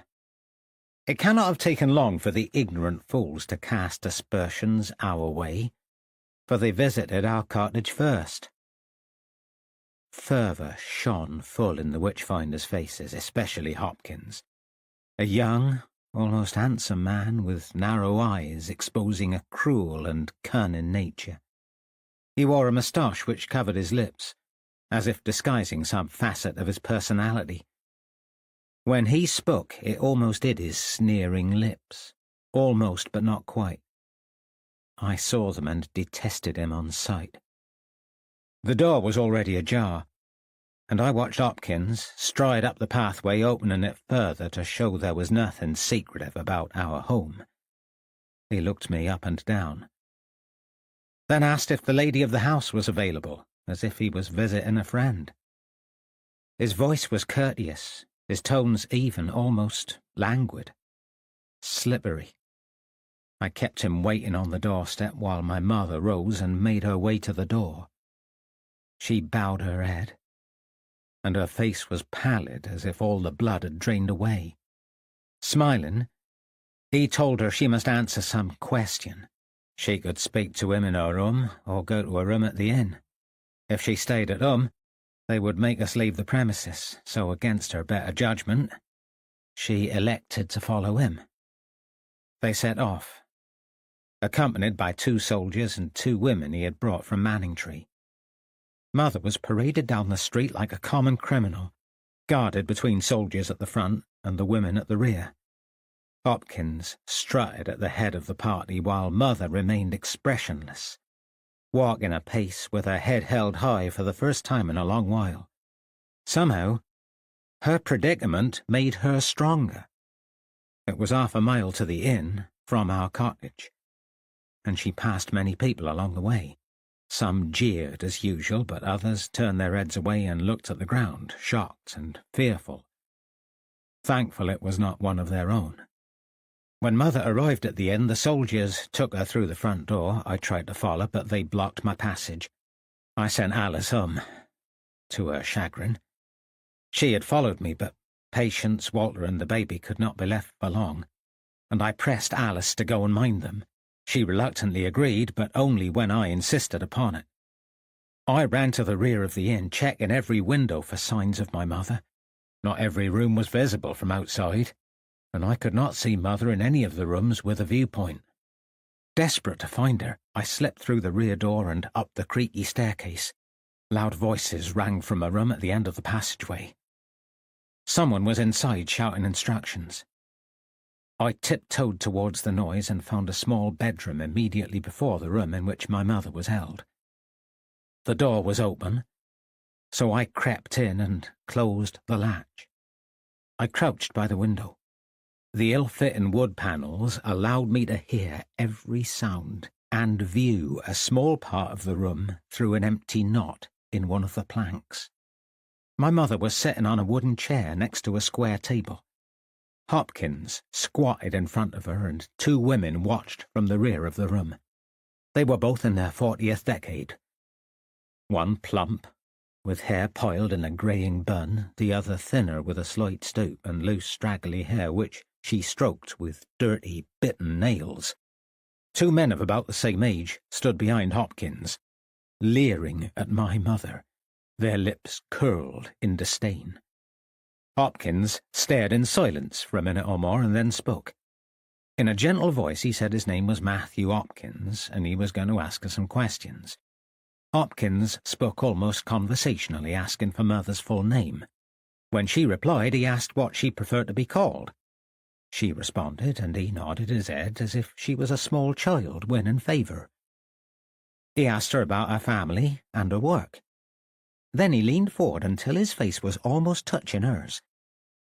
In the same quiet voice, he asked why she had bewitched the page boy. I saw her start at his sudden change of direction. She put her hands on the chair of the seat and shrank back in shock. He moved further forward and repeated the question once again. She denied it vehemently. He raised an eyebrow, then stood up and walked to the rear of her chair. Leaning over her shoulder, he asked why she had killed the livestock. He counted on his fingers the various locations where the killings had occurred. His voice was even, low, and sonorous, though his words were poisonous. Mother denied any wrongdoing, insisting that she would never kill. Having worked on a farm, she cared for animals, and it was against her nature to harm them. From what she had seen, the livestock had been mauled by a wild creature. Hopkins closed his eyes and moved his head away. He looked towards Mother and sighed before slamming his hand down on the square table with such force that an unlit candle clattered to the floor. Hopkins turned to her triumphantly, claiming that she had made the candle move. Before she could deny it, he demanded that she confess to conspiring with a devilish creature to wreak havoc within the parish. Why did she hate the farmers? Was she in league with the devil? She clasped her hands to her face, eyes misting in despair, and said again that she was not, and he said that he did not believe her. The two women exchanged glances. A smile flickered across their faces. Satisfaction. A good outcome. My mother glanced over her shoulder, to the left and to the right, movements swift, eyes exploring every part of the room, searching for a way out. Seeing none, she looked straight into his eyes and reprised her denials. Hopkins continued, ignoring her words as if she had not said them. Witnesses had seen her covenant with the devil. She asked how that could be, as she had never done so, and he said that it happened in the presence of Martha Page and others who would attest to her wickedness. Furthermore, She had encouraged her daughter to do the same. Mother's face paled. She clenched her fists in anger, raising her voice for the first time. Mother accused William Page of defiling her daughter, and Hopkins countered it at once. Martha Page had already told him that Mother would say this. The devil would persuade her to lie, and any claims about William Page were wicked untruths put into her head by Satan.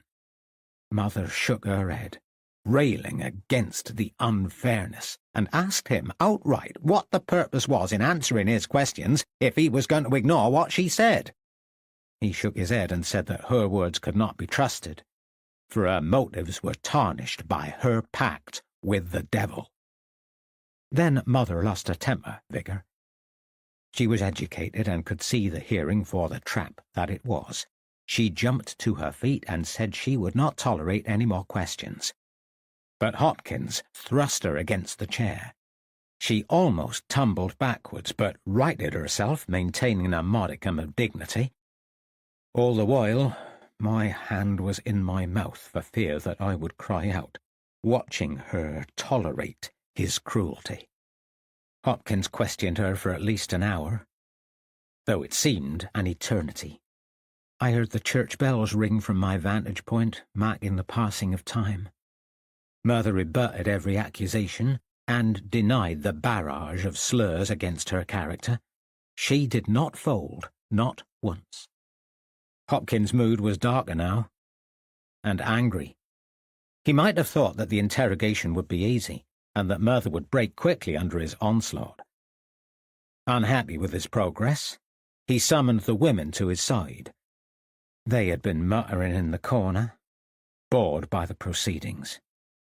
He introduced them to my mother, addressing them as Anne and Priscilla, oddly formal in the context of what he was about to ask them to do. Then he commanded them to search her and strode from the room. I waited next door with bated breath as he walked past the door and stopped, sick with fear in case he entered. I covered my face, as if it could stop him. Then he moved along the passageway with measured steps, and I could breathe again. The distraction now gone, I peered through the wormhole. Do you know what I saw, Vicar? Can you begin to imagine the horror of it? They held my mother down and tore the clothes off her back. Every item of apparel was peeled from her body and flung into the corner of the room. She sat on the chair trying to cover herself, exposed, humiliated, her dignity in tatters. She wept, Vicar. Big, shuddering sobs, as if her heart would break. They hovered around her like a pair of vultures, pointing to her body parts and discussing her anatomy in graphic detail. I did not want to look. But if she must endure it, so would I. Bitter tears streamed down my face as I watched her torment through the wall. They made her stand, Vicar, while their beady eyes scanned her body so close that she could feel their breath on her flesh. The women were like truffle pigs, rooting, snouts twitching with anticipated pleasure. She covered her breasts with one hand, Vicar, and her modesty with the other, trembling from head to toe. Whatever they sought they failed to find, and soon grew impatient. The thin woman ordered Mother to move her hands, but she refused, and they viciously swiped them away. Then the plump woman lumbered around and pinioned her arms from behind. Mother cried out and kicked her assailant, and the thin woman slapped her about the face, causing a vivid red welt. She gave up then, Vicar. It was as if she shrank, became less. She stopped crying and stood impassively. They pushed her to the chair and parted her legs while the plump woman cackled in delight. She pointed to something on my mother's thigh and likened it to a nubbin. A witch's mark, she claimed. a teat for a familiar to suckle upon. My mother said nothing, and did not argue or rail against it. She did not try to close her legs, but stared into the distance and allowed them to look at her. The thin woman took a long, wooden implement from the floor and walked towards my mother, sneering. She said that the instrument was a precking needle, and it would soon reveal whether mother was a witch. She brandished it in the air so close to me that it could only have been an arm's width away. The needle glinted, sharp and long on the end of the stick. Then she manipulated a mechanism and the spring-loaded needle vanished. By the time the stick reached my mother, the needle was out of sight.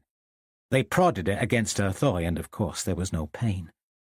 The blunt stick was not capable of piercing skin, and the needle was concealed in the shaft. When mother failed to cry out, they declared her a witch. On hearing their cries, the soldiers returned to find mother sitting on the chair, naked and numb. They did not avert their eyes. They were no gentlemen. Priscilla Briggs recovered my mother's clothes and tossed them in her lap. She told her to cover up and sit down. Then a soldier opened the door and called for Matthew Hopkins. Hopkins returned from the room in which he had been resting further down the corridor. He marched past my room, and once again I held my breath as my heart thumped in my chest. One single sound and he would have heard me. One sob or heavy breath and it would have been over. I knelt, my bones stiff with lack of use, waiting to see what would happen to mother. My pulse thundered in my ears as I considered her fate. She had already been subjected to horrific treatment, Vicar. How much worse could it get? Hopkins strode towards her. She was half-dressed by now, stays up, dress open, eyes red-rimmed and empty. She stared at him, unblinking. He collected the precking needle and examined it, stroking a gloved hand across the rough wood. He smiled with a sinister twinkle in his eye and told my mother that she had failed the test. They had found a teat, and there was no doubt that she was a witch. Now she must confess. My mother remained seated, head bowed, eyes sullen. He spoke again, and told her to make her confession immediately in front of witnesses. She shook her head. He threw the stick to the ground and pressed his face up to hers. Snarling, Hopkins bade her confess again. She spat a single word. No. The men cried, shame, and the women jeered. Hopkins hauled my mother off her seat by her hair and told her he would make her confess in the jailhouse. They marched her away again. 2 burly men to the front, and the 2 searchers to the rear. Hopkins headed the wicked parade, striding out in front like a vainglorious soldier, sated from the capture of his prey. I waited until the footsteps faded to nothing, then rose to my feet. Shivering, my head swam. For a moment I thought I would faint away. I had been there for hours, crouched and cramped, without water or sustenance. I waited unsteadily by the window until I was sure that they had left the premises and watched them in the distance. They had tied my mother's hands behind her back. She walked lonely and friendless towards the parish jail. When I was sure that I wouldn't be seen by the occupants of the inn, I crept downstairs and away from the house, into the clean air, unpolluted by evil. Mother was held at the jail for 3 long nights. I could not find a way to see her the first night and paced the cottage throughout the evening. At daybreak I journeyed to the jailhouse, desperate to be in close, though impotent, proximity to her. The 2 cells in the jail were formed from a stone-built room. They had been locked the previous evening, but now stood open. I tiptoed inside and saw Mother at once. She lurched up and down the cell, linked arm in arm with Priscilla Briggs, who was dragging her along. Mother moaned, eyelids half closed, head shaking from side to side while Priscilla complained, chiding my mother for being too slow. I concealed myself behind a screen, and after 10 minutes, Priscilla turned and stared through the cell door's beady eyes, searching for signs of life. She shoved my mother into a corner and told her to stay there, and I slipped outside and flattened myself against the wall, hoping she would not see me. She walked towards an oak tree and stood on the other side, then removed an old clay pipe from her apron and puffed upon it, obscured by the tree. I took my chance and tiptoed towards the cell. Mother was slumped in the corner with her head in her lap. I reached for her hand and called her name. She lifted her head, regarding me with faded eyes, and whispered that I should not have come. She had only been in the cell for 1 day, but her lips were cracked and her tongue swollen. She asked me to leave and told me that everyone would be in danger if I was seen. She said she could endure the pain, but not the thought of one of her children being harmed. I said I did not care, but she was adamant I must go.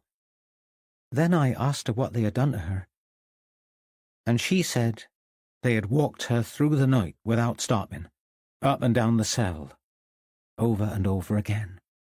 She had fallen to her knees more than once, but they hauled her up and started anew. They worked in shifts, taking turns at dragging her, and one by one they left for sleep or sustenance.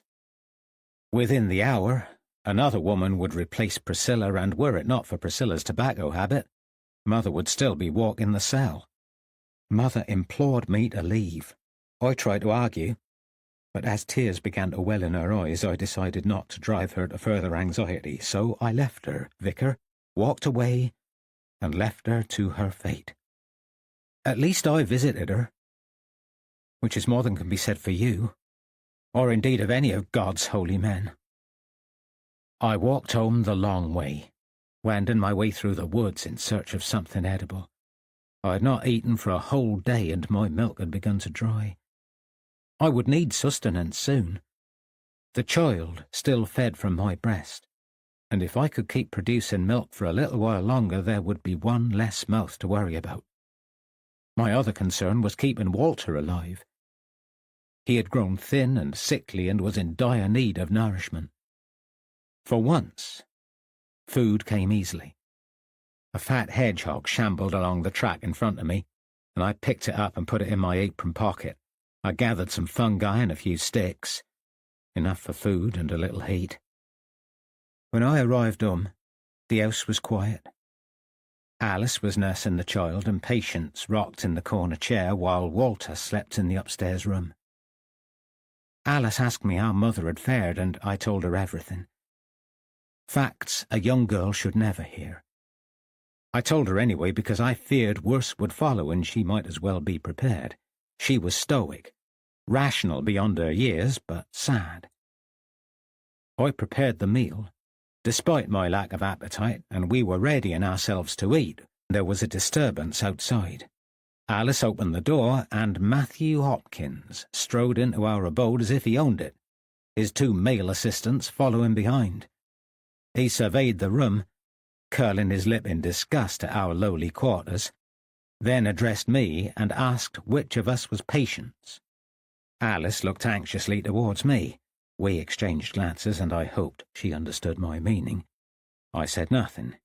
He asked again, narrowing his eyes as he spoke. I stared, mutely. He looked at me with a sneer and said he would beat me if I did not answer, and I readied myself, but at that moment Walter traipsed down the wooden steps, rubbing his eyes. He looked at the big man standing before me and pointed, wordlessly, towards Patience. Hopkins told Walter that he was a good boy, and Walter smiled, not realizing what he had done. Hopkins ordered his assistants to seize Patience. I shouted no and sprang at Hopkins, but he pushed me to the floor and my head smacked against a wooden chair leg. I watched through a mist of pain as he approached Patience. She began to wail.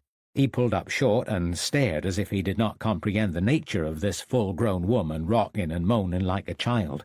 Patience did not like strangers. She was inconsolable already, and her tears mixed with snot as they tracked down her face. Hopkins swore under his breath. Take in God's name in vain, which did not trouble me, Vicar.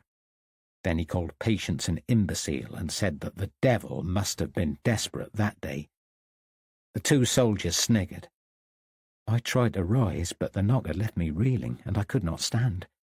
I begged them not to take her and told them that despite appearances, she was only a child. Do you think they showed her mercy, Vicar? Did they consider the impact of tearing a gentle soul with an impaired mind away from her family? You know full well they did not. They took my tender-hearted sister, tied her hands behind her back, and pushed her from the house. She howled piteously as they dragged her up the street as if no better than a donkey in harness. Alice ran from the house, screaming at the men as I crawled towards the door and vomited over the floor.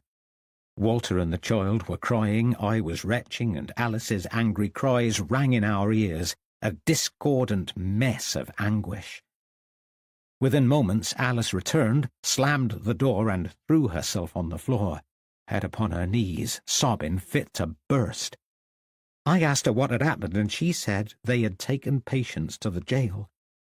When they saw her following, one of the men took a rock and hurled it, narrowly missing her head. Do you think of us, Vicar, when you say your prayers at night? 4 troubled souls who were trying to make sense of what happened. 2 of them too young to comprehend. We sat there for the rest of the day and huddled together through the night. Paige's child slept, but the rest of us lay awake in wary silence. Alice held Walter while she prayed to a God she no longer believed in. And I counted the ways to exact my vengeance upon Hopkins and his ilk.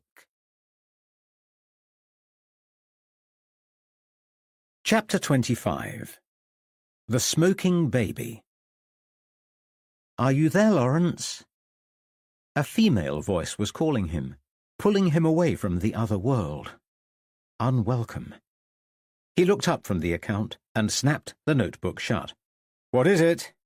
He asked tersely. The door opened, and Violet Smith entered. Sorry, he said. I didn't realize it was you. Don't worry, I wouldn't have disturbed you, but something's happened, and I think you should come downstairs. Why? He asked. Then, ignoring her suggestion, continued, When did you get back? About an hour ago, she replied. Should be impossible, he said gruffly. I can't have been reading a whole hour. He pushed the notebook away. Did you enjoy your trip? Never mind the trip. It was Violet's turn to be short. Something has happened, she reiterated, staring at him wide-eyed. Lawrence almost reached for her hand, then decided against it. What is it? It's Anna, said Violet. She's taken a turn for the worse. Have you seen her? No. Mr. Smart turned up not long after I returned, and I showed him to Anna's room, but didn't go in myself. Instead, I settled Mrs. Harris and unpacked for her. But when I finished my duties, I met Mr. Smart on the landing. He was telling Michael how worried he is. Why? It's Anna. She's dreadfully poorly, Lawrence. Much worse than we thought. She can't stop being sick. Poor thing, murmured Lawrence. Her heart is weak, her breathing shallow, and they have taken some of her vomit away in a bowl. That sounds serious, said Lawrence. It is, said Violet. She is still conscious, thank goodness. Mr. Smart asked her what she had eaten. He suspects food poisoning. A reasonable diagnosis, said Lawrence. It explains her symptoms. It would do, except that she's barely eaten, and has hardly drunk anything for that matter, said Violet. Apart from dry toast, a mug of tea, and a few sips of water from the glass in your room, she has had next to nothing. None of that's likely to cause food poisoning, said Lawrence. It's the sort of meal you could safely give to an invalid. I know, said Violet. I'm a paid companion, and I do have a little medical knowledge. Lawrence raised an eyebrow at her tone, wondering if he ought to apologize, then decided not to. Sometimes Violet seemed bitter about her choice of occupation, but that was not his problem, and he had not intended to cause offence. He searched her face for further signs of displeasure, but found none. "Well, let's hope she soon recovers," he continued, gazing towards the washstand. "Dash it, she must have taken ill before she finished cleaning," he said. "My washbowl and decanter have not been returned. I'll be sure to admonish her as soon as she's out of bed," said Violet with the barest trace of a smile. "I didn't mean it like that," Lawrence protested. "I know you didn't," said Violet. "No, but now I come to think of it—" "Her presence in my bedchamber could be important," said Lawrence. "The decanter was almost empty because I've been unwell and keeping hydrated.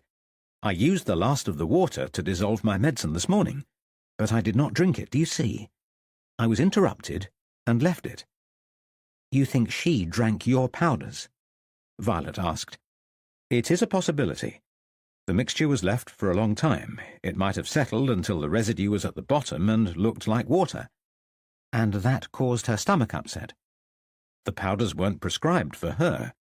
She might have an allergy to something in the preparation." "Where are the powders now?" asked Violet. "Here," said Lawrence. He took the small brown envelopes from the chest of drawers on which they had been placed. "Do you think I should show Dr. Taylor?" Violet nodded. "Yes. He's in Anna's room with Mr. Smart. Wait for them to come down and ask them what they think." They left Lawrence's bedroom and proceeded downstairs. Michael met them at the entrance of the drawing-room and stared down the hallway with his hands on his hips. "What an awful day," he said. "I've had better," agreed Lawrence. "Will it take Anna long to recover?" asked Michael. "It's hard to tell," replied Violet. "We are worried that she might have taken Lawrence's medicine by mistake and suffered an allergic reaction." Michael started to speak, but was interrupted by footsteps on the stairs. "How is she?" he asked, as Dr. Taylor came down, followed by Mr. Smart. Dr. Taylor shook his head. "She is gravely ill," he said. "There has been no improvement." Mr. Smart pulled his pocket watch from his waistcoat. "Has her mother been fetched?" he asked. "She has," said Michael. "She should be here by now. I don't know what is keeping them." "I must go," said Mr. Smart, snapping his watch shut. "Taylor, you inform her mother." Dr. Taylor nodded. "What is wrong with her?" asked Violet. "She is a very sick young lady," Mr. Smart responded. "Aside from the vomiting, her pupils are dilated and she has bradycardia with mild ventricular arrhythmia. In layman's terms, she has a slow and irregular heartbeat. These are not symptoms of food poisoning." Lawrence spoke. "Could she be suffering from an allergy to an unprescribed medicine? I have reason to think she might have accidentally taken some of my powders." "What do they contain?" "Nothing uncommon," answered Dr. Taylor. "It is one of my preparations, just a dose of opiate powder with syrup to taste." "We can rule that out," said Mr. Smart. "There is nothing untoward in that mixture, but show me if you have any left, in case there has been a mix-up." Lawrence reached into his breast pocket and withdrew the remaining envelopes and passed them to the surgeon. Mr. Smart unwrapped the papers, looked inside, and sniffed the contents before placing a few grains on his tongue. Pursing his lips, he handed it to Andrew Taylor, who did likewise. "That's not my prescription," said Taylor, recoiling at the taste. "What the devil is it?" "I cannot say," said Mr. Smart. "I don't recognize it. Where did it come from?" Violet stepped forward. "I collected it from the pharmacy at the post office. Mr. Harpham was in bed and the housemaids were busy, so I thought it would be more efficient to take the prescription myself. I dropped it at the chemist, but no one was there, so I left it on the counter. When I finished my errands, I returned. The powders were already prepared and in the tray with the other prescriptions. Mr. Late was busy with customers, so I left a penny and took it." Mr. Smart turned to Dr. Taylor. "I'll go to my next appointment by the druggist," he said. "This preparation tastes nothing like a cold remedy, and we urgently need to find out what is in it." He opened his bag and dropped the envelopes inside, then took his coat and hat from the stand before placing his coat over his arm. "You were right to think that Anna drank from your glass," he said, doffing his hat to Lawrence. "She told me herself when I questioned her earlier, and I thought nothing of it at the time. We must, at the very least, confirm what was in this mixture of Taylor's." "I will go with you as far as the chemist," said Dr. Taylor. "I feel responsible and must check it was not a misinterpretation of my prescription. You know how bad my writing is." He smiled, but his poor attempt at a joke fell flat. Both medical men hastened down the path, almost bumping into Emily and Loveday. A middle-aged, freckle-faced woman accompanied the girls. "Where can I find her?" asked the woman. "Upstairs," said Emily. "I will show you the way."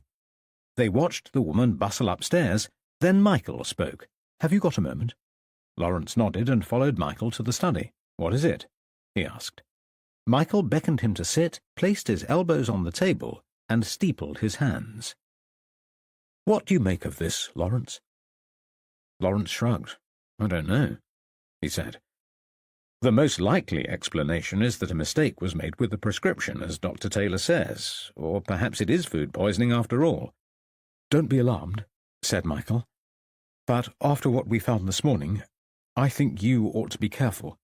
There's another, more personal explanation." "What do you mean?" asked Lawrence. "I thought we had decided there was nothing in that business with the crow." "There may not be," said Michael. "One event on its own is not necessarily suspicious, but two inexplicable events on the same day makes me nervous, that is all." "You think someone intended to harm me?" asked Lawrence. "No," said Michael, thinking out loud, "but if the crows were put in the basement for your benefit, and there is a possibility that your powders were tampered with, then we ought to consider it. Together, it doesn't seem quite so far-fetched that someone may want to hurt you." Lawrence flinched. "Surely you can't think that someone interfered with my medication. Why would they? I've no quarrel with Mr. Late." "No," said Michael, "of course not. And he is a professional man, experienced and highly unlikely to make an error. Though, according to Miss Smith, there was at least one occasion that the chemist's shop was empty. Anyone could have entered and tampered with the packet." "Now you say it like that, it sounds fanciful," said Michael.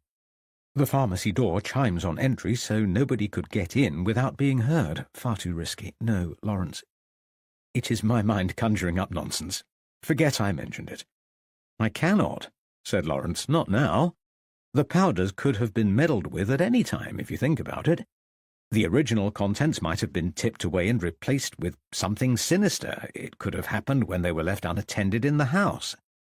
I should speak to Violet and Mary. She brought them in on my breakfast tray. And I don't know where they were left in between. A lot of time passed between Violet fetching them from the chemist and Mary delivering them with breakfast." "Well, speak to them then," said Michael. "It will put our minds at rest, and can't do any harm." Lawrence walked towards the door, pushed the brass door plate, then stopped. He turned to Michael. "How much do you know about Violet Smith?" he asked. "Lawrence," Michael exclaimed. "Steady on." He delivered the words brusquely. "I'm sorry," said Lawrence. "I'm an investigator on a case. I don't want to divide your loyalties, but you must see that I am obliged to ask." "It is not a matter of division of loyalties," said Michael. "My duty is to Reverend Raven, and I will help you with any aspect of your investigation, but I have known Violet Smith for 2 years now. She is dependable and kind. Her devotion to the family is exemplary. I don't doubt it," said Lawrence. "But who is she, and where does she come from?" "You will have to ask her," said Michael. "I have never heard her speak of a family, but she has been with Mrs. Harris for a long time, and I doubt she has suddenly decided to poison her employer's guests." "I'm sure she hasn't," agreed Lawrence. "And for all we know, young Anna is suffering from nothing more than a spot of food poisoning." "Exactly," said Michael, smiling. "It will all look very different tomorrow." Lawrence re-entered the hallway, intent on returning to his room, but Anna McElliot's mother was descending the stairs at a pace and impeded his progress. "Excuse me," he said, waving her through. "How is Anna?" Mrs. McElliot shook her head. Her face was flushed, and she looked as if she had been crying. "Not good," she whispered. "The doctors gave her an emetic earlier, and she is exhausted from vomiting. What a colour it is, too." "Is there anything I can do?" asked Lawrence. "You are kind, sir," said Anna's mother. "But there is nothing to be done. Anna is asking for Alice Etheridge. She is her best friend, and they are as close as sisters. I am going to fetch her at once." "Well, tell me where she is, and I will go," offered Lawrence. "I'm sure you would rather be with Anna." "I would," said Mrs. McElliot. "You are very kind. You will find Alice at the tailor's shop." "I'll return as soon as I can." Lawrence took his hat from the hat-stand and strode towards the centre of the village where he located Alice and explained what had happened. She dropped her sweeping brush and accompanied him straight back to the vicarage. She was young, close in age to Anna, and about 15, he surmised, but had a vastly different character. Anna went quietly about her business, blending into the background as a good servant should, whereas Alice was brash and showed no self-consciousness. She conversed with Lawrence as if they were of similar age and standing. "Is she going to die?" Alice asked as they left the shop. "No, I don't think so," said Lawrence. "But she is very poorly." "I couldn't bear another death," said Alice passionately. "This village is damned." Anger flashed in her eyes. "What do you mean?" he asked. "It is cursed. We are all cursed," she said. "There is no curse," countered Lawrence gently. "You wouldn't think so if you'd seen the things I have seen. You have no idea," said Alice coldly. "Tell me about it, then." "I saw it," she said. "I saw the smoking baby." "Sarah Hammond's child?" Alice nodded and stopped walking. "Yes." "You saw it the day it died?" "I did, and I will never forget it." "What happened?" he asked. She took a deep breath and moved, head lowered, watching the ground as she spoke. "I was in the village running an errand for Mr. Borrett. It was early afternoon and the weather was unsettled, drizzling and misty. I saw the Hammonds come towards me, pushing a perambulator. All seemed well at first, but as they neared, I noticed faint wisps of smoke coming from the top of the pram near the baby's head. At first I thought I'd imagined it, and then it became clear that the baby's parents had not noticed. They were arguing and fully engrossed with one another. When they were so close, there could be no doubt. I stopped them and told them that there was something wrong with the child." "What did you see?" asked Lawrence. "I saw Sarah Hammond stop. Then I heard her scream," said Alice. "She pulled the child from the pram and unwrapped the swaddling, sobbing fit to burst. The poor wee babe was red raw and blistered. It lay there in a torpor, eyes rolling back in its head and too weak to cry out." "Did you see anything on the child's skin?" asked Lawrence. "Was there a substance, an irritant of some kind?"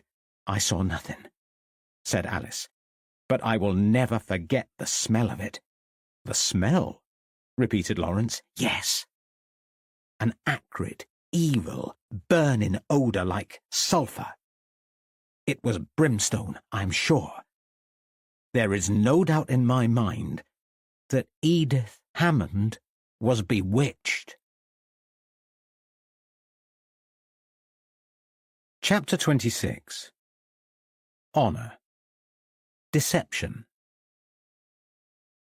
We rose the next morning, Vicar, deprived of sleep and desolate, yearning for the new day to bring fresh hope.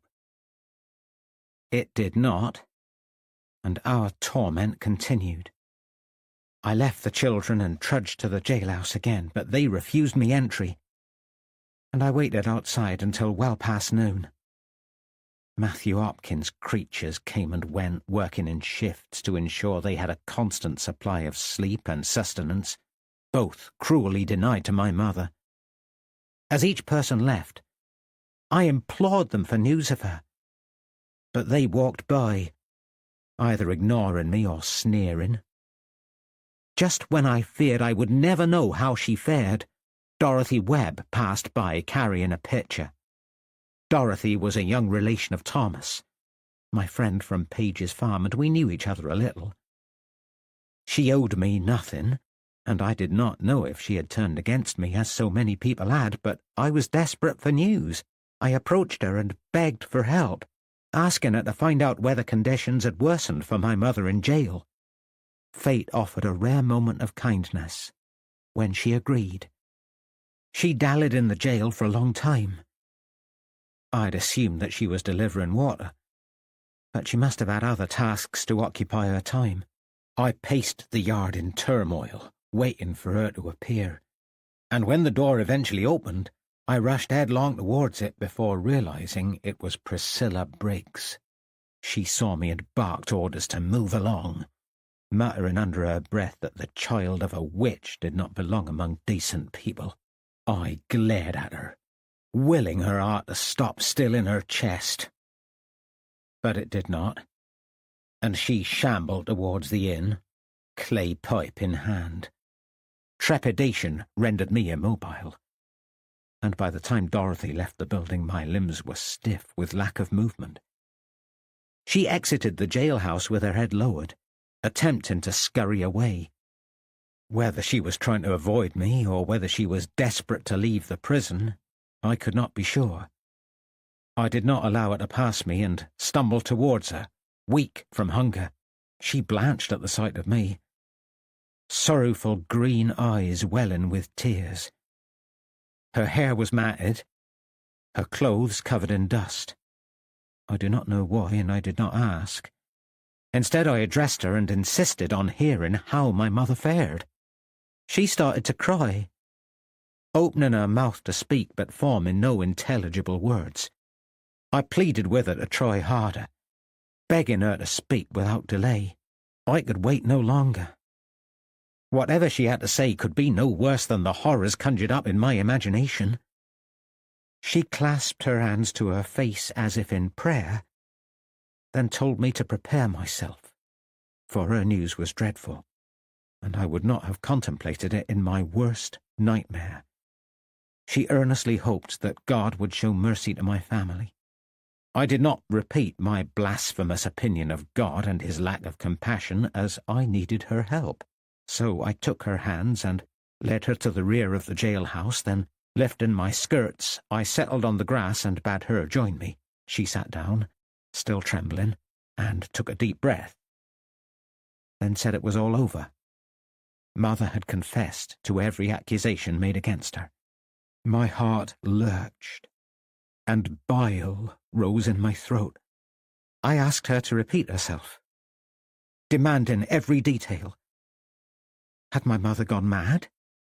What had she confessed to? Had they tortured her? Dorothy struggled to find the words. She put her head in her hands, covered her face, as she told me that my mother would be tried as a witch. I tried to make sense of her words, Vigor. You cannot imagine how it felt to hear such a thing, to know that my good, kindly mother would be on trial for her life, her only crime to have met with ignorance and superstition in the village, her only sin to be unable to extricate herself from the cynical, money-making ruse of Hopkins and his entourage. There was nothing that my honest, God-fearing mother would have done that could require a confession. Dorothy watched my pale face and started to cry again. She composed herself for long enough to give me further details, stating that she could see the jail cell from the front room while she swept.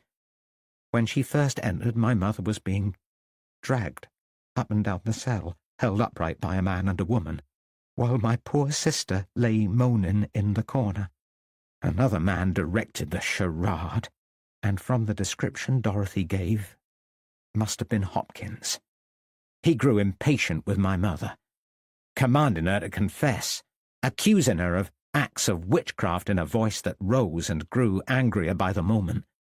My mother was exhausted, hardly able to put one foot in front of the other, but determined not to succumb to his wishes.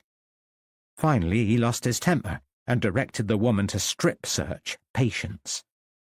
My mother fell to the floor, screaming, and flung herself towards my sister, desperate to protect her. At that moment, Dorothy stopped sweeping and watched as a triumphant smile spread across Matthew Hopkins' face. He had found my mother's weakness. Hopkins approached Mother and forced her away from Patience. He stood above her, gloating, and said that if she confessed to witchcraft. He would leave Patience alone. Mother acquiesced in an instant. By then Dorothy had finished her chores and was making for the door. Hopkins saw her leave and coaxed her into the cell, where he induced her to join John Goodin as a second independent witness to Mother's confession. Dorothy heard every word my mother uttered. She witnessed the entire confession. It was not like the confessions that you hear in church, Vicar, for none of it was true. Even Dorothy, young and impressionable as she was, did not believe it had any basis in fact. But my poor mother, drained and fatigued, drew upon her last ounce of strength to protect her child, her eldest, special daughter. She spun tales of witchcraft and satanic worship with preposterous claims of familiars and spell-making. She said that she owned 3 pet birds, going by the names of Tom, Robert, and John, that she kept as familiars. They suckled from the teat on her thigh. She owned to covenanting with Satan by setting her imps to make mischief in exchange for money, and confessed that she instructed them to make a cow jump over a stile, thereby breaking James' oldest cart. Ridiculous as it was, that satisfied the witch-finders for a confession. They had their witch, and that should have been the end of it, but there was much worse to come. They reneged on their promise, Vicar. No sooner had the confession left my mother's lips than they placed irons upon her, set her on the floor, and left her to watch while they tore the clothes from my sister's body and started to search. Dorothy stalled, unable to tell me what happened next. I'm ashamed of how I bullied her, Vicar, but I needed to know, and made her say it. Dorothy sobbed so hard her voice broke as she told me how my mother struggled against her restraints.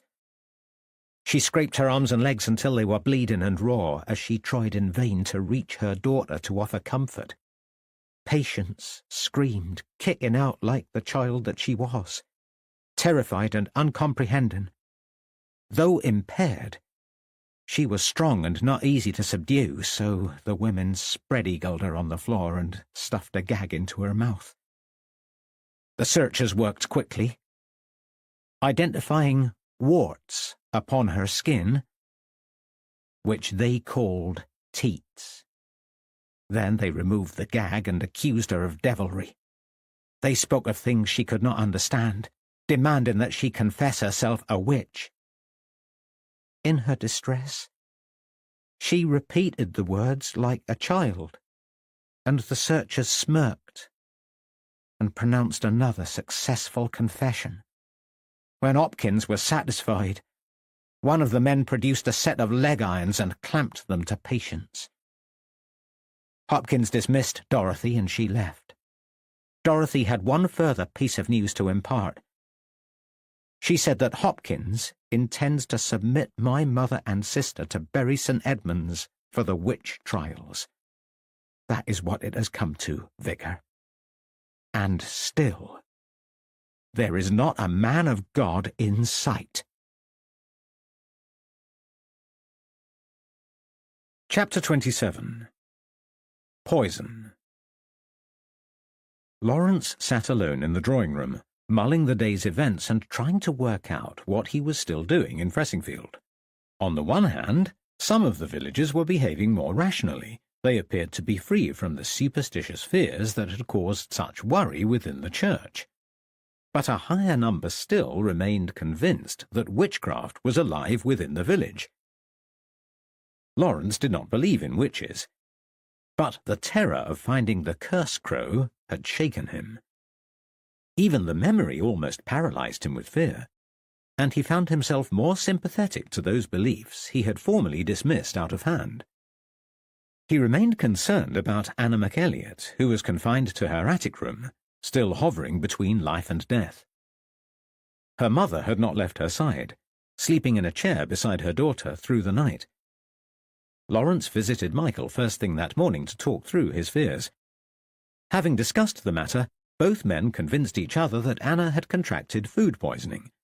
and the consumption of Lawrence's powders were entirely coincidental.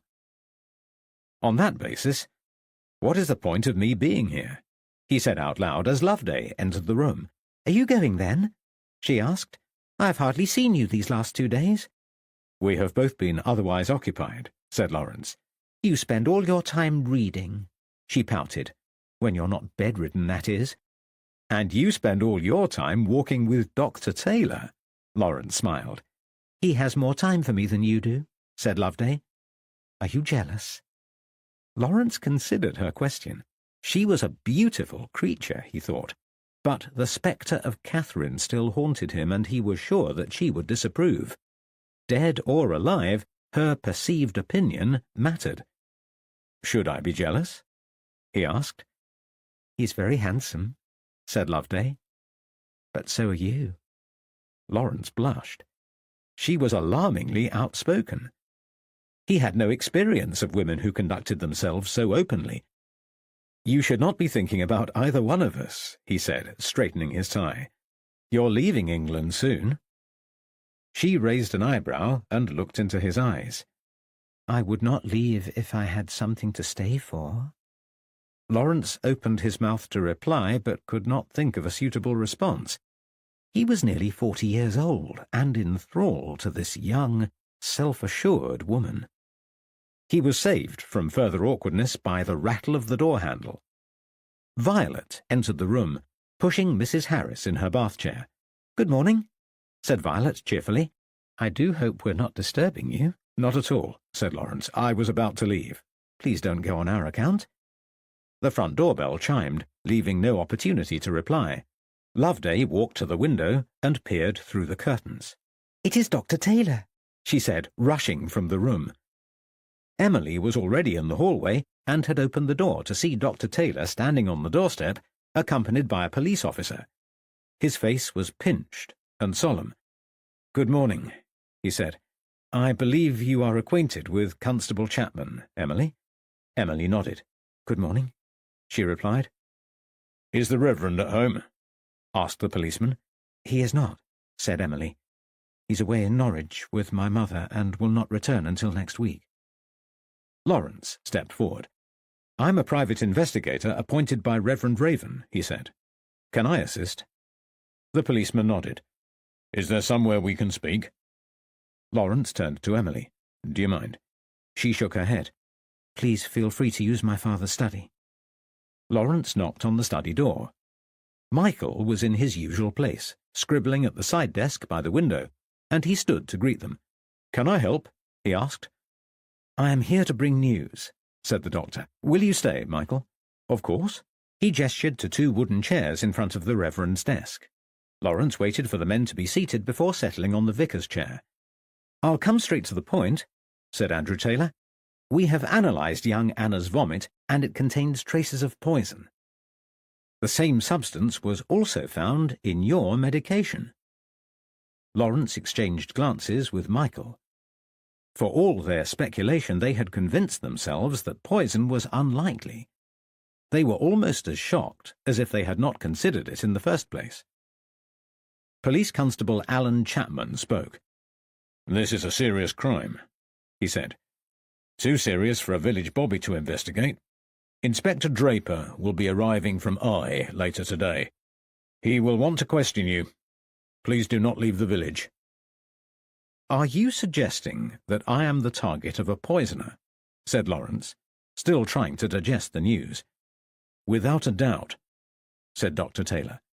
"The contents of your medication were only partially as I prescribed. A substantial quantity of taxine had been added to the preparation." "Taxine?" asked Lawrence. "Yes, taxine. From the yew tree. In this case, ground yew tree seeds. Someone had taken great care to acquire the seeds, dry them, and grind them to a powder at some risk to themselves. This was a deliberate act, and you were the target." "What I need to know," said Constable Chapman, "is why." Lawrence took a deep breath and looked towards Michael. He'd intended to conduct his investigation discreetly, but so many people now knew that it had become a poorly kept secret. Even so, he was reluctant to divulge the full details without authority. Michael correctly interpreted his hesitancy. Reverend Raven asked Mr. Harpham to investigate some rumours regarding the Hammond baby's death, he said. What has that got to do with this? Asked the constable. Probably nothing, said Lawrence. I am far from convinced that there is anything to investigate about that particular death. Does Eliza Clay have anything to do with your inquiry? Asked Dr. Taylor. Possibly, said Lawrence. I was advised to speak with her and would have done so, had she not died. Then you should know that she was poisoned with the same substance, said Dr. Taylor. A brief silence descended. Then Lawrence spoke. Then it seems to have more of a bearing than I realized, he said. Have you been threatened? Asked the constable. Not directly, said Lawrence. His voice trailed away. You sound uncertain, asked the constable. Lawrence rubbed his face. A decomposing crow was left in a place where I was most likely to find it, he said, although there would have been no certainty that I would be the finder, or that it would be discovered at all. More certainty than you think, Michael interjected. It was in a basement storage room away from the vicarage which had not been used for several years before Lawrence availed himself. Could the crow have flown in the room and died naturally? Asked the constable. No, said Lawrence. It had been placed there. It was in a trunk, and the lid was shut. Papers and books were strewn around. Was anything taken? I could not say, said Lawrence. I was unfamiliar with the contents of the trunk, but noticed that there was more damage to the older documents than the newer. Many had been moved and discarded, yet the recent papers were hardly disturbed. A good thing, too, as it turned out, as unexpectedly my interest turned out to be with the latter. None of this seems relevant, grumbled the constable. It does not explain why somebody wants to poison you. I cannot explain it either, said Lawrence. The constable stood up. Well, you had better consider it now, he said. I don't believe you have been entirely frank with me. Inspector Draper will be along later, and he will not be satisfied with half a story. You must tell him everything. They left the room, and Michael showed them to the front door while Lawrence wandered back into the drawing-room. Mrs. Harris was gently snoring, while Violet read beside her. "Good book?" he asked. "Very good," she replied. "It is Wilkie Collins, The Woman in White." "Don't you find it rather gloomy?" Lawrence continued. "I do," Violet replied. "It is one of the reasons I like it so much. I don't frighten easily." "That's just as well," said Lawrence, frowning. "I have news, and it's not pretty. There is definitely a poisoner here in the village." Violet snorted. "Nonsense," she said. "I mean it," said Lawrence, pulling up a chair and sitting in front of her. "Miss Smith, there is no longer any doubt that Anna McElliot was poisoned, or that the poison was intended for me." Violet's smile faded. "You are serious," she said, "and don't call me Miss Smith. It sounds so terribly formal." "Sorry," said Lawrence. "But please listen. I'm trying to tell you that we must all be careful. Anyone could come to harm. Anna is suffering because she drank from my glass." "Poor Anna," said Violet. "I hope they can save her." "The fact that she is still alive is encouraging," said Lawrence. "Poison tends to be fast-acting, and the longer she lives, the greater her chances of survival. As far as we know, she only drank a small quantity." "Is news of the poisoning common knowledge?" asked Violet. "If not, I will make it so," said Lawrence. "It's too dangerous to bury this news, and neither of our medical friends has asked for discretion. Dr. Taylor is on his way to see Anna, and I expect him to tell her the truth. In the meantime, I will inform Miss Emily, but before I do, I must ask you something." "Anything." "How can I help? Where did you put my powders when you returned from the chemist?" "I left them on the table in the hallway. They were there all night, as we did not want to disturb you." "So anyone could have tampered with them?" "Anyone," Violet admitted. "I wish I had never collected them in the first place." "You were only trying to help," said Lawrence. "Don't blame yourself." "I do not," said Violet. "But in hindsight, I should have left them somewhere safe." "Did you see anyone touch the envelopes?" "No, but I didn't stand guard over them. My time is precious." "I know," said Lawrence. "It was just a thought. You were always fetching and carrying for Mrs. Harris, and could have seen something and not remembered." "I didn't," Violet repeated. "Now I have a question for you." "What do you want to know?" "Why would someone want to poison you?" "I have no idea," said Lawrence. "I can only imagine that I've inadvertently uncovered something during my investigation. The trouble is, I don't know what it is." "Call yourself a detective?" She laughed. "You don't sound at all like Sherlock Holmes." "He is a work of fiction," said Lawrence, affronted. "I have never met a detective in or out of uniform who thinks like Conan Doyle's creation." "I was teasing you," said Violet. "But the point I am making is serious. There must be a reason why someone wants to harm you, and it must have come about since you've been at the vicarage. Unless, of course, you have an existing enemy who has followed you to Fressingfield." "Most unlikely," said Lawrence. "But you are quite right. I have been here a short amount of time, and I ought to be able to work it out. A good starting point would be to find out whether it's connected to the crow." "What crow?" Lawrence hesitated. Michael had cautioned him not to mention the bird, and he was not sure that he trusted Violet. But she was so rational, so clear-minded, and he valued her opinion. Lawrence took a deep breath and told her what had happened, recounting the discovery of the crow in the bottom of the trunk. He told her about the note sticking out of its breast and the piles of disturbed papers on the floor, while omitting to mention his irrational terror when he realized that he was alone in the dark with the stench of death around him. "What did the note say?" she asked. He told her verbatim. "I curse you, Lawrence Harpham. Death stalks you. For Honor Mills." "Who is Honor Mills?" "She is the daughter of Faith Mills," said Lawrence. "The Fressingfield witch." "Well, that's an easy puzzle, then," said Violet. "You came to Fressingfield to investigate Mary Corbin, who was accused of witchcraft. Your only clue directed you to Faith Mills, who was also a witch. All you need is to find the connection between them." "It can't be that easy," said Lawrence.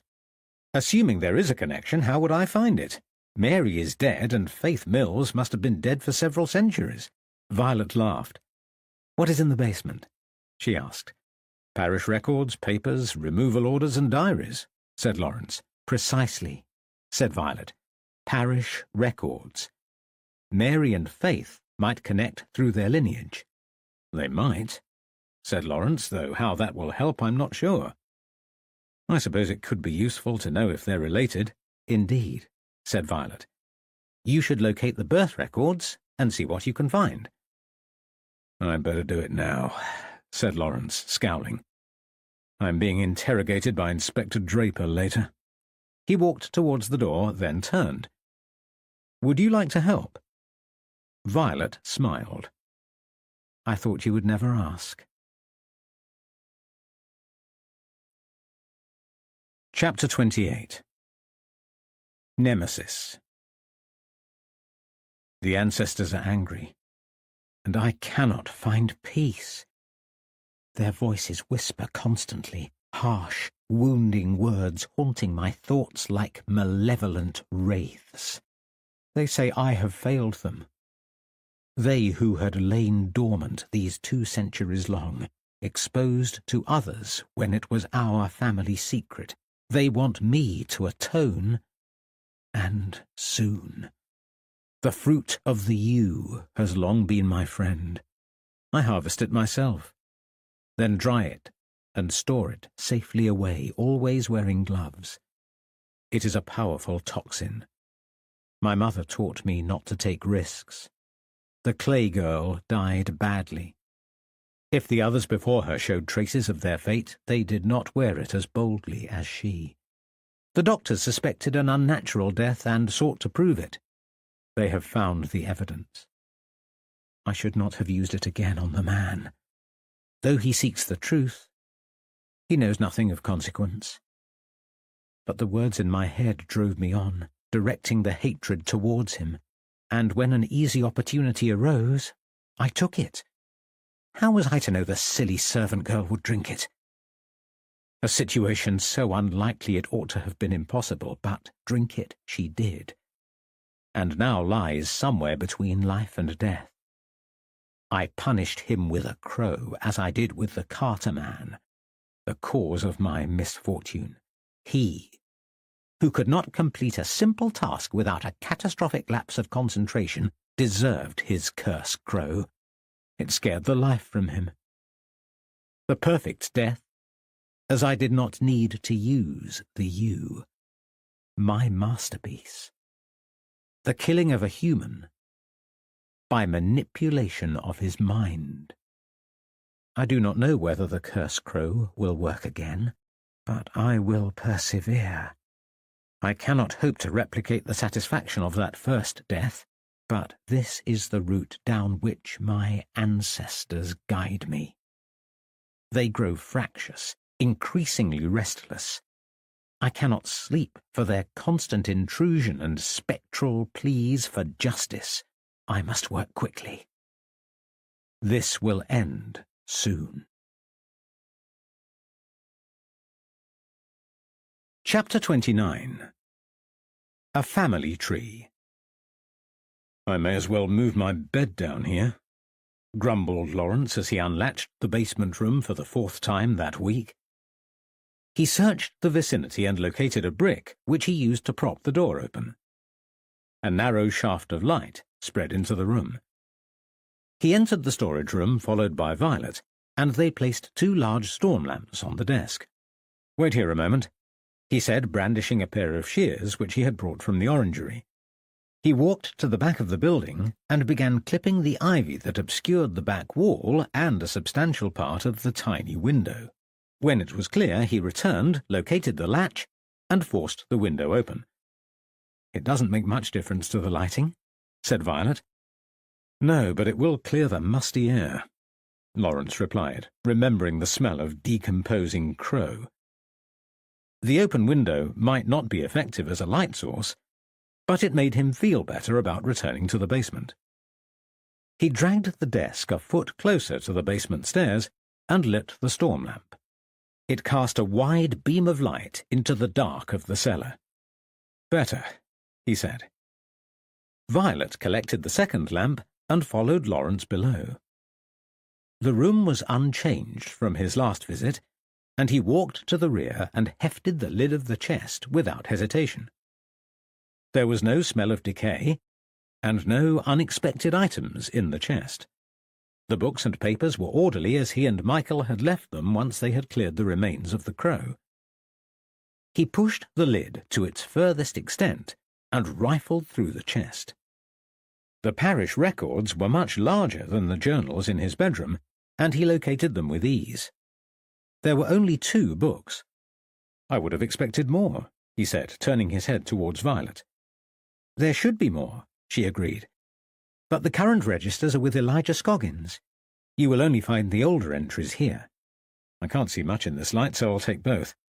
I would rather not attempt to decipher the dates in these conditions." He closed the lid and walked towards Violet. "No need to spend any longer here than necessary," she agreed. This is your time, your space, your free audiobook. Let the music fill the silence before we return to the story.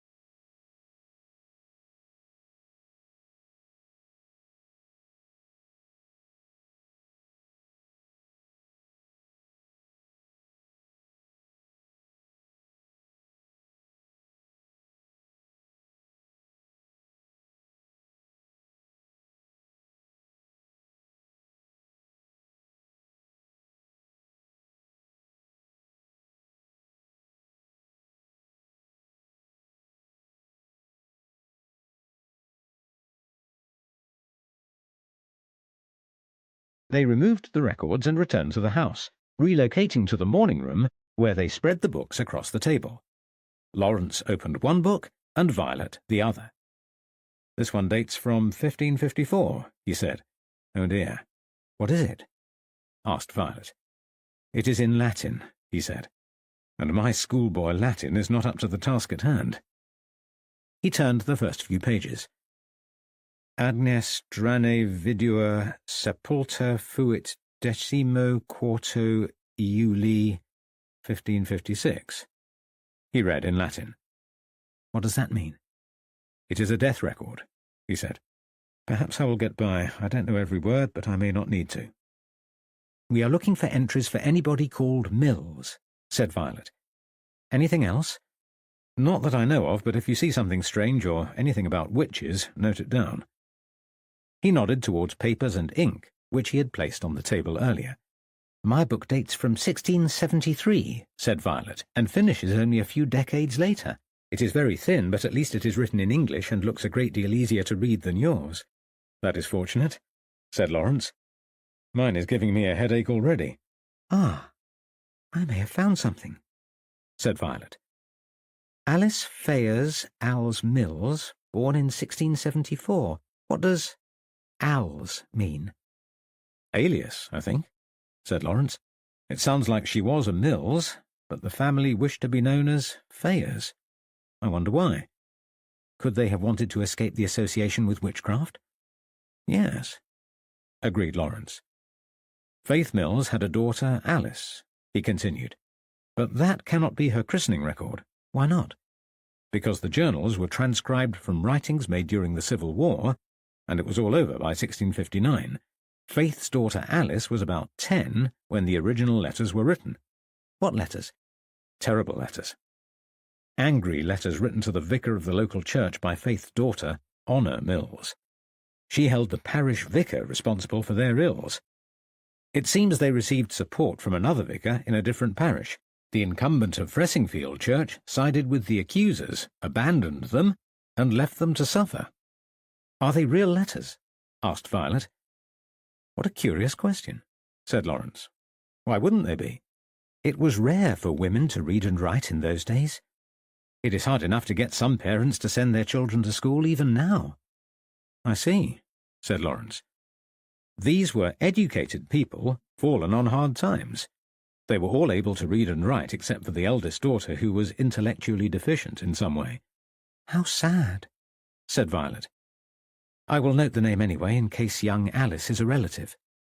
Lawrence pored over his records, growing increasingly frustrated, while Violet notated a string of entries in her notebook. "There was one other child christened Fayers Alls Mills after Alice," she said. "But they seem to have given up the name Mills entirely after that." "You are having better luck than I am," Lawrence grumbled. "I am ruining my eyesight for nothing. I cannot find a single entry for this family." "Perhaps they were not born in the parish," said Violet. "Of course," said Lawrence. "They may not have been.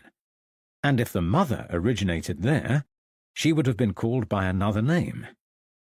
It is like looking for a needle in a haystack." "Go to the end of the record," said Violet. "You may have better luck." Lawrence flipped the book over, peeling the last page away from its binding. It was blank, so he flicked a few pages further forward. "That's better," he said. "And in English. There is a birth here for Thomas Mills, christened in 1672, son of Charles and Christian." "He is also the father of Alice," said Violet. "See if you can find their marriage." Lawrence turned a few more pages, and there it was. "That explains that," he said. "There is a marriage entry here for Charles Mills and Christian Fayers, both of this parish. Odd. It is scribbled in the margin. There are no other marriage entries in this book. There must be a separate register. Excellent. "What is?" "I've just realized where Charles fits in." "Where?" "He is the illegitimate son of Honor Mills." "Good. Keep going." Lawrence continued for several hours, sifting through the records, while Violet came and went as her duties to Mrs. Harris allowed. Eventually, they gleaned enough information to build a family tree. Lawrence sketched it onto a large piece of paper, starting with Faith Mills at the top. Of her 4 children, There was no death record for Patience, but Alice had died at the age of 16. The youngest child, Walter, married and produced descendants, and Honor died at the age of 91, survived by her son Charles. There was no evidence that she married or produced more offspring.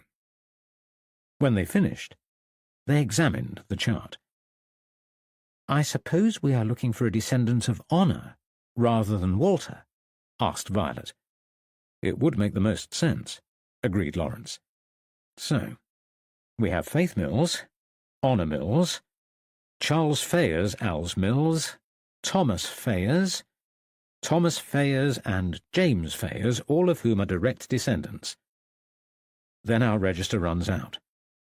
We have also found several siblings." "It is a good start," said Violet. "But I can't think where to go from here," said Lawrence. "We have recorded a lot of information, but how does it help?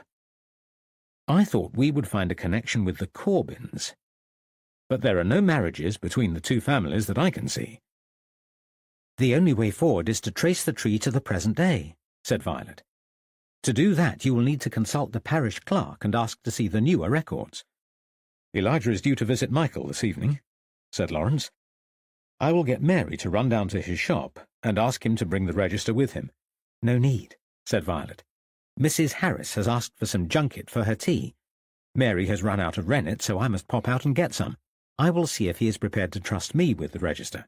"Good," said Lawrence. "I have not quite finished reading the journals yet. We are still a long way from understanding this thing, so it can only help to know as much as possible about the Mills family. I will read on while you are out." "Do let me know what you discover," said Violet. "I'm intrigued." "It is good to have your help," said Lawrence. And it was. As he ascended the stairs to his bedroom, he thought how much he had enjoyed the morning's work, despite the eye strain. Working quietly together with a companion genuinely interested in the research was gratifying and a balm to his loneliness. Violet Smith was plain, but good company, intelligent and articulate. If only he could be sure she was trustworthy. He reached his room and sat at the dressing table, eager to read more about Honor Mills. He opened the journal and turned the page to the now familiar handwriting, devouring the words as he read. Chapter 30. Honor. Trial. It takes 9.5 hours to walk to Bury St. Edmunds from Fressingfield as the crow flies. I know, Vicar, because I walked it. What else could I do with no money or friends? They removed my mother from Fressingfield the day after her confession, and I use the term loosely, for it was no such thing. They carted mother and Patience to an unfamiliar town clad in leg irons like common criminals. I watched the cart leave, my kin in the hands of the two watchers, Moses Rayner and Richard Glanfield. Two men who had treated them with contempt over the last few days and from whom I could expect no sympathy in the next few. I expected to hear the usual round of abuse as I watched the cart draw away. Though many had turned out to watch, they were subdued, silent, guilt-ridden perchance, wondering if it would be their kith and kin the next time. I paused only long enough to make plans with Alice to ask her to care for Walter and the boy while I was away. Then I set out on the long, arduous walk to Bury St. Edmunds. It drizzled steadily, and I walked until nightfall, breaking the journey after 6 hours in an abandoned shepherd's hut where I found shelter of sorts. The ruined shack was past the point of offering much protection from the elements, but it kept the worst of the rain away. I woke at dawn to birdsong, cold, wet, and hungry, and resumed my journey to Bury. I limped into the outskirts of the town, footsore and weary, so lacking in sustenance that I was beyond hunger. Feeling faint, I scooped a handful of water from a trough near a farrier, sipping through parched lips. Still feeling as if I might pass out at any moment, I decided that I must eat, whether hungry or not. I could not help my family if I allowed myself to become ill. I broke the 8th commandment, Vicar, because it was quicker to steal than beg. I walked past a market stall and helped myself to a loaf of bread. Quite how I was not apprehended, I do not know, so brazen was my act. But nobody gave chase, and I kept the loaf hidden beneath my shawl. Found a quiet spot near the Abbey ruins and forced myself to eat. I stuffed the rest of the bread into my apron pocket. You may wonder why I bothered, Vicar. Wonder what I could hope to achieve? But understand this. I could not abandon my family as you had. I did not know Bury St. Edmunds, but I walked the streets until I came to recognise them. After a while I realised that I could travel unnoticed. I was a stranger, my mantle of invisibility restored. In Bury, I was not the witch's daughter, merely another peasant girl attending to her chores. I struck up a conversation with a washerwoman hanging clothes in an open space near a row of cottages. She was amiable and prepared to pass the time conversing with a stranger, so I asked her if she had seen a cart come by from Fressingfield. She did not know of such a cart because carts came into Bury every day from all parts of the county, more than ever since the witch trials. But it was useful to know, and I continued asking questions. Then she passed on some news that chilled me to the bone and caused me to feel faint all over again. 18 people had recently been executed in the town square for witchcraft, and almost 200 more languished in Bury jail, awaiting trial. My face must have paled, for she asked me if I was unwell and guided me towards a mountain stone where I sat for a moment. I could not tell her what ailed me as I needed her help, and could not risk condemnation. I told a white lie, and said I was a little overeated, and would be well in a moment. She carried on with her laundry while I gathered my thoughts. After a little time had passed, I joined her again and asked how to get to the jail. She did not question my intentions and gave me directions. I left her and sought out Bury Prison. I had given little thought to the purpose of my visit, and was at a loss when I arrived there. From the first it was clear that gaining entry was out of the question. There was no way to see my mother and no way to ascertain whether she was there at all. I waited for 2 days, Vicar, wandering around the Cornhill in the hope that I would witness her leave or arrive at the jail. I spoke to anybody who would give me the time of day, trying to glean further intelligence. At dusk, when activity in the town had quietened, I returned to the Abbey grounds. Few people passed by, and although I could not find shelter, I remained out of sight and unexposed to the danger of vagrancy charges. I fell into a routine, and my morning chore was to steal food by whatever means possible. I grew more skilful, Vicar, and my conscience did not trouble me. On the 3rd day, I moved from the Cornhill further down towards Churchgate Street. While there, I happened upon a friendly labourer with whom I fell into conversation. He carried out menial tasks at the jail and told me that another court was due to convene shortly. There were still many witches due for trial. He said that the Civil War had proved a disruption and prevented many of the scheduled hearings. There were more witches in the jail than it had space to hold, and the matter had become pressing. The date for the trials had been brought forward, and they would be convened on the morrow. I gasped, and asked where the trials would be held. The labourer misinterpreted my interest and thought me keen to see the evil folk condemned. He said it was possible to go to court and watch the proceedings, and he knew of people who had attended Shire Hall last time. They witnessed the trials and remained there until sentencing. Now I had a purpose. If I could get inside, I might find an opportunity to see my mother. I asked the labourer what I should do to gain entry to the court. He laughed and said I only needed to turn up on the day, but he doubted they would let me in dressed as I was. Given the condition of my attire, not to mention my hair, it was unlikely that I would be allowed any further. The least I must do is look respectable. Stealing was becoming second nature, Vicar, and I spent the remainder of the day deciding how to find suitable clothes to misappropriate. With the trial less than a day away, I had little time to act. By now it was afternoon, and the marketplace was empty. I needed clothing, and soon.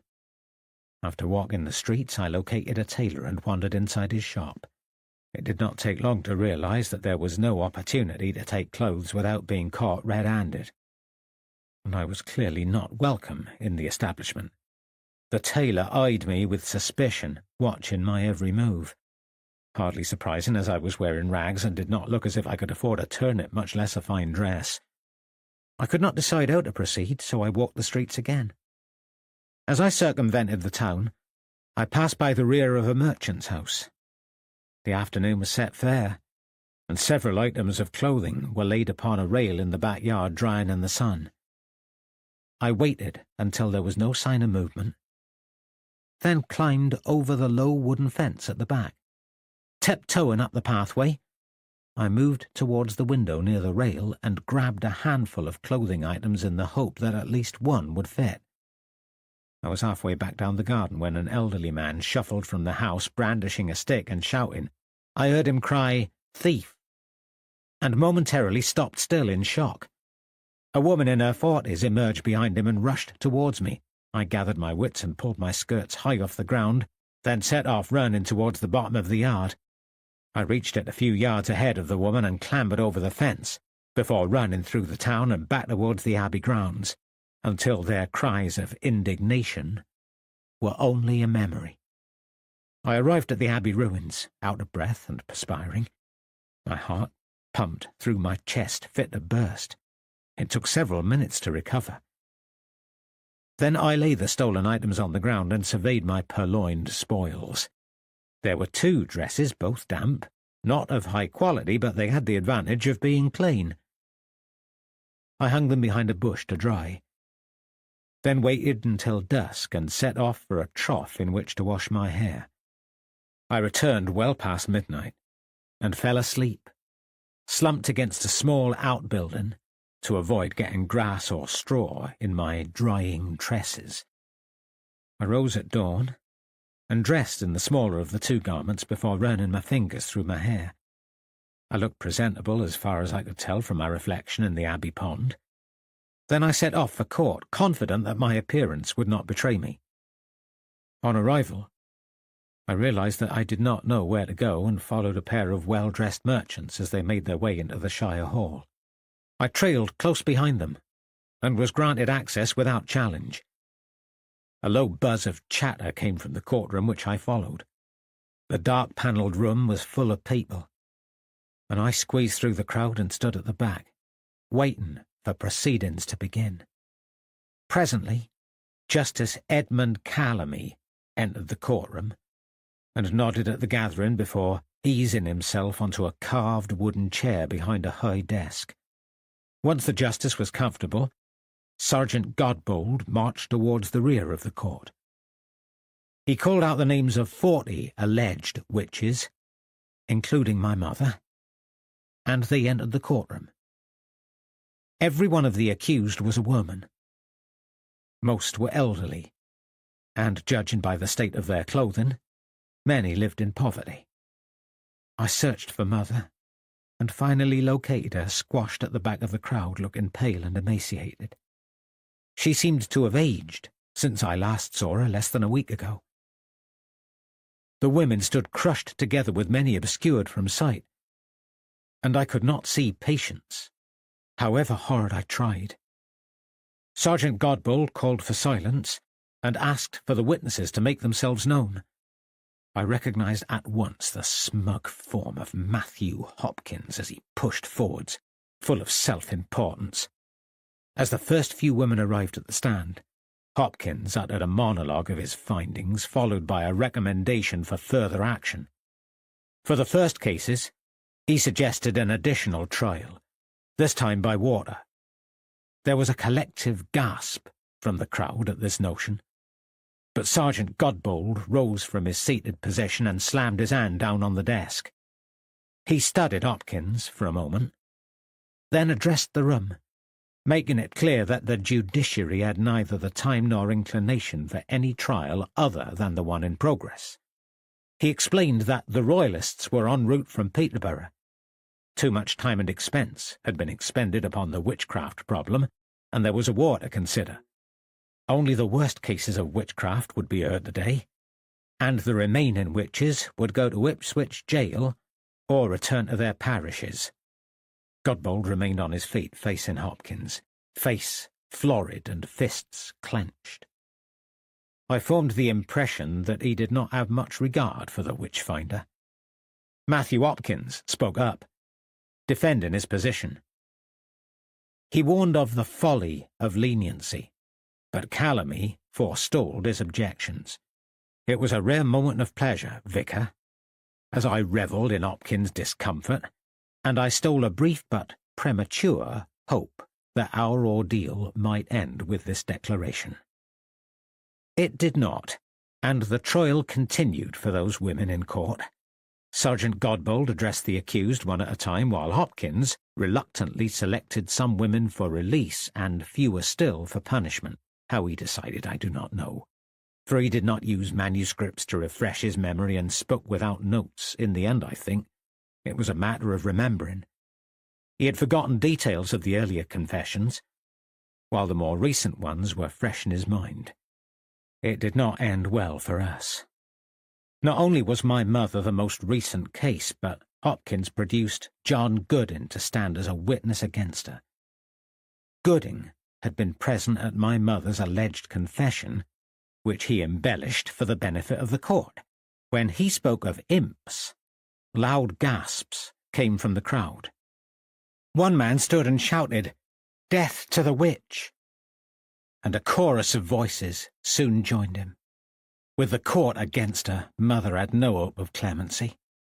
Justice Calamy condemned 9 women to death by hanging, ordering their transfer to Armoner's Barn on the edge of Bury and execution within the week. The women held hands as they received their sentence, standing meekly before the court, resigned to their fate. I did not cry, Vicar, for I was numb. I did not rail against it, for I knew it would be pointless. I did not call out, nor did I commit an act of violence. I sat until the court was almost empty, and then I left. I could not say whether my mother saw me, and I did not know where my sister was. I rested beneath a tree outside the courtroom overlooking the gravestones, trying to decide what to do next. My mother was to be taken straight to Armoner's Barn, wherever that was. A barn might be less secure than a jailhouse. There could be an opportunity to see her, or even speak with her. As I did not know what else to do or where to go, I decided to look for the barn. At least that way I was doing something. So I returned to the outside of the courthouse and asked passers-by for directions until one of them helped me. Chapter 31. Honour. Armoner's Barn. They did not move my mother immediately, as it happened. I waited night and day by the jailhouse, watching for signs of movement, yet not a carriage or cart appeared. I was there more than an entire day, my stomach cramping with hunger, bleary-eyed and weak. How they did not move me on I cannot say, for I gave every impression of being a vagrant, though I was better clothed.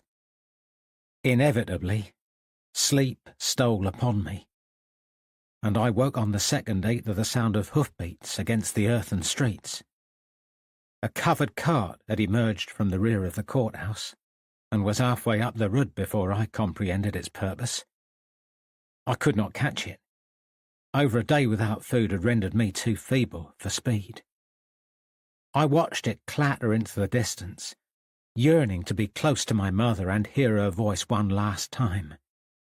Finding Armoner's Barn became my sole aim, my only concern. I did not know where to look, and darkness was approaching. There were few people on the streets and nobody who appeared trustworthy.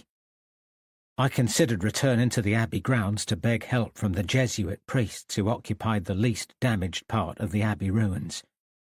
It took seconds to dismiss the thought. After our recent rejection by the church, any man of God was abhorrent. My stomach churned at the thought of their pious faces.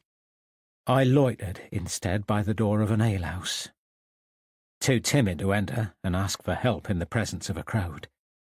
And it was a rough crowd, for I watched through the uneven glass as a man held a knife to the throat of another. There was no bloodshed on this occasion, but it gave me fair warning of the folly of entering the establishment. I waited outside for a short time, sure that someone would enter or leave. It did not take long. An elderly woman staggered through the door well into her cups. I reached for her arm and implored her to tell me where I could find the barn. Her eyes were unfocused and her head swayed from side to side, but she was sufficiently alert to mutter instructions. She waved a gnarled finger towards Westgate Street, and I thanked her and set off in that direction. The town was silent, but an uncharacteristic fear gripped me all the same as I traipsed the cobbled streets. I slowed my footfall and tiptoed close to the shadow of the buildings, feeling the same need to be invisible in the town as in my intended destination. Eventually, I arrived on the outskirts of Bury and watched the great stone barn loom tall in the distance, surrounded by two smaller barns with thatched roofs. The walk had not been long, but a fall in temperature combined with my lack of sustenance and sleep made it feel like an eternity.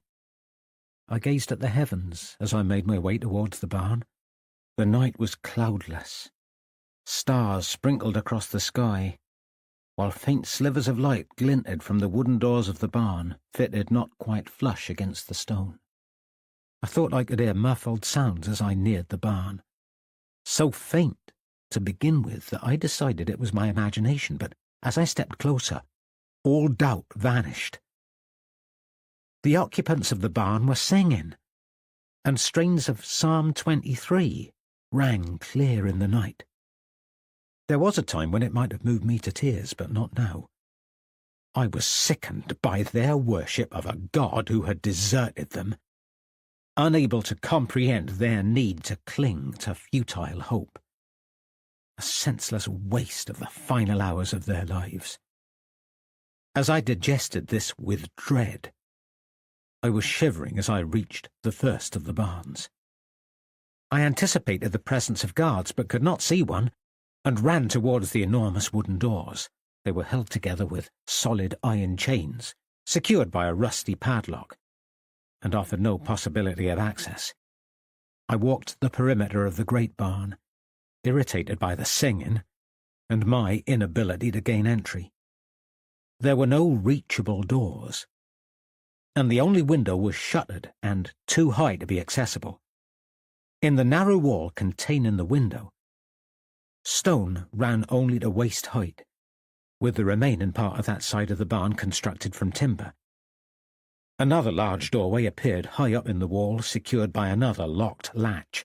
At head height, near the bottom of the doorway, the timbers were swollen and damaged from damp and wear, with large gaps between the wooden pieces.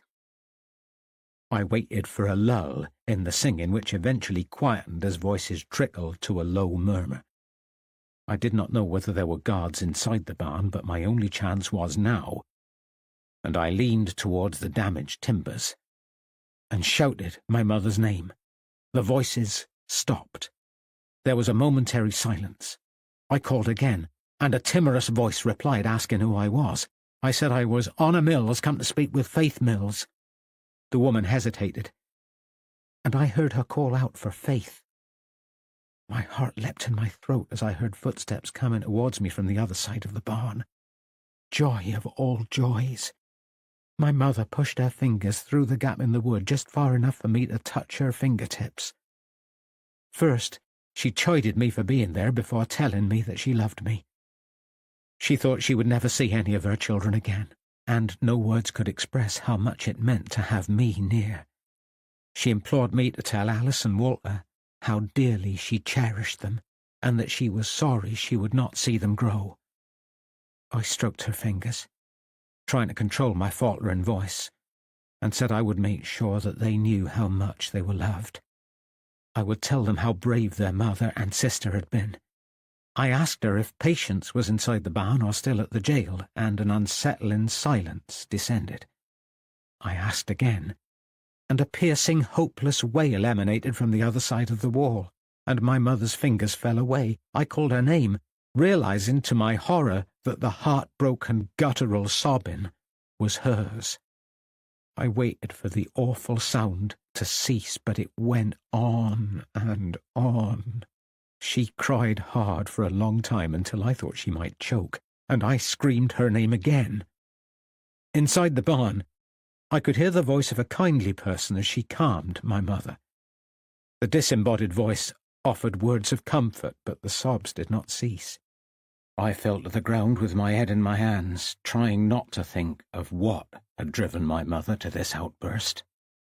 After 10 long minutes, the sobbing ceased, and a broken voice whispered my name. I stood and reached for my mother's fingertips, hoarse with grief. She told me that Patience had begun to ail during the journey from Fressingfield. With her daughter exhausted, burning hot and running a fever, Mother had pleaded for a doctor as soon as they arrived at the jail. Her entreaties were ignored. Both Patience and my mother were herded into a communal cell, cold, crowded, and awash with disease. Already weakened, Patience was vulnerable and succumbed to the prison fever that raged about the jail. She died in my mother's arms the day before the trial. Mother wept as she said she was ready to die and waiting to join her 2 eldest children in God's arms. Her words pierced my heart like shards of glass. My mind filled with images of my innocent sister's final hours. I thought of her cooped up in a fetid jail, unable to comprehend what she had done to provoke such a punishment. Mother and I cried together, separated by the width of the barn wall, but united in grief. I held her fingers for as long as I could, but as the hours passed, waves of sleep coaxed me from standing to crouching. I fell, slumped against the barn wall, too tired to hold on to the last physical remnant of my mother's love. I was woken at dawn the next day by a sharp pain in my shoulder, as a burly man pummeled me to the ground before kicking me away from the barn wall. As I lay prone, not quite conscious, he kicked me again and told me to move on before he set his dogs on me. I pleaded for more time, but he put his face close to mine and snarled a refusal. I scanned the barn one last time, hoping to see my mother, but no one was there. I gathered my skirts and ran towards the ruined abbey with tears streaming down my face.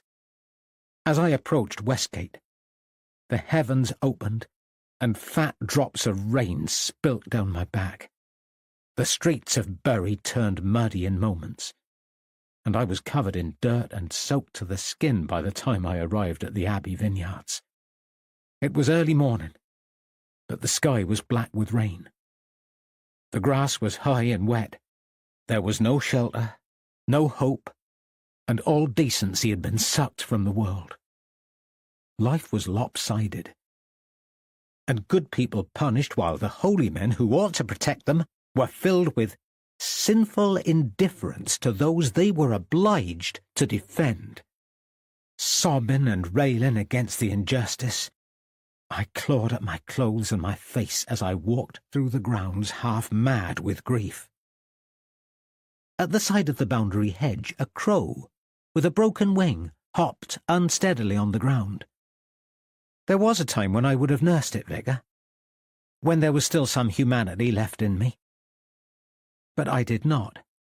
I grasped a stick near its injured body and drove it deep into the crow's chest.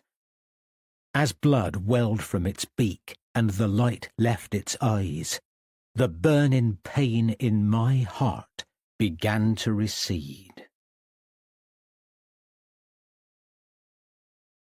Chapter 32. An Inspector Calls. Lawrence met Violet at the bottom of the stairs. Have you got the register? He asked abruptly. No, she said, placing her basket on the floor. I couldn't get it. Did Scoggins refuse? Mr. Scoggins was perfectly prepared to let me have the register, said Violet. Indeed, he went so far as to fetch it for me. But when I opened it, I realized it was futile. Why? Asked Lawrence. Because the register dates from 1797, which means there is a big gap. The records we need are missing.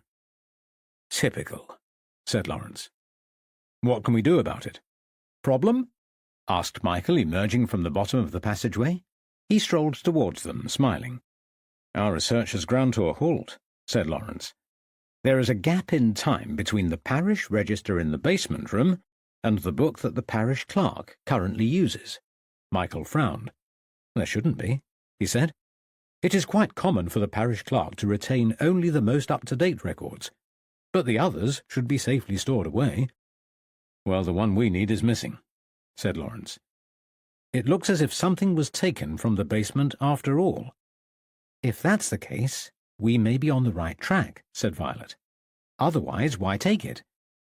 If someone removed it to impede our progress, they've certainly achieved their aim, sighed Lawrence. Not necessarily, said Michael. Parish records are transcribed for bishops and archdeacons. It is a requirement even now, and many historical transcriptions have already been deposited. Where are the transcripts kept? Asked Lawrence. We are in the Diocese of St. Edmundsbury, said Michael, grinning. So they are held in Bury St. Edmunds? Yes, he nodded. And how can we apply to see them? The diocese has an office in town. It is usually open during the day, and I generally turn up, ask to see the records, and they allow me access. It may be different for non-clergy, but I know some of the clerks, and I'll write you a letter of introduction to be on the safe side. Lawrence sighed. There's still a flaw in the plan, he said. What? Asked Violet. I have been instructed to remain here for questioning. Inspector Draper will be arriving at any minute. Are you under arrest? Asked Violet. Her eyes sparkled, and she wore a half grin. Of course not, said Lawrence. Oh, I see, very funny. Perhaps I should leave by the tradesman's entrance before he gets here and catch a coach to Bury. Or I can. I can't ask you to go, said Lawrence. Not alone. I need to ask permission in any case, said Violet. But if Mrs. Harris does not require me, then why not? I can always join you if your business can be finished in a day, said Michael. But I must be back here by tomorrow evening at the latest. It is settled then, said Violet. Michael and I will go to Bury this afternoon and return tomorrow. You can answer the inspector's questions at your leisure. Lawrence sighed. I am supposed to be the investigator in this case, and I don't like having to answer another investigator's questions while you are investigating my mystery. It doesn't seem right, he added. But it is the best of a bad job, I suppose. And I'm grateful. I will stay here and do my duty. Lawrence loitered in the morning room for half an hour before deciding to make better use of his time. He retreated to his bedroom and collected the notebook he'd been reading earlier, before flicking through the remainder of the journal. It revealed nothing but blank pages, so he picked up the fourth and final notebook and opened the front cover. The notebook was thick and uneven. The inside pages were obscured with a multitude of paper items clipped from other sources and stuck down. A shabby envelope fixed to the flyleaf contained receipts for payments to Matthew Hopkins from the village coffers. The ink was faded but legible, and showed costs of 15 shillings plus travelling expenses to Fressingfield parish to extract confessions from Faith Mills and one other, with a further 2 shillings paid to each searcher and watcher for services rendered. Their names were appended and recorded as Honor Mills had journalled, naming the searchers as Anne and Priscilla Briggs, and the watchers as Moses Rayner and Richard Glanfield. It was further proof that a long-ago incumbent of Fressingfield parish had been an avid collector of unusual historical facts. The next page contained a series of clips from an ancient pamphlet purporting to be a first-hand account of the Witchcraft trial, and was entitled, a true relation of the arraignment of 9 witches at St. Edmundsbury, tried and convicted and condemned to die on the 29th of September 1645.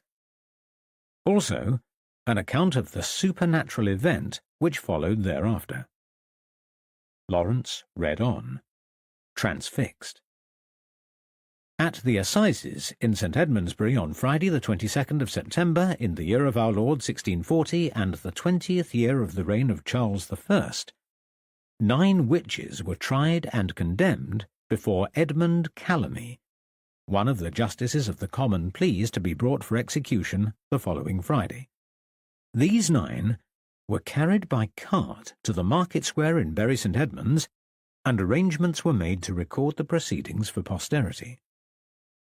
The said witches were unloaded from the cart which arrived from Almoner's barn, where they had been confined the previous evening. Their leg irons were struck away, and they were marched to the centre of the square to await their fate. In attendance was respected Minister Samuel Fairclough, and he stood next the gallows, from whence he read a series of accusations pertaining to those witches there present. The 9 before him sometime previously confessed to all manner of sinful things, which he recounted in detail to the waiting crowd. Confessions included covenanting with the devil, keeping imps with which to do mischief, and the suckling and nurturing of these imps. Prisoners admitted debased acts including the murder of children, the slaying of livestock, and other diverse and evil misdoings committed for the benefit of Satan. Minister Fairclough spake with each prisoner in turn, and asked whether they should die for their sins.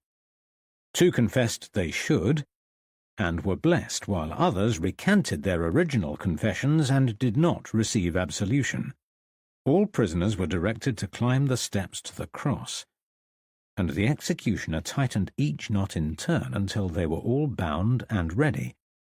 Then the prisoners were hung and left to die, 8 of them taking almost half an hour before they expired.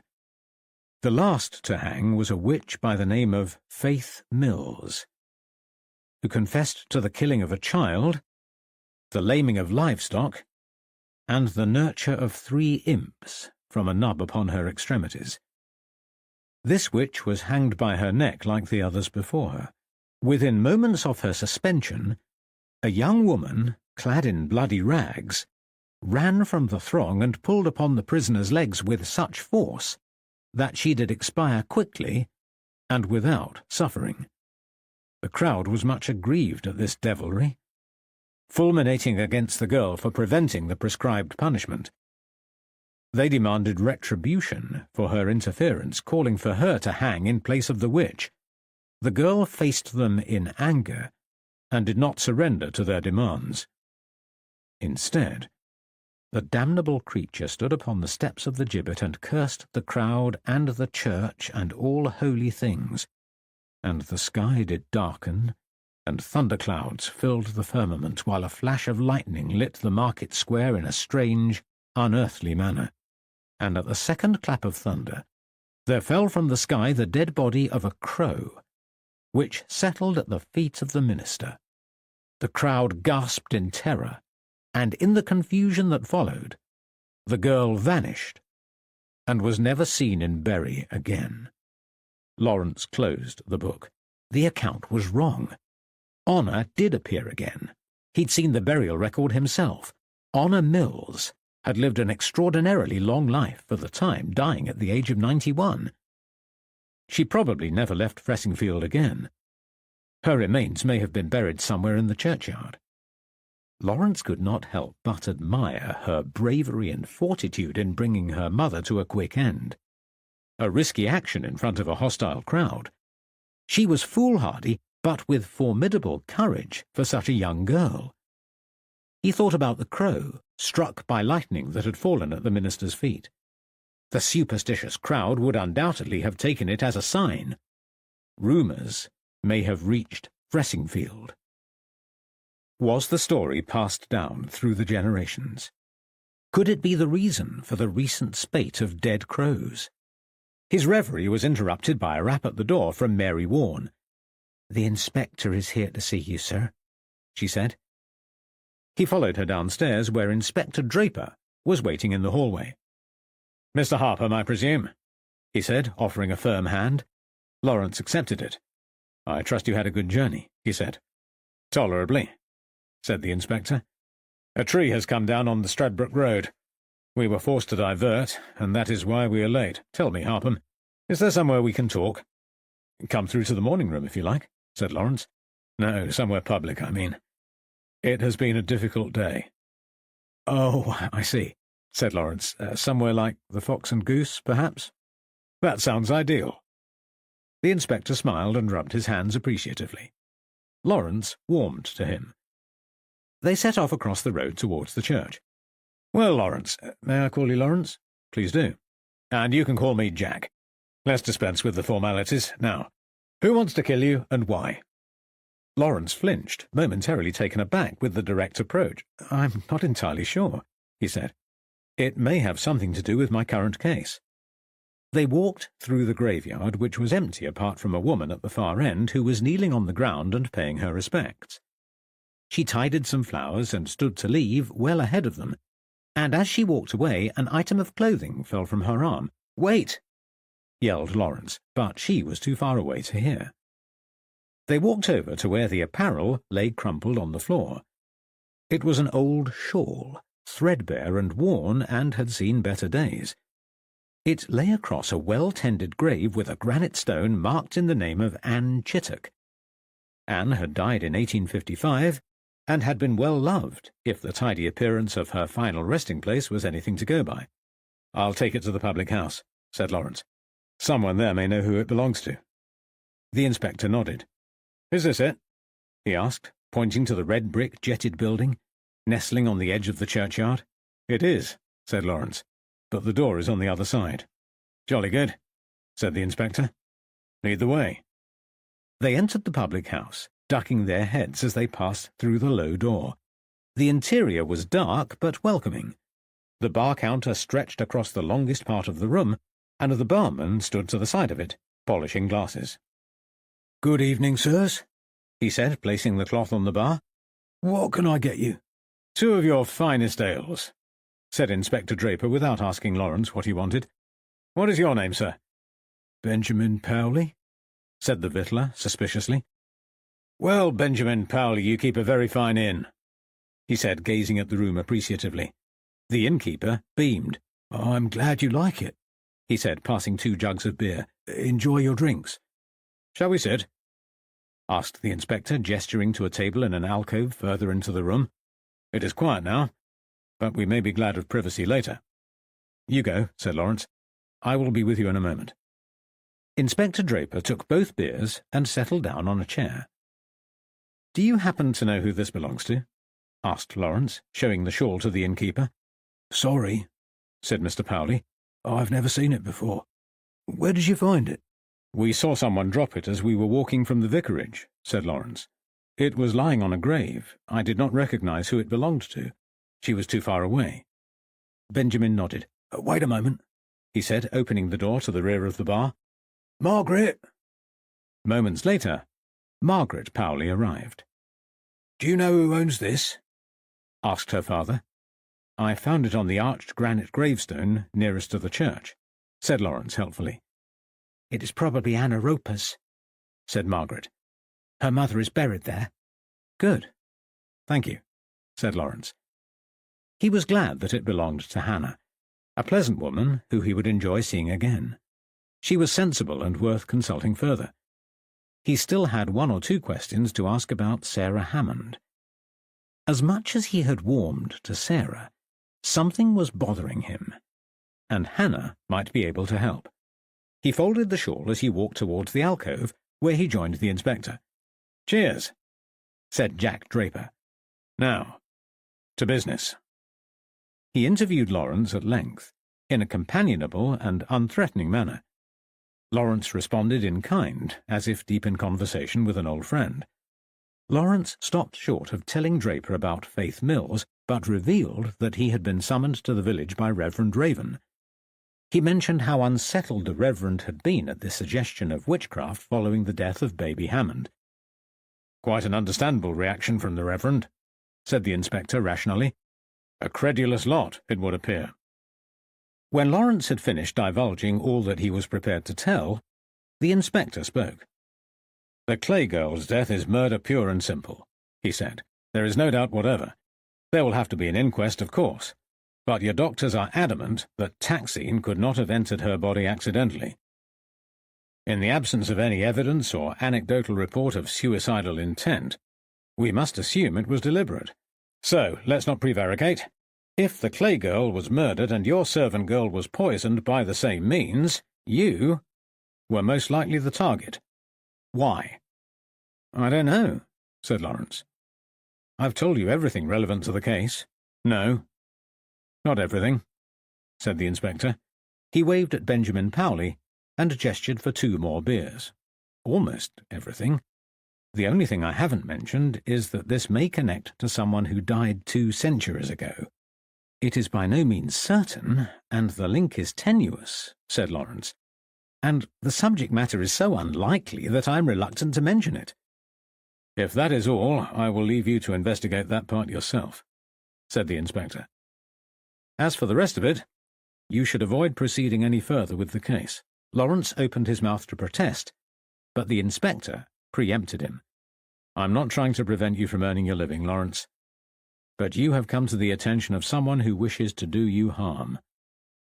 Lay low for a bit. You can come back to it all when we've located the poisoner. Understand?" Lawrence nodded.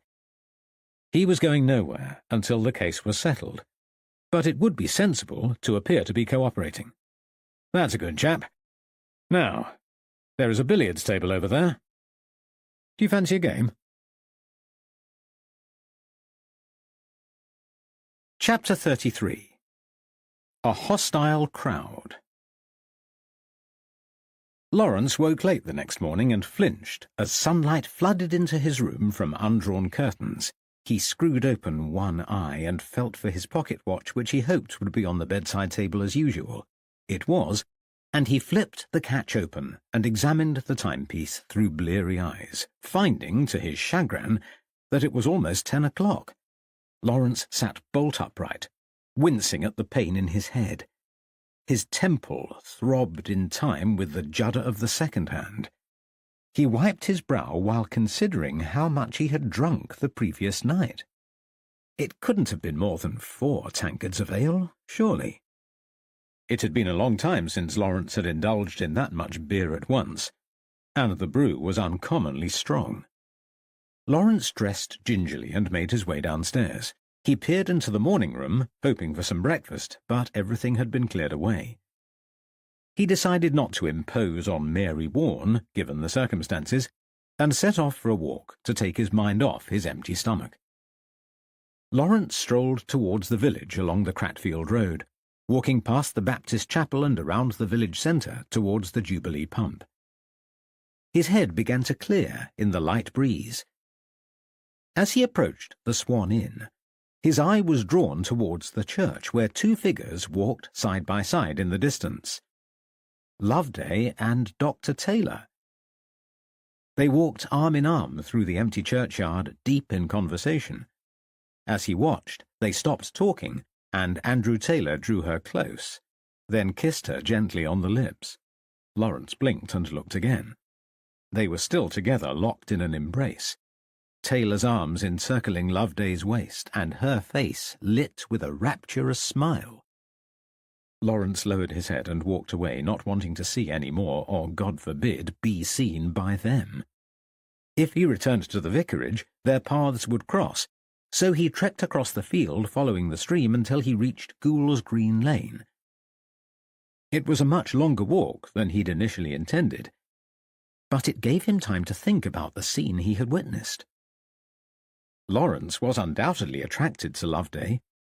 Not only was she beautiful, but she had a youthful exuberance he had never possessed himself. But was he falling in love with her? And if not, Why did he feel so flat, having seen her with the young doctor? On reflection, he was confident his feelings did not run that deep. If he had wanted to, he could have acted already and encouraged her. It was only an infatuation.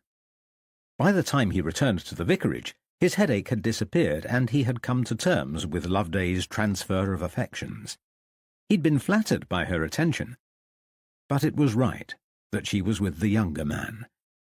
He walked through the door as the grandfather clock chimed midday. Michael's coat and hat were in their usual position on the coat stand.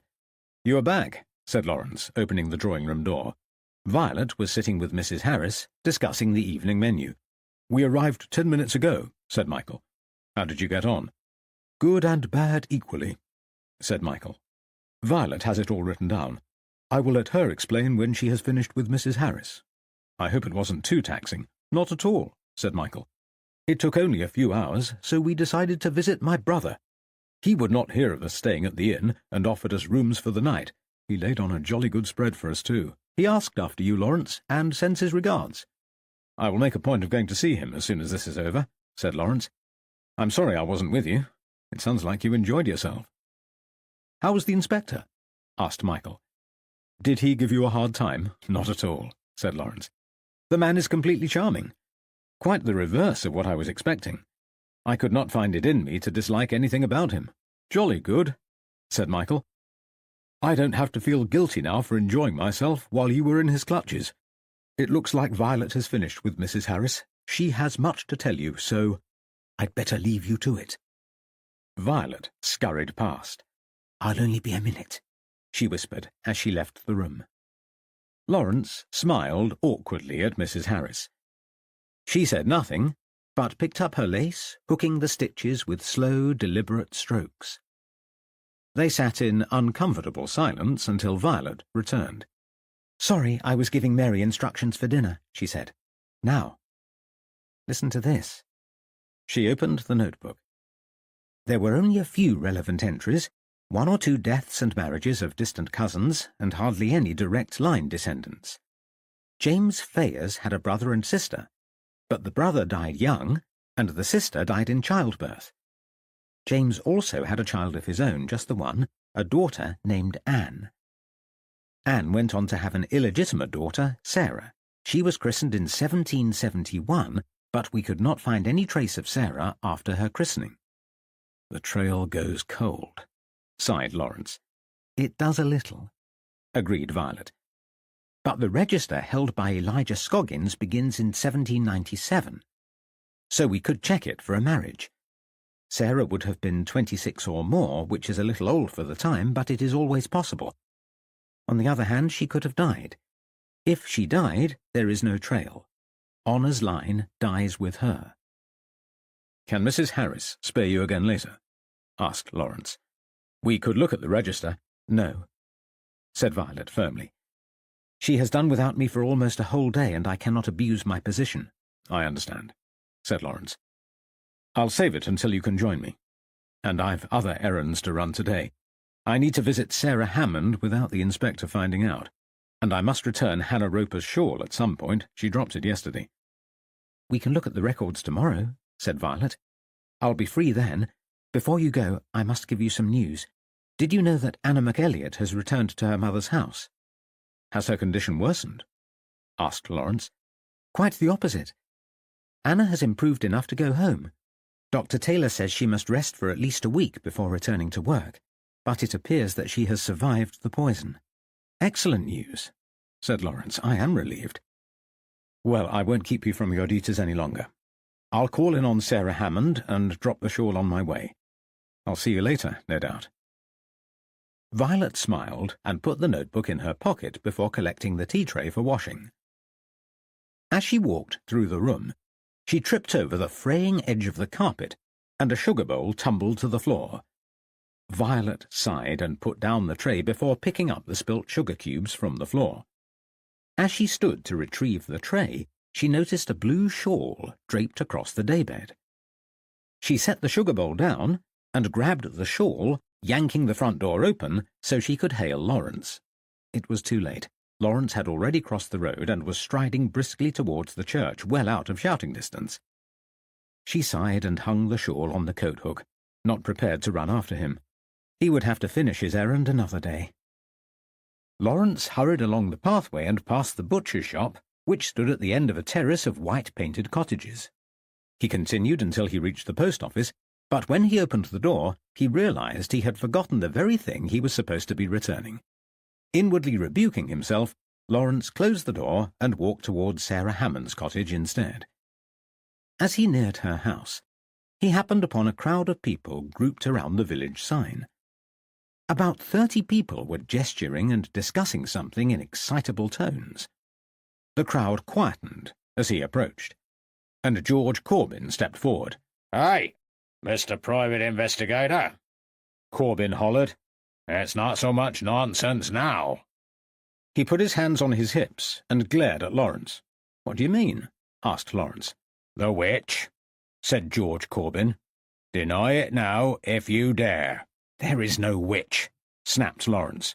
"Well, something means to harm you," continued Corbin. "And how long will it be before it turns on the rest of us?" "I don't know what you mean," sighed Lawrence. "We know all about it," said a short, slight man with bowed legs. Lawrence recognized him as one of the farm workers. "The word is out.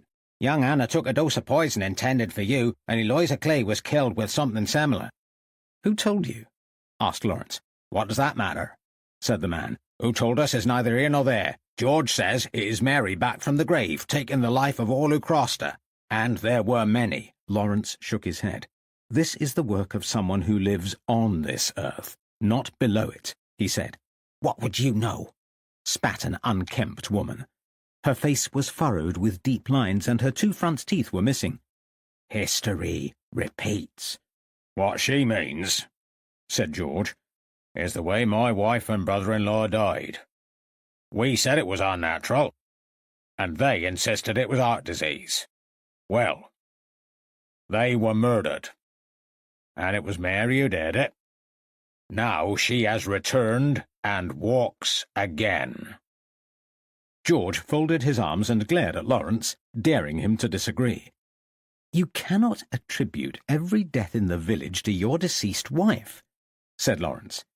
"He doesn't," said a familiar voice. It was Sarah Hammond. "But there is no denying that death comes in waves in this village." "Yes," said George. "First Jonathan died, then Harriet, and before that Henry Riches and poor old Harry Roper." "You cannot claim that witch's poison caused Henry Riches and Harry Roper's deaths," said the short man. "Especially not Harry Roper. That was a different kind of brew altogether." He winked and poked George Corbin in the chest. The other men bellowed. "It's not a laughing matter," scolded Sarah Hammond, turning to her father. "If you would only stop at 1 or 2 ales, you would not get in such a state." "It was that old fool Carter," scowled George.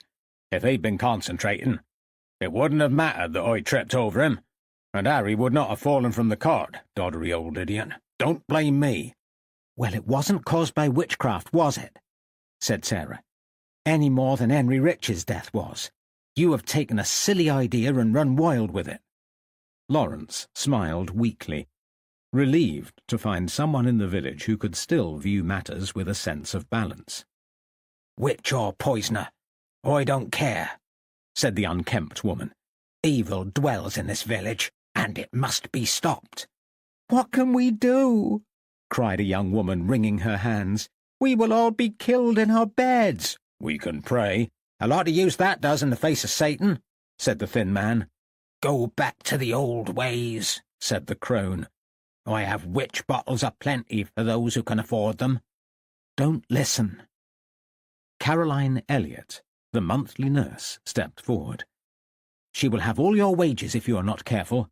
"Hush your mouth, woman," said George Corbin. "You should know better than to question a wise woman, with your charge full of child." "A proper doctor will attend her," Caroline said. "You keep your superstitions away." "Tell that to her husband," said the thin man. "He knows the truth. A bigger bag of nerves I have yet to meet since the poor fellow found Jonathan Carter in the churchyard." "You leave William Edwards out of this, Henry Harper," hissed Caroline. "He is a sensible man. Lawrence watched nervously. Tempers were becoming frayed, and the atmosphere was tense, febrile. He wondered whether to intervene, but decided against it. His presence was provoking further anxiety, and an air of mistrust had descended over Fressingfield. Violence threatened, and he began to understand why the Reverend had been sufficiently concerned to call for an investigation. He was on the verge of returning to the vicarage when he saw a pair of figures in the distance. Inspector Draper was walking towards them, accompanied by Dr. Taylor. Lawrence approached them, relieved. "What's going on?" asked the inspector. "Things are getting nasty," said Lawrence. "They have heard about the poisonings and think there's a connection with witchcraft. Corbin says his wife has returned from the dead and he's whipped them up into a terrible frenzy. Some genuinely fear that the dead walk among them." "They are afraid," said Dr. Taylor. "There is a poisoner in their midst who they cannot identify." "They are turning on each other," said Lawrence. "They ought to be stopped." Inspector Draper strode towards them, holding up his hand. "Move along now," he said. George Corbin began to argue, but the inspector was firm. "Go back to your homes. There is nothing to see here." He stood watching with his arms crossed. A few men objected, but Inspector Draper radiated natural authority, and before long the crowd had dispersed. The inspector waited until the last person had gone, then returned to Lawrence. "I thought you were keeping out of the way," he said. "I was running an errand and happened upon them," said Lawrence indignantly. "I was only walking past." "You should return to the vicarage at once," said the inspector, "and stay there for your own safety." "I don't want to have to ask you to leave Fressingfield." "But I need to see the parish clerk," said Lawrence. "Not today," said the inspector. Andrew Taylor smiled sympathetically. Lawrence thought of Loveday and could not meet his eyes. "Very well," said Lawrence, trying not to antagonize the inspector by arguing. It would be easy enough to slip out later. He left the two men and retraced his steps, returning through the churchyard. As he picked his way moodily up the path, he saw a squirrel sitting on top of one of the taller gravestones and wondered what the incumbent of the grave would have thought about his visitor. As Lawrence considered the matter, he wondered whether any of Honour's descendants were lying in Fressingfield churchyard. If he could find any gravestones with Mills or Fayers inscribed, he might glean some more information. The weather was clement, and Lawrence was in no rush to return to the vicarage, despite the inspector's concerns. He circumnavigated the churchyard and began searching for relevant gravestones. It was not an easy task. Lichen covered the older graves, their inscriptions weathered and worn. Few were readable, and the newer, clearer tombstones were of little interest. Lawrence couldn't find any graves bearing the Mills name, but after half an hour of fruitless searching he found a stone inscribed with the name James Fayers. Lawrence pictured Violet's drawing of the Fayers family tree, remembering that James Fayers was Sarah's grandfather. His tombstone was of reasonable quality with a clearer inscription than most.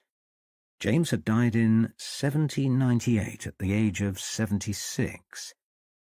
But the sparse dedication included no further details, and no family members were buried nearby. Lawrence sighed in frustration. After all that searching, he had learned nothing new, but as he turned to go, Lawrence noted that the lichen-covered rear of the stone was not quite flat. He reached into his top pocket for a handkerchief and gently scraped the moss and debris away.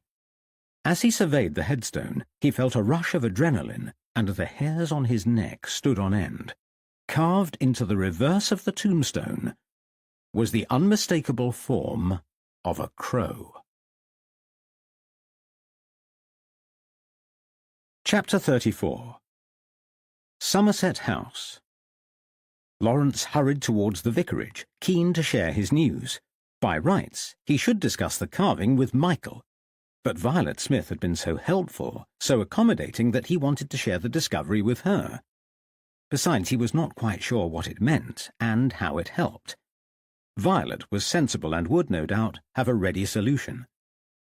When he arrived, the house was quiet. He searched the rooms, but they were empty. Hearing a sound, he glanced towards the garden. The family were sitting outside on the lawn, enjoying tea.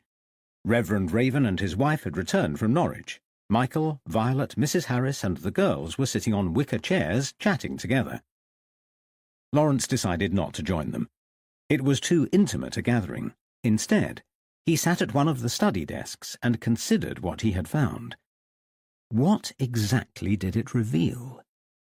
He already knew James Fayer's age and death date, so the age on the gravestone was no surprise, and he could not determine the relevance of the crow.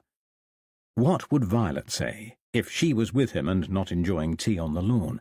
She would ask why a poor man had a gravestone at all. Of course, that was it. Not only did James Fayers have a headstone, but someone had commissioned a carving on it. He must have been a man of means, and, as a man of means, he would have had assets to dispose of when he died. There was a good chance that he'd made a will. Lawrence paced the study, watching over the garden. Though he felt uneasy about the prospect of intruding on the family scene before him, he needed to consult with Violet. Just as his patience was coming to an end, Michael stood and walked towards the house, and Lawrence greeted him by the rear door. "What are you doing inside?" asked Michael. "Come and join us. It is a beautiful day." "It is not a beautiful day in the village," said Lawrence, before describing the scene of discontent he'd witnessed earlier. "That's what the Reverend was afraid of," said Michael. "It was like this a few weeks ago, and then it passed. I don't wonder at their concern about these poisonings. It is one thing after another. I'll go and meet George Corbin and see if I can talk some sense into him." "He's the ringleader," said Lawrence. "Despite his ridiculous ideas, I have a little sympathy for the man. He has lost a wife and grandchild after all." "I will treat him kindly," said Michael. "One thing before you go," said Lawrence. "Yes?" "Do you know where I can find a copy of a will?" "Yes," said Michael, "but it will mean a trip. You'll need to go to Somerset House." "Where is that?" asked Lawrence. "In London," Michael replied. "Is it necessary?" Lawrence nodded. "I expect so," he said. "I'm going to seek out Elijah Scoggins to search his records, but if I cannot find what I'm looking for, it is the only option left." Michael nodded. "Then Godspeed," he said. Lawrence considered leaving his visit to Elijah Scoggins until the morrow, fearing that the inspector might order him to leave the village if he ignored his request to stay away. But the matter was pressing. If he must go to London, then he'd better go without delay, and if the parish register bridged the gap in information, the trip to London might be avoidable. It was only a short distance to Scoggins' cottage, and it might save an unnecessary journey. He decided not to wait, regardless of the inspector's request. Lawrence watched from the vicarage window to make sure Church Lane was empty. It was, at least as far as he could see. He took the most direct route to Elijah's cottage, where he received a friendly greeting and an assurance of cooperation. Lawrence was shown inside and given the register which he checked in Scoggins' parlour. It was easier to read than the older versions, and he scanned through it in no time. Within half an hour his worst fears were confirmed. There was no reference to Sarah Fayers, no death, and no marriage. He asked Elijah's opinion on the matter, who suggested that Sarah could have married or died in another parish. It was news that Lawrence did not want to hear, and he thanked him for his time and left the house, knowing that a journey to London was unavoidable. Lawrence joined the family for their evening meal, taking a seat at the top of the table next to Reverend Raven, while Violet sat at the opposite end. There was no opportunity to speak to Violet again that evening, and she retired early. After an evening of stilted small talk, Lawrence was unsurprised to be summoned to the Reverend's study after the meal to discuss his progress. The Reverend Raven was barely able to conceal his disappointment. "Inspector Draper telephoned me earlier," he said.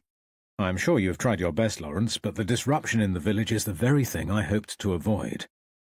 There is now an official investigation underway with all the problems that entails. It is time for you to return to Bury." "I understand," said Lawrence, But there is one further thing I need to check. You are right, this has not been a successful investigation, but I'm sure that there is something in Faith Mills's lineage, something that connects the two outbreaks of witchcraft. I want to visit Somerset House to see if I can prove it. If not, I will return to Bury and leave the matter in Inspector Draper's hands. I can't see how it changes anything whether you succeed or fail, said the Reverend. There is a poisoner afoot, countered Lawrence. Just because the deaths were not caused by witchcraft does not rule out a connection. The two things link together, I'm sure. I'll give you 2 days, said the Reverend. The Church will not pay for any more of your time. Those 2 days are on the condition that you do not get in the way of the official investigation. You must cooperate with Draper. I will, said Lawrence, and they parted company. Lawrence spent a restless night at the vicarage and was relieved to leave the following morning. Michael had been upset and embarrassed by the Reverend's antipathy towards Lawrence, and profusely apologized when he heard Lawrence's account of the meeting.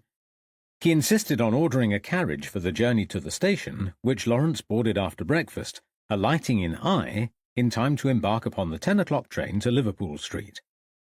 He spent the most part of the 94 miles of the journey reviewing the genealogy of the Mills family, which he had traced from Faith Mills to Sarah Fayers. Had James Fayers left a will, he could have named his grandchildren, if any existed, with the potential to expose the presence of any other children he may have fathered. Lineages might be revealed in which Sarah did not feature. On the other hand, there might not be a will at all, and if a will existed it might contain nothing of note or be unreadable. He decided not to dwell on the negatives, and was in an optimistic frame of mind by the time the train pulled into Liverpool Street. Lawrence collected his paperwork as soon as the brakes were applied and waited at the carriage door. He vacated the train and walked down the dusty platform and past the ticket offices, pushing through the crowd and into the busy concourse, where he hailed a cab. The ride to the Strand was noisy and bumpy. The city smelled rank and unwholesome, hectic, loud, and wholly different to the calm purity of the countryside. He was grateful that he did not have to live in the busy metropolis. Lawrence endured an uncomfortable carriage ride to Somerset House, a grand, imposing mansion set around a large quadrangle. The size of the building and the beauty of the neoclassical architecture made the arduous journey worthwhile. He admired the craftsmanship as he walked across a stone balustrade and through one of the side doors. He waited for a moment, enjoying the view from the window, then spotted an official from whom he asked directions to the public search room. He found his way to a dark corridor, from which he emerged into a large, square room with wood-panelled walls and ceilings. An extensive array of arched windows lit one side of the room, while electric lamps illuminated the other. The rear wall contained a floor-to-ceiling bookcase with a series of oversized registers. The search room was occupied by half a dozen studious-looking men, mostly in their middle years. Lawrence located the appropriate register with relative ease and used 2 hands to heft it over to one of the giant reading stands. The wills were presented in date order, not alphabetically, and there were many for 1797. He spent the first half hour of his research squinting over exquisitely written but hard-to-read text, searching without success. It was not until he reached the records for May that he found what he had been seeking. James Fayers had indeed left a will, short but pertinent. The last will and testament of James Fayers of Fressingfield in the county of Suffolk, being of sound mind and memory but frail in health. I declare this to be my last will and testament, revoking all other wills by me previously written. I hereby will and bequeath all I do or shall be possessed of at the time of my decease, in household items, plate, linen, money and goods in kind, and my house in Fressingfield in which I now dwell, to my beloved wife, Catherine, for her sole use and benefit. To my granddaughter, Sarah, I bequeath the sum of £5. I hereby make my son-in-law, John Chittock, my sole executor, and leave him 5 shillings for his pains. signed, sealed, published, and declared by the above-named testator as his last will and testament. Lawrence transcribed the will word for word into his notebook, closed the register, and returned it to the shelf. He had accomplished what he came to do, and there was no need to prolong the visit. After hailing a cab, Lawrence returned to the station to wait for the train, where he planned his next move. First, he would visit Elijah Scoggins, and then he would search for John Chittock in the most recent register. James Fayer's will had strongly implied that Sarah Fayers was married to John Chittock. It was also conceivable that Sarah had a sister, and the sister married John. It was a strong lead either way, and he was eager to try and track the lineage to the present day. Lawrence paced the platform impatiently, waiting for the train, and in due course it arrived. He climbed on board and took a break from investigating, passing the remainder of the journey reading a copy of the Times. It was dark by the time he arrived at the vicarage, and he broke his journey to eat in a coaching inn near Eye Station, which lengthened his day. Reluctant to rouse the vicarage household, he opted instead to let himself in the back door and tiptoed to his room, intending to tackle the search for John Chittock's records next morning. Sleep came easily, and he woke after 8:30, dressing quickly to reach the morning room in time for breakfast. Lawrence descended the stairs to a house in turmoil. The Reverend Raven stood in the hallway, an expression of impatience upon his face, while Elijah Scoggins waited beside him. "Mr. Harper, have you seen my parish register?" he demanded. "You know I have," said Lawrence. "You were with me, but it was no use at the time, so I left it with you. I've acquired more information since then, and I'm eager to look at it again." Elijah exchanged glances with the Reverend. "It's missing," he said. "I haven't seen it since your visit." "I returned it," said Lawrence. "You took it from me." "I know. I wondered if you had borrowed it again." "I wouldn't dream of it without asking first," said Lawrence. Elijah sighed. "Oh, dear," he muttered. "You must search again," insisted the Reverend. "It cannot have gone far. If you can't keep it safe, it will have to stay here," he continued. "And you can use it at the vicarage when I'm away, instead of keeping at your house for convenience." "I'll look again," said Elijah. "No, it's futile. It isn't there." The Reverend shook his head and walked back to the study, shutting the door a little more firmly than usual. Lawrence smiled sympathetically, and the parish clerk left, shaking his head. Lawrence turned towards the morning room in anticipation of breakfast. He had just poured a cup of coffee when Michael burst through the drawing-room doors, face ashen with concern. He sat down heavily beside Lawrence. "Violet is missing," he said. Chapter 35. Missing. "What do you mean?" asked Lawrence. "She was here when I left." "Yes, but she went out on an errand yesterday and did not return. Mrs. Harris can't decide whether to be worried or angry." "Has she told the Reverend?" asked Lawrence. "He seems more concerned about his missing register." "She hasn't told him yet," said Michael. "He thinks she's too indulgent with Violet as it is, and he is always reminding her that Violet is a paid employee." Lawrence frowned. "Violet seems devoted to Mrs. Harris. I haven't known her long, but her loyalty is plain to see. It seems uncharacteristic of her to disappear without warning. She's helped me a lot lately, and always seeks permission first." "I agree," said Michael. "This is not Violet's way. When did you see her last?" "After lunch yesterday. She wasn't at supper last night, but nobody thought anything of it. Mrs. Harris began to worry about her at bedtime. Violet usually gets her undressed, but Mary Warren did it instead." "Not good," said Lawrence. "Have you checked Violet's room?" "I put my head around the door," said Michael, "but I didn't go in or check any of her things. Do you think I should have?" "I would," said Lawrence. "Something is wrong, and her room might hold a clue. We should look together." Michael nodded, and the two men proceeded to the first floor. "Violet sleeps on the upper level," said Michael, gesturing to a small staircase at the end of the corridor. Michael opened the middle of 3 doors located on the right-hand side. Violet's room was well proportioned, with a window set into the roof space that overlooked the graveyard. It was light, bright, and functional. The furniture comprised a mahogany wardrobe and matching dressing table, like those in Lawrence's room, with the dressing table positioned beneath the window, which was latched open. Drops of moisture from the open window surrounded a vase of cut lilies.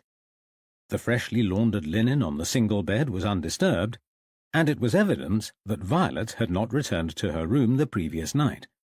"There's no sign of her," said Michael. Lawrence frowned. "So I see. We should make a thorough search of the room." "What for?" asked Michael. "I don't know," said Lawrence. Anything." They began looking. Michael rifled gingerly through the wardrobe, muttering to himself, evidently uncomfortable with his task. But Lawrence was an old hand. He opened the dressing table and was unsurprised to find it orderly. Violet Smith was methodical and had tidied everything she possessed neatly away. There were no muddles to be found. Lawrence bypassed her toiletries and took a quick look through a drawer full of books. They were, as expected, exclusively Gothic horror. Violet did not stray far from her chosen genre. As Lawrence removed the book closet to the left side of the drawer, he noticed a slip of paper beneath. He picked it out, opened it, and passed it to Michael. Michael read it and stared at Lawrence open-mouthed. "It is her birth certificate," he exclaimed. "I know," said Lawrence. "Violet Judith Mills, daughter of John and Judith Mills, born 1st of June 1850, and not a Smith at all." "I don't know what to make of it," said Michael. "It means she could be related to Faith Mills," said Lawrence. "Or not, as the case may be. But if not, why didn't she mention it?" "I dare say she had her reasons," said Michael, "but if it was of no consequence, she could have trusted us with the information." "Which implies that there is some connection," said Lawrence, feeling sick. His good opinion of Violet had intensified over the last few days. Now he was faced with the prospect that she was an impostor, a stranger, and a wave of sadness engulfed him. He gazed out of the window and across the churchyard, where the gravestones brought Catherine to mind. She had been uncomplicated and so familiar to him. He could not imagine understanding anyone as well again. Catherine had been steady, reliable, dutiful and loving, and now she was dead and far away, but as dear to him as ever. Violet and Loveday were not made the same way as Catherine. They were characters placed in his path to tease and disappoint. He shook his head to dispel the thoughts. "We must find her," said Michael. "She may not want to be found," said Lawrence. "She may have vanished of her own volition." "No," said Michael, "I don't believe it. Even with this." He clutched the birth certificate. "And I don't believe otherwise," snapped Lawrence. "Look around you, Michael," he said, flinging open the dresser drawers. "Show me something that suggests that she was made to leave." "She hasn't packed a bag," said Michael. "Look." He opened the wardrobe. There was an item of clothing on every hanger. Shoes were placed side by side on a shelf below, with no gaps where a pair might be missing. And look! He gestured under the bed. A large suitcase lay beneath. "She could have left her belongings here so she wasn't seen removing them from the house," said Lawrence. "That's enough," said Michael. His cheeks were flushed, and his lips formed a thin line. "That would be completely out of character, as you said earlier. Don't let this birth certificate set you against her. Violet is not the type of person to abandon her employer. She is very fond of Mrs. Harris and the family, too. She is our friend." "Forgive me," said Lawrence. "I meant no offence. I thought I knew her well enough for her to trust me, and I suppose I'm disappointed. I don't understand why she concealed her identity. But I'll do my best to find her, so she can at least explain herself." "She doesn't need to explain anything," said Michael. "As long as she is safe, of course," said Lawrence, patting Michael's shoulder awkwardly.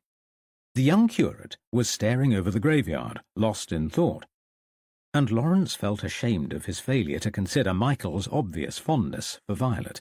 He had spoken out of turn and wondered if he would ever understand human beings. Their feelings, and how to react to them, was a constant mystery. "Do you think Mrs. Harris will talk to me about it?" said Lawrence. "I don't know where to start looking. She might be able to give some insight." "Yes. She's worried too, and I'm sure she will help." "It might be a difficult conversation," said Lawrence. "I have the distinct impression that she doesn't approve of me." "She doesn't know you," said Michael. "And she is somewhat frail. But her mind is sharp, and she is fond of Violet and protective towards her. If she thinks you want to help Violet, she will help you." "She doesn't need to protect Violet from me," said Lawrence. "I have asked a lot of Violet recently with the research and everything, but she has enjoyed it and has been more than willing." Michael opened his mouth to speak, then changed his mind. He shook his head and said, "Mrs. Harris was in the drawing-room when I saw her last. Let's go and find her." They walked down 2 flights of stairs and into the drawing-room where Mrs. Harris was reclining in her bath chair, staring across the garden through cloudy grey eyes. Michael opened the door, but she did not look in his direction. He walked towards her. "Mrs. Harris," he whispered. She turned to face him and regarded him through eyes that were misty with tears. He knelt beside her and took her hand. "I am sorry," he said. "Please don't worry." "Pray with me," she said, and Michael continued to kneel while praying softly beside her. Lawrence watched from the doorway, feeling uncomfortable. Religion had passed him by during his time at the vicarage. When Lawrence first arrived, Reverend Raven said grace at mealtimes, but the Reverend had been away for several days and Michael had taken over in his absence using an abbreviated form of grace, which was more like a nod to good manners. Naturally, the Ravens were religious, and Michael was too, but outside of mealtimes, Lawrence was barely aware of any mention of faith. Watching Michael pray had left Lawrence humbled and a little embarrassed, and very much the outsider, being ambivalent about God. Regardless, respect was due, and Lawrence bowed his head until Michael had finished. There was a short silence, and Michael got to his feet. "Mrs. Harris, can you answer some questions about Miss Smith?" he asked. "Of course, if it helps," she said. Lawrence approached her and smiled. Mrs. Harris gestured to the daybed and asked him to take a seat, and he perched on the edge, gazing reverently towards her. Mrs. Harris wore black. When he thought about it, he realized she always wore black. He hadn't noticed because she was old, and her advanced years had rendered her invisible. He winced at the thought, ashamed of his previous lack of interest, and watched her with new eyes. She wore a black bonnet of the old-fashioned kind with a mass of grey curls squeezed beneath. Her hair was still thick and long, despite her age, and she wore no rings or necklaces, but a black horn mourning brooch was pinned prominently over her heart. Her face, sheathed in wrinkles, was thin, and deep lines ravaged her cheeks. Age had dragged her lips into a natural frown, but delicate cheekbones and oval grey eyes showed traces of the beauty she enjoyed in her youth. She spoke before Lawrence had a chance to begin. "Do you know where Violet is?" she asked. Lawrence shook his head. "Sorry, I don't," he said. "I was hoping you might know." "I don't," she replied in a trembling voice caused by concern for Violet, or perhaps as an indicator of frailty. "When did you last see her?" he continued. "Yesterday afternoon," said Mrs. Harris. "She helped me get ready for bed, and read to me for a while." "Can you remember what time it was?" asked Lawrence. "About 4 o'clock, she said. "It must have been around then, as we had eaten afternoon tea with a little seed cake, as I remember.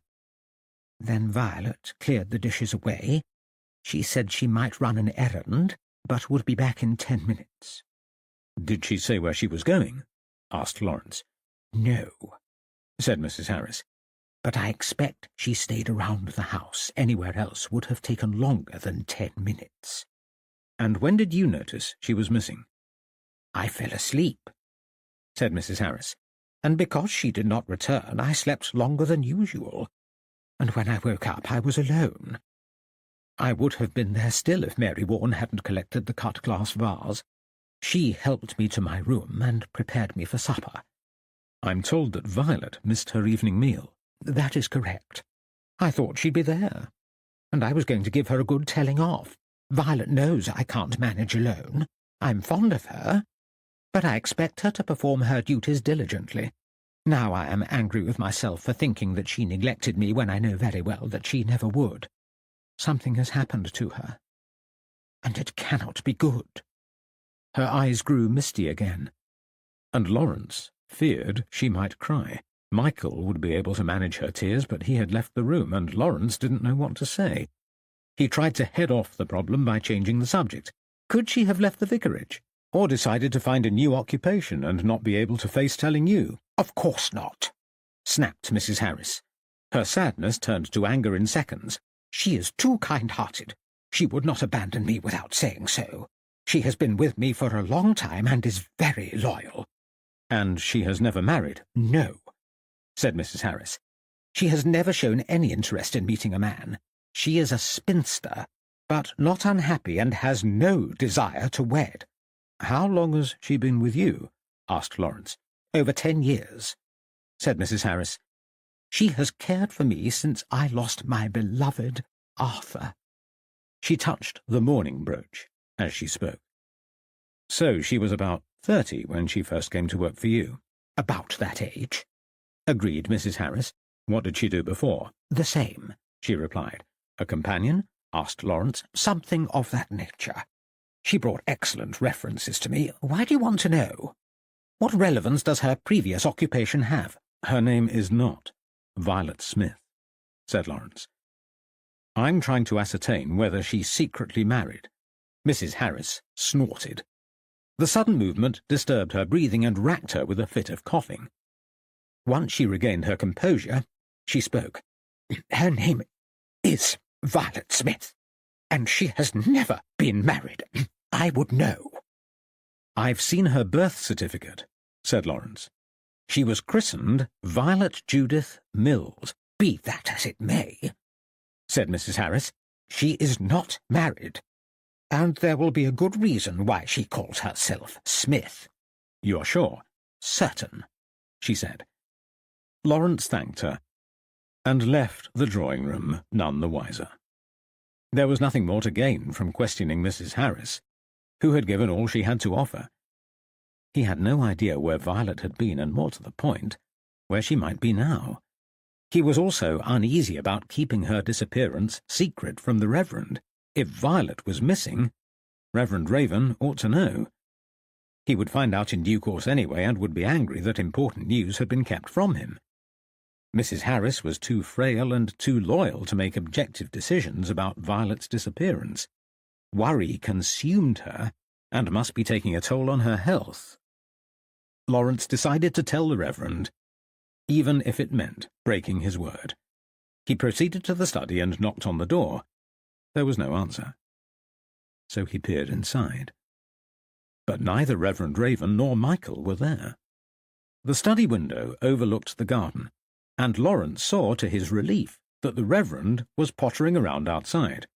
He clutched a sheaf of papers and seemed to be talking to himself. Lawrence exited via the rear door and walked towards the Reverend. As he approached, he heard Reverend Raven reading aloud from his paper. "Sorry to disturb you," said Lawrence. "Do you have a few minutes?" The Reverend sighed and folded the papers. "I was practicing my speech to the Archaeological Society," he said by way of explanation. "I suppose it can wait for a moment."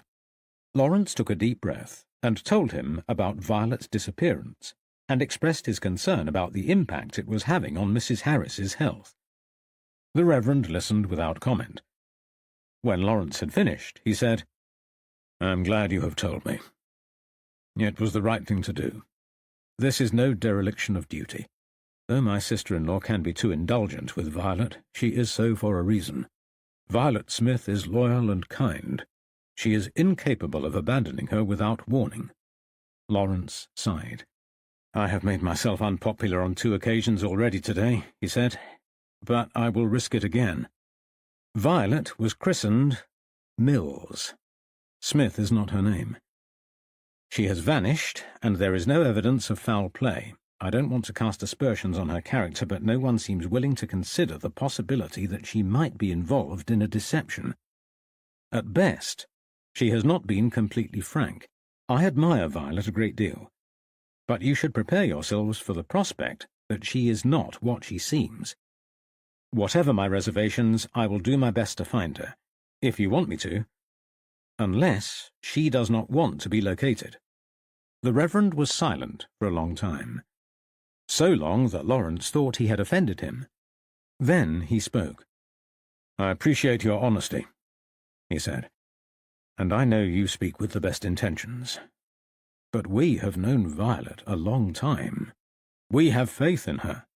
Faith is the problem, said Lawrence. Faith. Faith Mills. Violet Mills. There could be a connection. You know how I feel about that, said the Reverend. But even if there was a connection, does it change Violet's character? Of course it does not. She is the same person that she always was.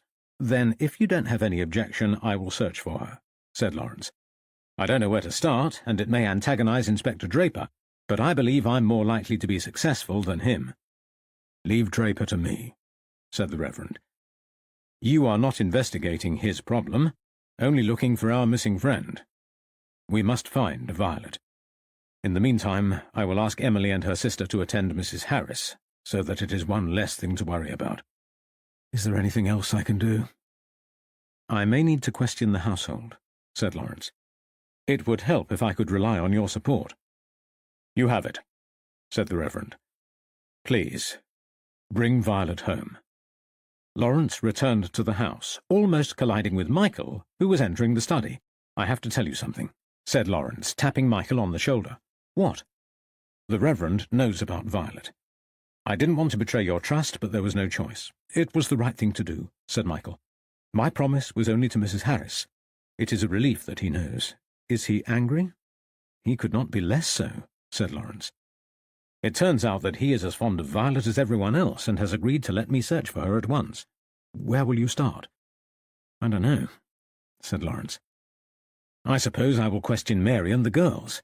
Do you think she might have borrowed the parish register? Asked Michael. No, said Lawrence.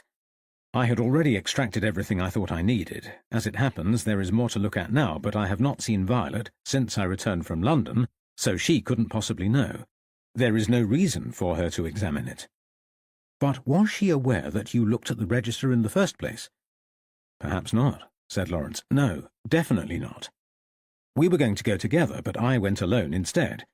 So she could have gone to Elijah Scoggins' house after all. That would explain why the register is missing. Yes, it would, said Lawrence. But it would only explain why she read it.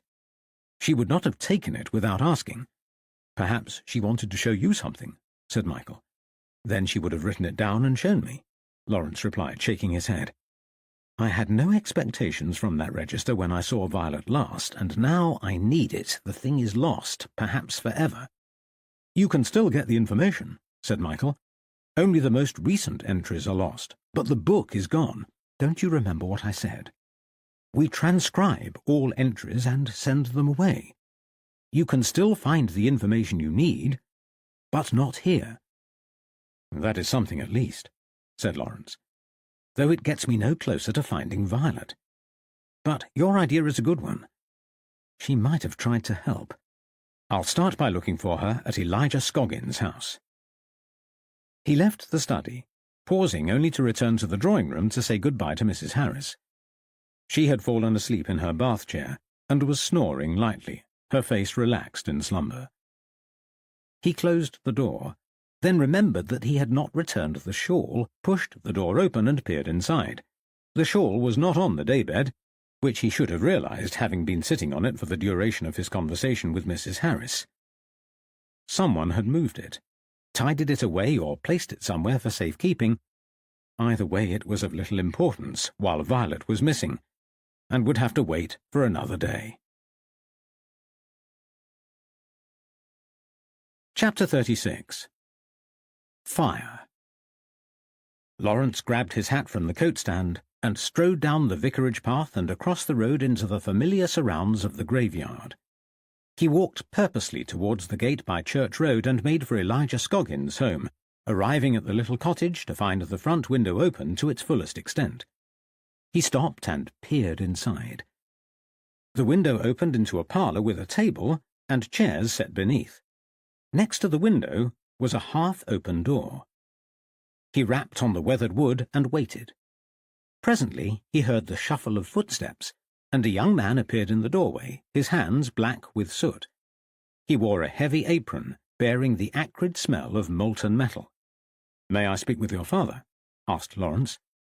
The boy grunted, walked to the rear of the cottage and shouted. Before long, Elijah emerged. "It is you," he said nervously. "Gervis didn't tell me who the visitor was, and I feared that it might be the Reverend." He peered behind Lawrence. "I'm alone," said Lawrence. "The Reverend is still at the vicarage." Good, muttered Elijah. "Come through." He waved Lawrence down the passage into the expansive back room, which occupied the rest of the ground floor. Serving as both kitchen and workroom, the space was split into an area containing a cooking range surrounded by wooden seats which sloped up to a raised level covered by a rug. Roll upon roll of coloured linens and reels of cotton lay strewn across the floor. Mary Ann Scoggins sat cross-legged on the rug, joining two pieces of fabric with delicate stitching. Both the back door and the other window were wide open to the elements. Gervis was in the yard feeding chickens from a pail of scraps. "Excuse the muddles," said Elijah. "It is a busy time." He strode towards the window. The sky had darkened, and he turned anxiously to Mary Ann. "Looks like rain, my dear," he said. He shrugged his shoulders and turned away from his wife. "Her eyesight is poor," he whispered, nodding towards Mary. "And mine not much better. It is too dark to sew when the light fails." Lawrence nodded. It explained why all the doors and windows were open. The cottage lacked natural light, and it would be hard to see and impossible to work in inclement weather. "Now you hear about the register?" asked Elijah. "Not entirely," said Lawrence, "although I would like to see it when you find it." "Then how can I help?" "Did Violet Smith ask if she could borrow the register yesterday?" asked Lawrence. "No. I haven't seen her recently," said Elijah. "Could she have asked your wife or son for it?" he continued. "No. They would never let it go without checking with me first. Have you seen Violet Smith, Mary?" Mary Ann Scoggins shook her head. "Not for a while," she said without looking up from her work. "She wasn't here," said Scoggins. "Sorry we can't help." "I have reason to think she may have tried to get the register," said Lawrence. "Is there any way she could have taken it without your consent?" "Somebody has," said Elijah. "It has disappeared completely. I've searched the cottage from top to bottom, and not a page of it remains. I'm not looking forward to telling the Reverend that I've been unsuccessful in my search." "He is half expecting it," said Lawrence. "It is not the only thing that has gone missing. Violet Smith has vanished too." Elijah raised an eyebrow. Mary stopped sewing and put her work down. "Has she been gone long?" she asked. "She went out yesterday afternoon and did not return," said Lawrence. "We are all very worried." "She hasn't been here," Elijah reiterated. "So you say," said Lawrence. "But she has gone, and the parish register has vanished. She may have an interest in it. Where is it usually left?" "In the front room," replied Elijah. "Come, I'll show you." They returned to the front of the house and entered the sparsely furnished room, containing only a table scattered with writing implements and 4 worn chairs. Elijah evidently conducted his parish duties from the room. "I kept it here," said Elijah. "When I had it at all. It generally remained in the vicarage when the Reverend was in Fressingfield, but he went away quite often, and when absent, I made the entries. I'm a tailor by trade as well as parish clerk, and it suited me to keep the register near my workshop rather than walk to the vicarage every time I needed it. The Reverend was always reluctant to let me keep it at home, and it appears he was right to be concerned. You shouldn't worry unduly, said Lawrence. I believe the entries are copied and not lost forever. You and I see it that way, said Elijah. But the Reverend is passionate about history. It is second only to God himself, and he will be displeased if the book remains unaccounted for. I appreciate his feelings, said Lawrence. My father was the same. But at least the information hasn't disappeared with it. Do people generally know that parish records are copied? I doubt it, said Elijah. It is one of those things that doesn't get mentioned in everyday conversation. So, if I asked if one of the drovers or servants might know, what would you say? I would say it is doubtful, he replied. Take my word for it, most people would not know. You didn't know yourself. Good, said Lawrence. If it has been stolen, the perpetrator might think the information is lost forever, which could be their motive for removing it. Where exactly was the register located? Here. On the table, said Elijah, pointing to the chair below the window. The light is good for reading here. Of course, said Lawrence. But someone only needs to reach through the window to lay their hands upon it. Well, yes, agreed Elijah. But why would they? What use is it to anyone but the Reverend? What indeed? Mused Lawrence. The proximity of the register to the window meant that anybody could have removed it. He could not rule out a single person. Worse still, there was no way of knowing whether Violet's absence and the lost register were connected. He thanked Elijah and left the cottage. The sky had darkened, and rain threatened as Elijah had feared. It struck before Lawrence reached the end of the street, and a fat droplet fell on his temple and trickled down his cheek. Two elderly ladies held their hats and scurried along the street, making for home. The road emptied, and he was alone. A marked contrast to his last encounter in the village, surrounded by an angry crowd, later dispersed by Inspector Draper. The group had not reconvened, and the anger had dissipated. But Lawrence did not expect the peace to last. It was only a matter of time until Violet's disappearance became public knowledge, and the clamour would resume. Lawrence passed the door of a brick-built cottage where a young woman emerged into the street as a rain squall struck. She clasped her shawl, hugging it tightly around her shoulders. The seemingly insignificant act triggered a memory. Mrs. Harris had said that Violet intended to run an errand. But would Violet use that word in conjunction with reading a parish register? It would have taken much longer than the 10 minutes she'd mentioned. Running an errand was a term used for going to the baker's or returning a shawl. Is that what Violet had set out to do? It would explain why the wrap was missing, and justified a visit to Hannah Roper. Lawrence had been meaning to see her for days, and would value her well-balanced, logical opinion. The chemist and post office was close by, and he was getting wet. A visit to Hannah would provide a welcome diversion from returning to the vicarage in the rain. He hastened towards the chemist and flung the door open. The bell clanged as usual, announcing his arrival. Mr. Late was behind the counter, reaching for a substance high above his head. He could not quite grasp the container, and cursed beneath his breath. "Sorry," he said as he turned to Lawrence. "I cannot catch the slippery devil. If only I were a few inches taller. Never mind.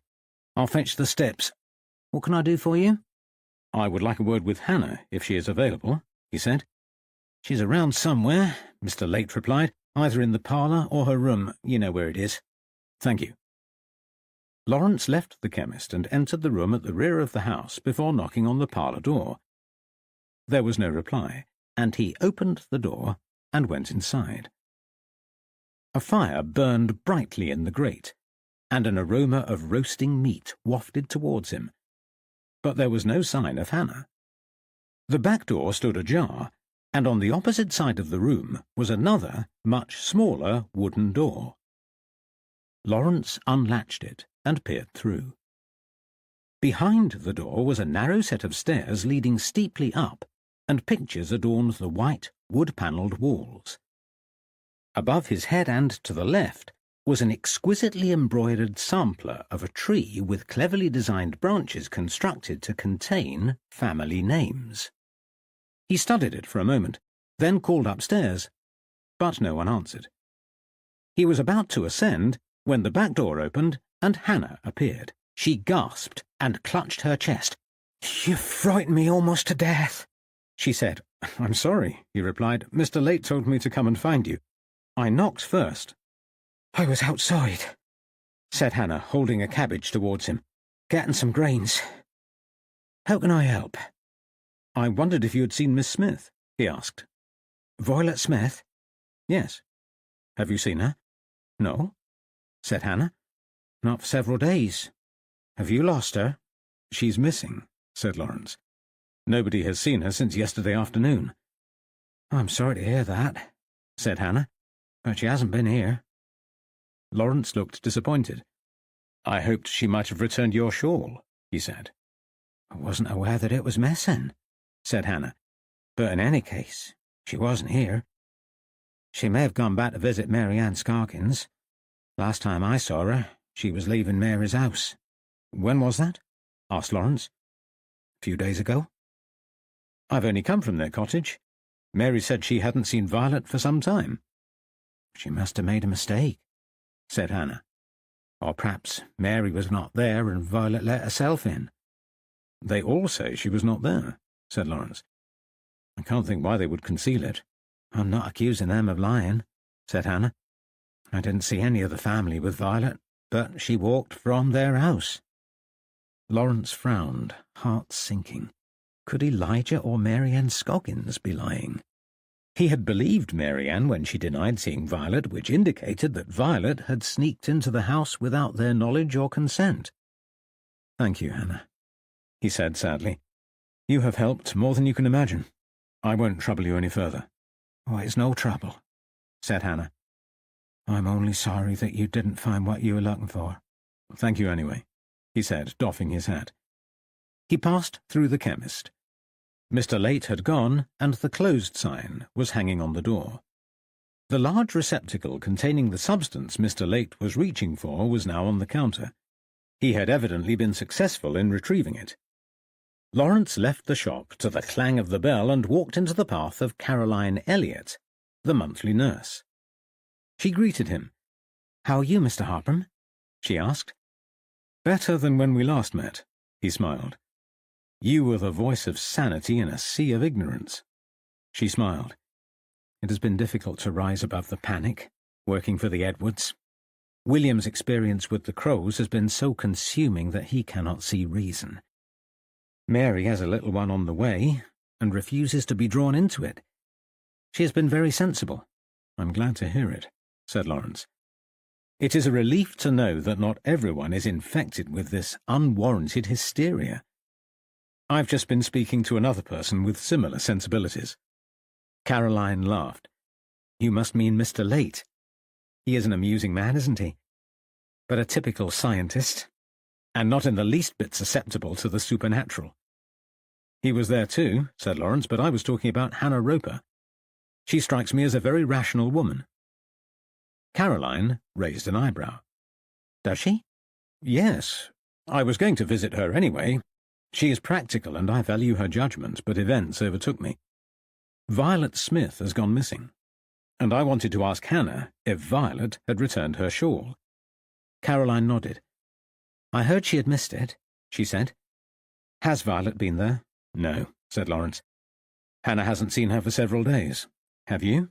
"Unfortunately not," said Caroline. "Our paths only cross when I'm attending Mary. Violet often comes in for a cake. She is a delightful woman." "Yes, she is," agreed Lawrence. "And very well thought of, it seems." "I have never met anyone who dislikes her," said Caroline. "Not like poor Mary Corbin." "Did you know Mary well?" The question was out before Lawrence considered the consequences. He was supposed to be investigating Violet's disappearance, and had strict instructions not to interfere with Draper's case. "I knew her a little," said Caroline, "and I attended some of Sarah's births, most particularly the birth of little Edith, the girl who died. Mary was present when Edith was born." "What was she like?" asked Lawrence. "A rather silly woman, I thought," said Caroline. "She was full of self-importance and convinced that she had supernatural powers. It was hardly surprising, considering how strongly she was encouraged." "I thought it was the opposite," said Lawrence. "I heard that people were generally cynical to start with." "No, they believed her claims all along. They thought she had the power to make bad things happen, and Hannah Roper took more pains than anyone to encourage her nonsense." "Hannah was her friend," said Lawrence. "She freely admits that she did not discourage Mary for fear of offending her, but neither was she persuasive." "If that is what you want to believe," said Caroline, rubbing her hands together, "I must be off now. It is getting cold, and I need to call on Mary Edwards. Her baby is due any day." She bustled off, leaving Lawrence to contemplate her words. He stood outside the chemist, deep in thought. Something was niggling at the back of his mind. "Good Lord," he exclaimed. "Surely not." Lawrence strode towards the vicarage, knowing precisely what to do next. A jigsaw of pieces had formed in his mind, with one piece, central to the puzzle, out of kilter with the rest. He needed to check the genealogy of Faith Mills, and rushed to his room to search for the notes he had made before leaving for London. They were on his dressing table together with the will, and he scanned them briefly. The family tree was only partly completed. It was intact from Thomas Fayers to Sarah, but the detail he wanted, the ancestor above Thomas, was missing. And it was because Violet had compiled the chart, and she had all the relevant notes. He ran upstairs to her bedroom, taking the stairs 2 at a time. He had searched her room that morning, but couldn't recall seeing her notebook, and would need to look again. He pulled drawers and cupboards open, searching in vain, but the notes were not there. In a final attempt to locate them, he went to the morning room where they had conducted their initial research. There was little furniture except for the table and sideboards, which were set ready for breakfast the next day. Lawrence searched every drawer and cupboard, but to no avail. There was only one thing for it. He would have to visit the basement room. Dusk had fallen, and he could hear a buzz of conversation from the dining room. The family must be inside, preparing for supper. He should be with them, but it was not yet 7 o'clock, and he ought to be able to do what he needed in the 15 minutes that remained. The idea of going to the basement alone made him sick to his stomach, but he was not prepared to disrupt the family gathering to seek Michael's help. Instead, he made his way to the orangery and collected the gas lamp and matches. He put on his coat and braced himself for the ordeal. It was still light outside, but dusk was starting to fall. He held the lamp high as he traversed the garden, watching the bulbous rook's nests distort the slender trees while the light cast crooked shadows across the grass. His breathing was raspy, and his hand shook as he reached the storeroom and made to unlatch the door. But a sturdy padlock barred his way. How could the door be latched and padlocked? He was sure that he'd left it open. Yes. When he returned to the registers, he distinctly remembered leaving the door ajar and the window on the furthest latch. Lawrence sighed. The Reverend must have visited the room in the meantime, realized the registers were insecure, and purchased a padlock. He would not gain access tonight. Lawrence crept to the rear of the building in the hope that the window had not been locked. It was firmly shut. He held the lamp high and peered inside. The light cast faint rays across the room, enough for him to notice the overturned table with ink and candles scattered across the floor. Something was wrong. Without any further thought, he ran to the side and located the large stone he had used to prop the door open during his previous visit. Lawrence rapped the stone against the window, and the ancient glass exploded, casting shards into the room. He reached inside for the latch and opened the window to its fullest extent. There was no doubt. The table had been upended and the place left in disarray. A faint trail indicated that something had been dragged through the dust. Lawrence reached into the room as far as he could and set the lamp on the floor, then squeezed through the aperture, landing in an undignified heap. He dusted himself down and collected the lantern with trembling fingers. He had been too caught up in the moment to consider the consequences, but now that he was inside the dark, lonely building, a mantle of dread descended upon him, and he was paralyzed with terror. It was not until he started to shiver that time moved again.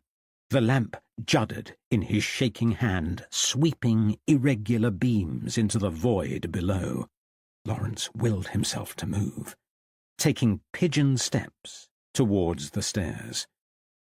As he grew closer, the light caught a dark shape at the foot of the stone steps. He gasped. Something was down there. And it wasn't books or papers. He steeled himself to look again, and saw a body. Lawrence placed the lamp at the top of the stairs and descended at a pace. As he neared the bottom, he recognized the still form of Violet Smith. Lying prone on the floor with a gaping, blood-stained wound on her temple, skin pallid, almost blue, Lawrence crouched beside her and felt for a pulse. There was the barest flicker of a beat.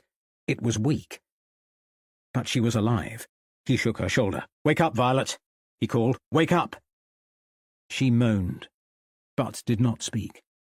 Lawrence held her marble-cold hand, wondering how long she had been in the dark cellar.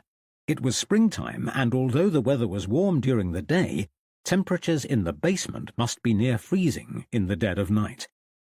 Violet bore all the signs of hypothermia, and he removed his coat and placed it over her before rubbing her ice-cold hands. "Wake up," he urged. "We have to get out of here." Her eyes flickered open. "You are back. Good girl, Violet, good girl." She rubbed her temple. "My head," she whispered. "It hurts." "Don't worry," he said. "I'm here. I will fetch help." "No, don't leave me," she implored. "I must. You are injured." "No." She squeezed his hand with shaking fingers. "I'm so cold," she said. "How long have you been here? Do you know?" "No, I don't know. A long time, I think," Violet replied. "It was dark, empty and silent, as if I was dreaming. She held me and I could walk, but not without help. She guided me, stopped me falling. I couldn't think straight. My mind—" She paused and gathered her thoughts. "It's hazy," she continued. "My actions were not my own, and she brought me here and pushed me down the stairs, and I can't remember anything after that." "It sounds like you were drugged," said Lawrence, his clenched jaw betraying the anger that had replaced fear. "Can you walk?" he continued. "I don't know." She put a hand to the floor and attempted to rise. "No," she whispered. "Let me help," said Lawrence. He took her hand, but she stopped him. "What's that smell?" she asked. A sound like crunching gravel came from the top of the stairs. Lawrence wrinkled his nose. Paraffin. Gazing upwards past the lamp, he saw a bright glow where no light should have been, and flames flickered across the upended table. "My God!" yelled Lawrence. "Fire!"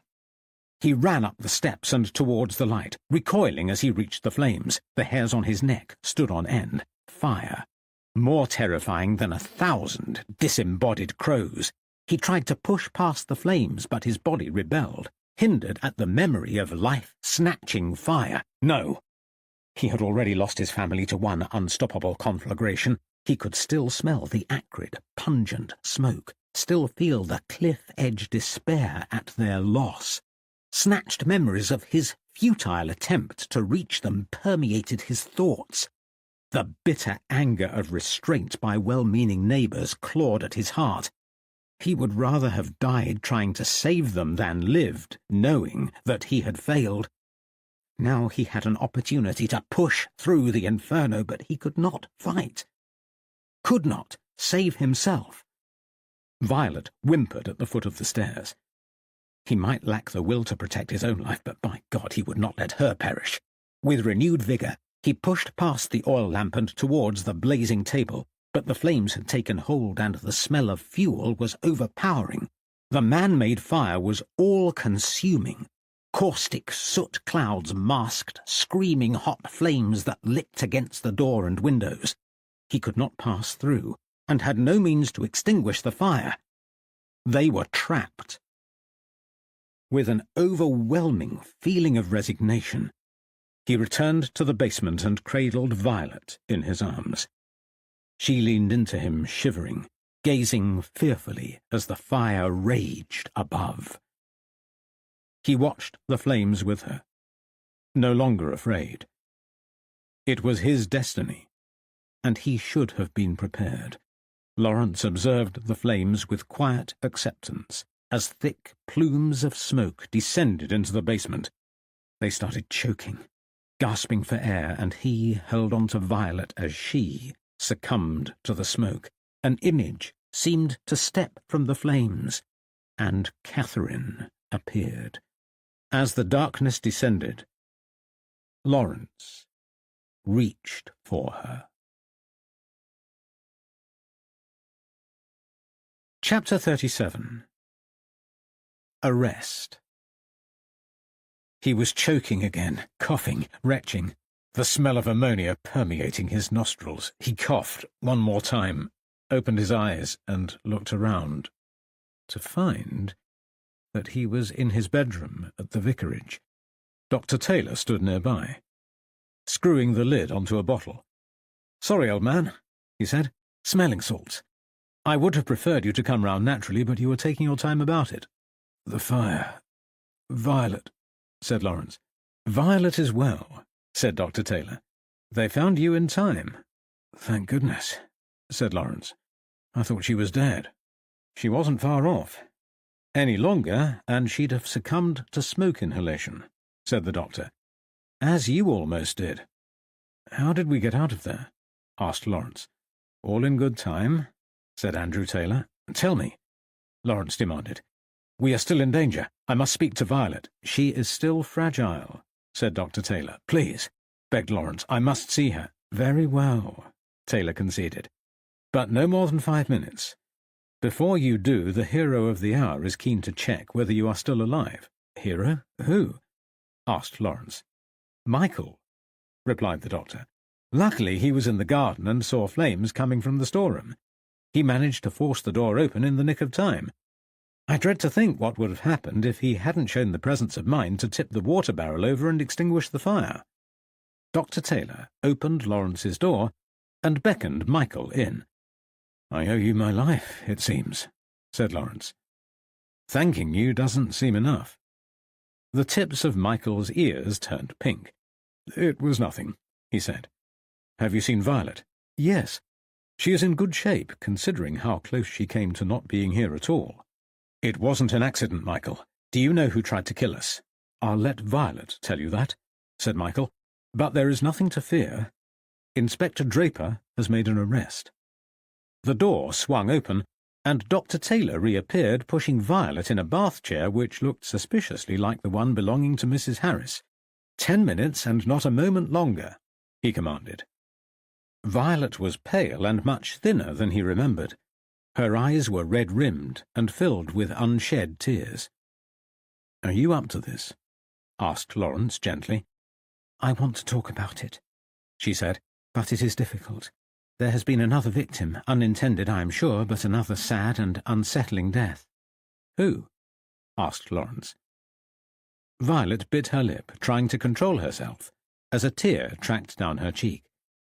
"Mrs. Harris died alone in the drawing-room while they were rescuing us," she said. "Dr. Taylor thinks she suffered a heart attack." Lawrence took her hand. "I'm so very sorry," he said. "Here." He produced a handkerchief, which Violet used to dab her eyes. He waited while she composed herself, and eventually she looked up and spoke. "I suppose you are wondering where I went?" she asked. "I think I know," said Lawrence. "You returned the shawl." She nodded. "I knew I couldn't help with any of the research. But I could find a few minutes to run the shawl back, so that's what I did. Hannah wasn't in her parlour, so I took the shawl to her room, and I saw the parish register lying open on her dressing table. I didn't know it was missing at that stage and couldn't understand why it would be there at all.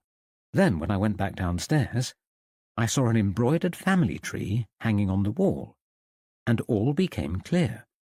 "I saw it too," said Lawrence, "but I hardly noticed it, and only read the names Charles and Christian. It wasn't until I left that I realized I'd seen the names before. That's why I ended up in the basement. I was looking for the old parish register because I couldn't find your notes." Violet nodded. "I examined the picture because the embroidery was beautiful and I admired it.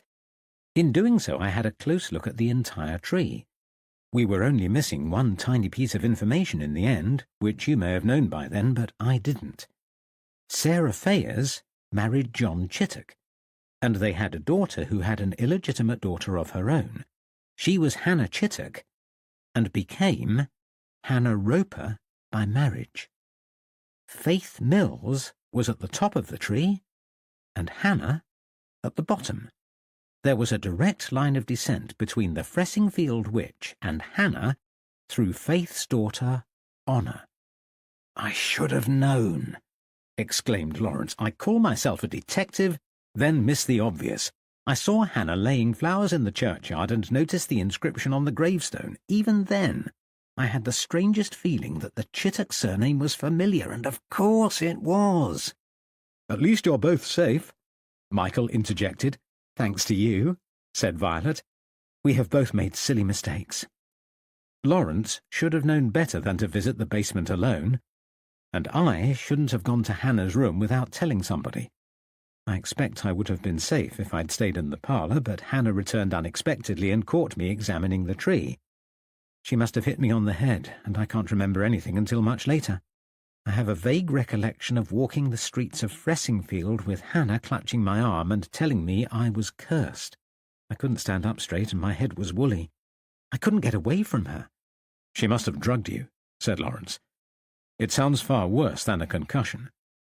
"She worked in the right place to do it," Violet replied. The door opened. "Your 10 minutes are up," said Dr. Taylor. "But we've hardly started," Lawrence complained. "Too bad. That is the end of it for today. You both need bed rest. Besides, Inspector Draper is here to see you, which takes up another 10 minutes of your time. Violet, please return to your room and rest." Michael wheeled Violet away, and Inspector Draper took her place, sitting on the chair next to Lawrence's bed. "I thought I told you to stay out of trouble," he said amiably. "I tried to," said Lawrence. "I was only looking for Violet." "You should have come to me," said the inspector. "I could have helped. In hindsight, I wish I had," Lawrence admitted. "A fire very nearly killed me for the second time in my life." "Well, you're safe now," said the inspector. "But I would appreciate some help in understanding what happened here, and why. Would you care to fill me in?"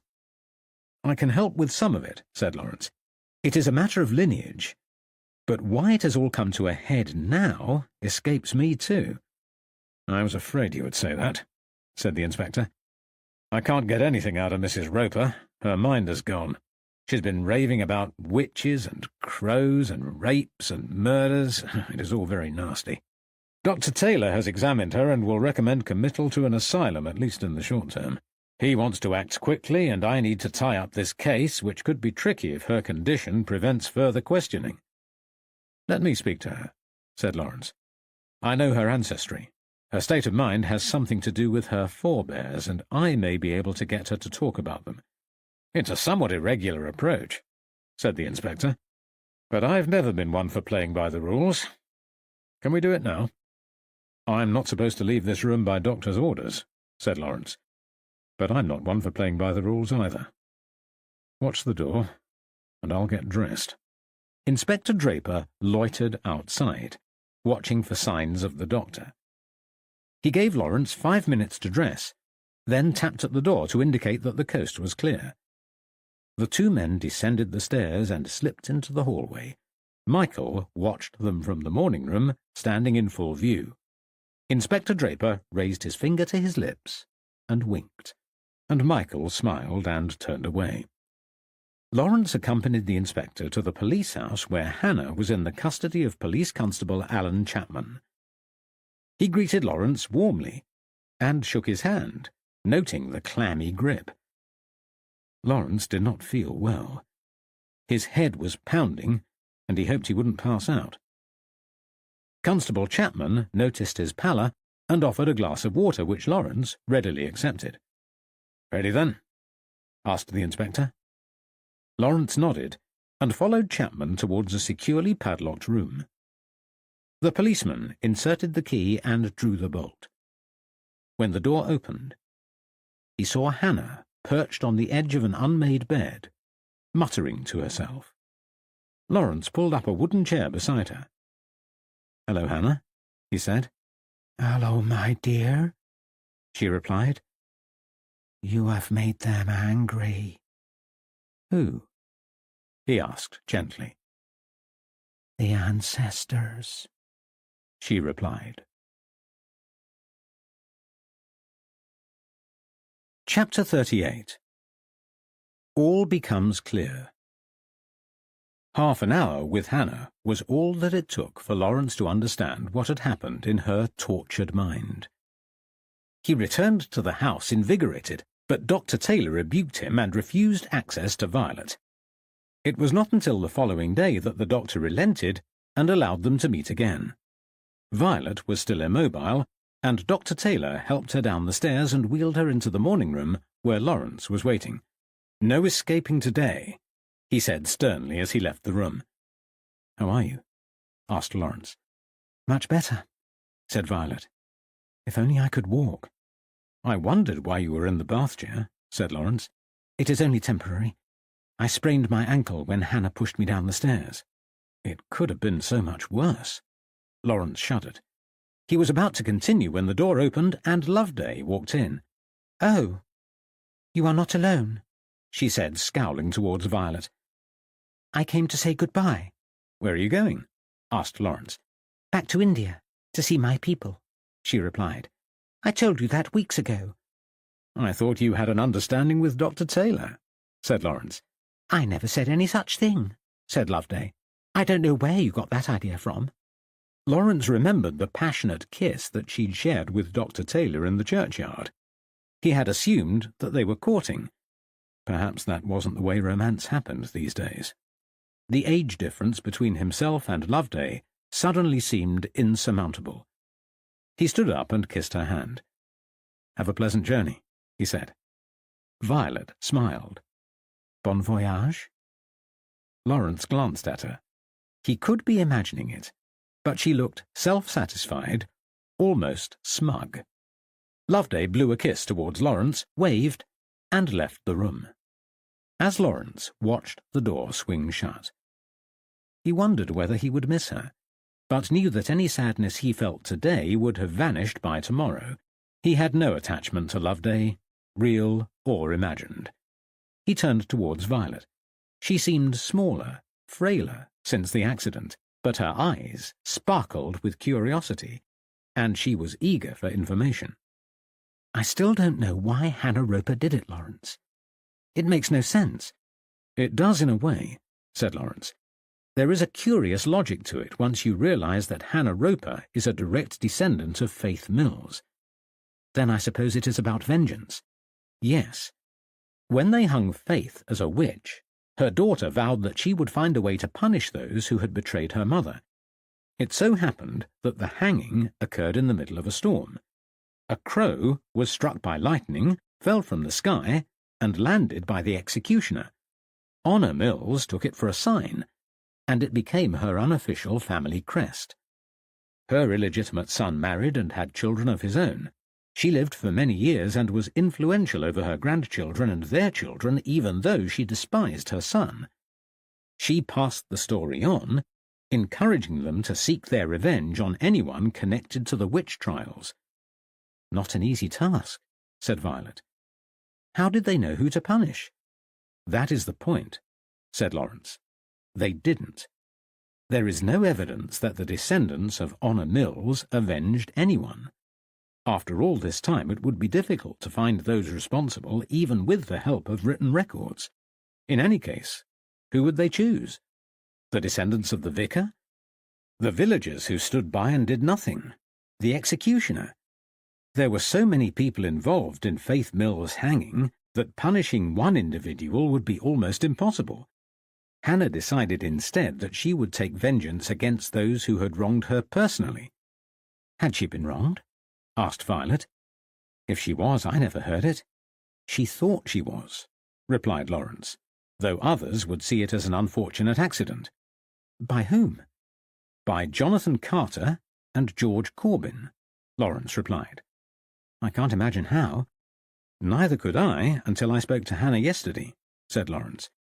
She was surprisingly lucid considering her mind is gone, and she will soon be admitted to the asylum. You may know that her husband, Harry Roper, died the same year as Harriet Corbin. He fell out of a cart.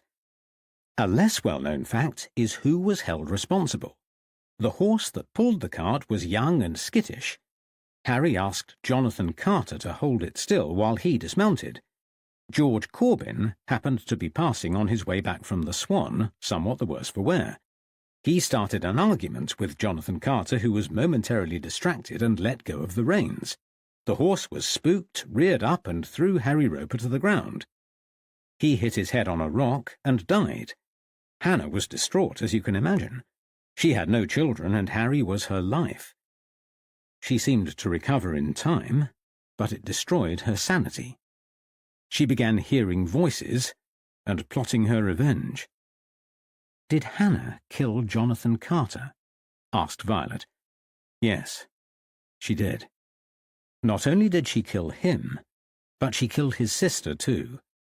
Then she had an enormous stroke of luck. Henry Riches died a natural death, and George Corbin asked Hannah's friend Mary Riches to marry him. Back then, Mary was not unpopular with the villagers. She was the unofficial wise woman, well-versed in country law. She was trusted to cure minor ailments for those who could not afford the services of a doctor. Not a witch. Never a witch. At least not at the beginning. Hannah put those ideas in her head, and it was Hannah who encouraged her to keep the pet crow. Hannah Roper was persuasive, and Mary hung on her every word, but Hannah was careful to keep her manipulation well hidden. If she concealed her influence, she could make Mary appear to be something she was not. It worked. As Hannah's standing increased, so Mary's diminished. But surely Mary hurt the baby. No. It was Hannah. She killed Jonathan by frightening him to death, but she wanted worse for George. In her opinion, he committed the greater crime. She decided to punish him by hurting those for whom he cared. That way, his punishment would last longer. She poisoned Harriet and considered it a particular triumph, as Harriet was both George's wife and Jonathan's sister.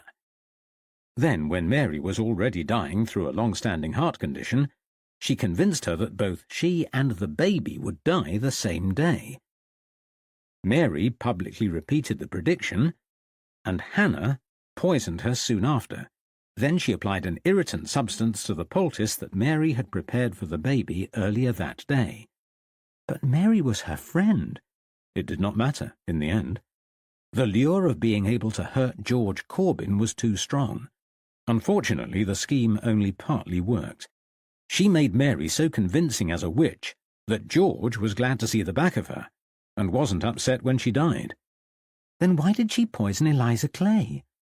That's a good question, and exactly what I asked her. It was quite simple. Eliza had heard Hannah trying to persuade Mary to keep the crow. She was one of very few witnesses to Hannah's influence over Mary. It wouldn't have mattered if she'd forgotten about the incident, but she talked about it. Only once or twice, but it came to Hannah's attention. Eliza enjoyed the occasional beer, but she was poor and could not afford it very often, so Hannah took a jug of ale laced with taxine and left it on Eliza's windowsill.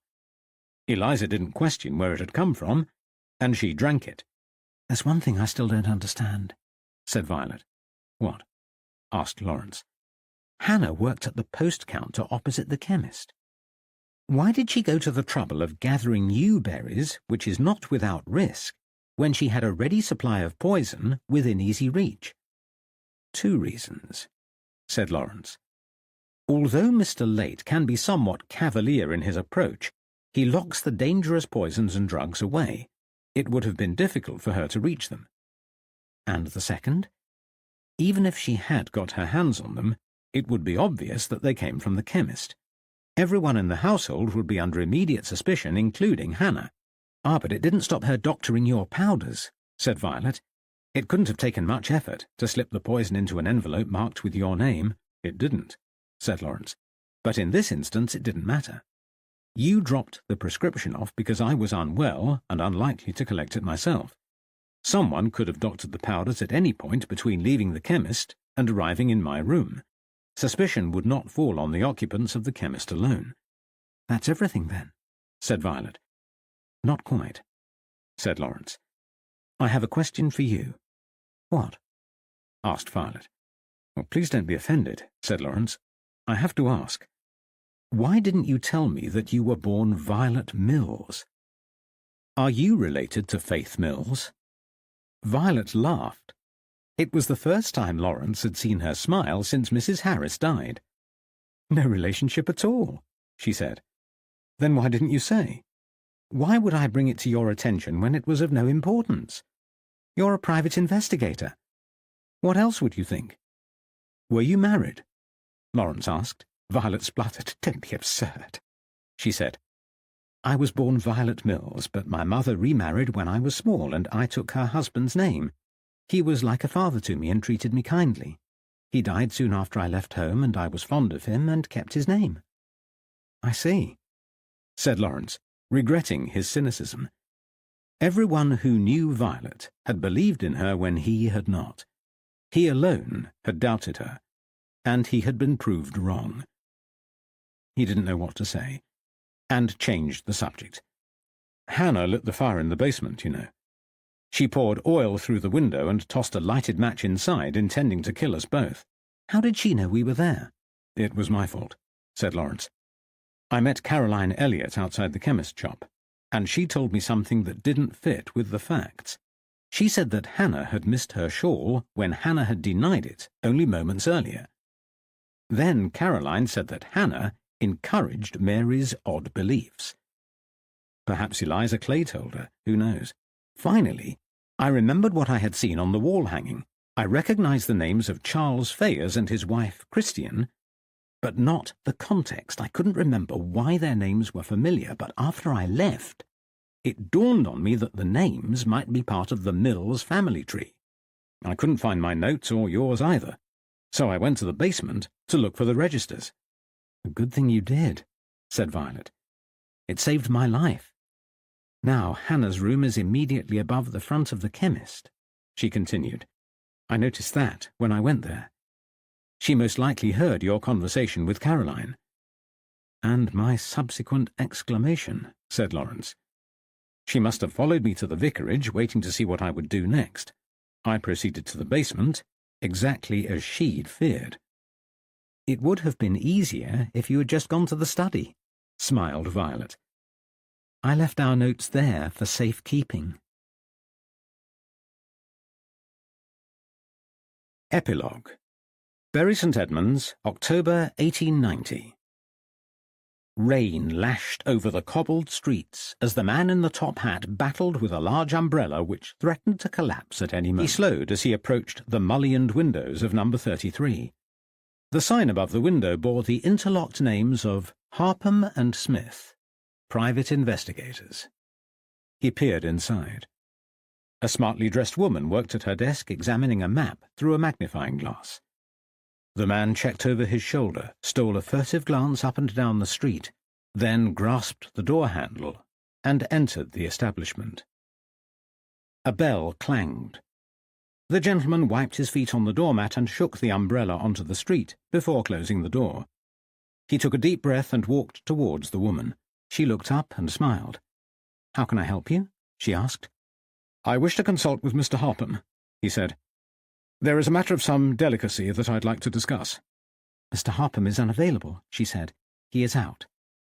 May I be of service?" "I would be equally prepared to speak to Mr. Smith," the gentleman continued. "It is all the same to me, as long as they are discreet." The woman opened her mouth to speak, but the bell chimed again, and Lawrence Harpham strolled into the newly painted office. "Good day, sir," he said. "Can I help, or are you dealing with my business partner, Miss Smith?" "Oh," said the gentleman. "I assumed it was Messrs. Harpham and Smith." "Everybody does," said Lawrence. "Come into the office and tell us all about it. Miss Smith and I will sort out your problem in no time." Afterword. The Fressingfield Witch is a work of fiction based on real events and was inspired by a series of newspaper clippings recording the allegations of witchcraft made against Mary Corbin and the subsequent inquest into the death of baby Edith Hammond.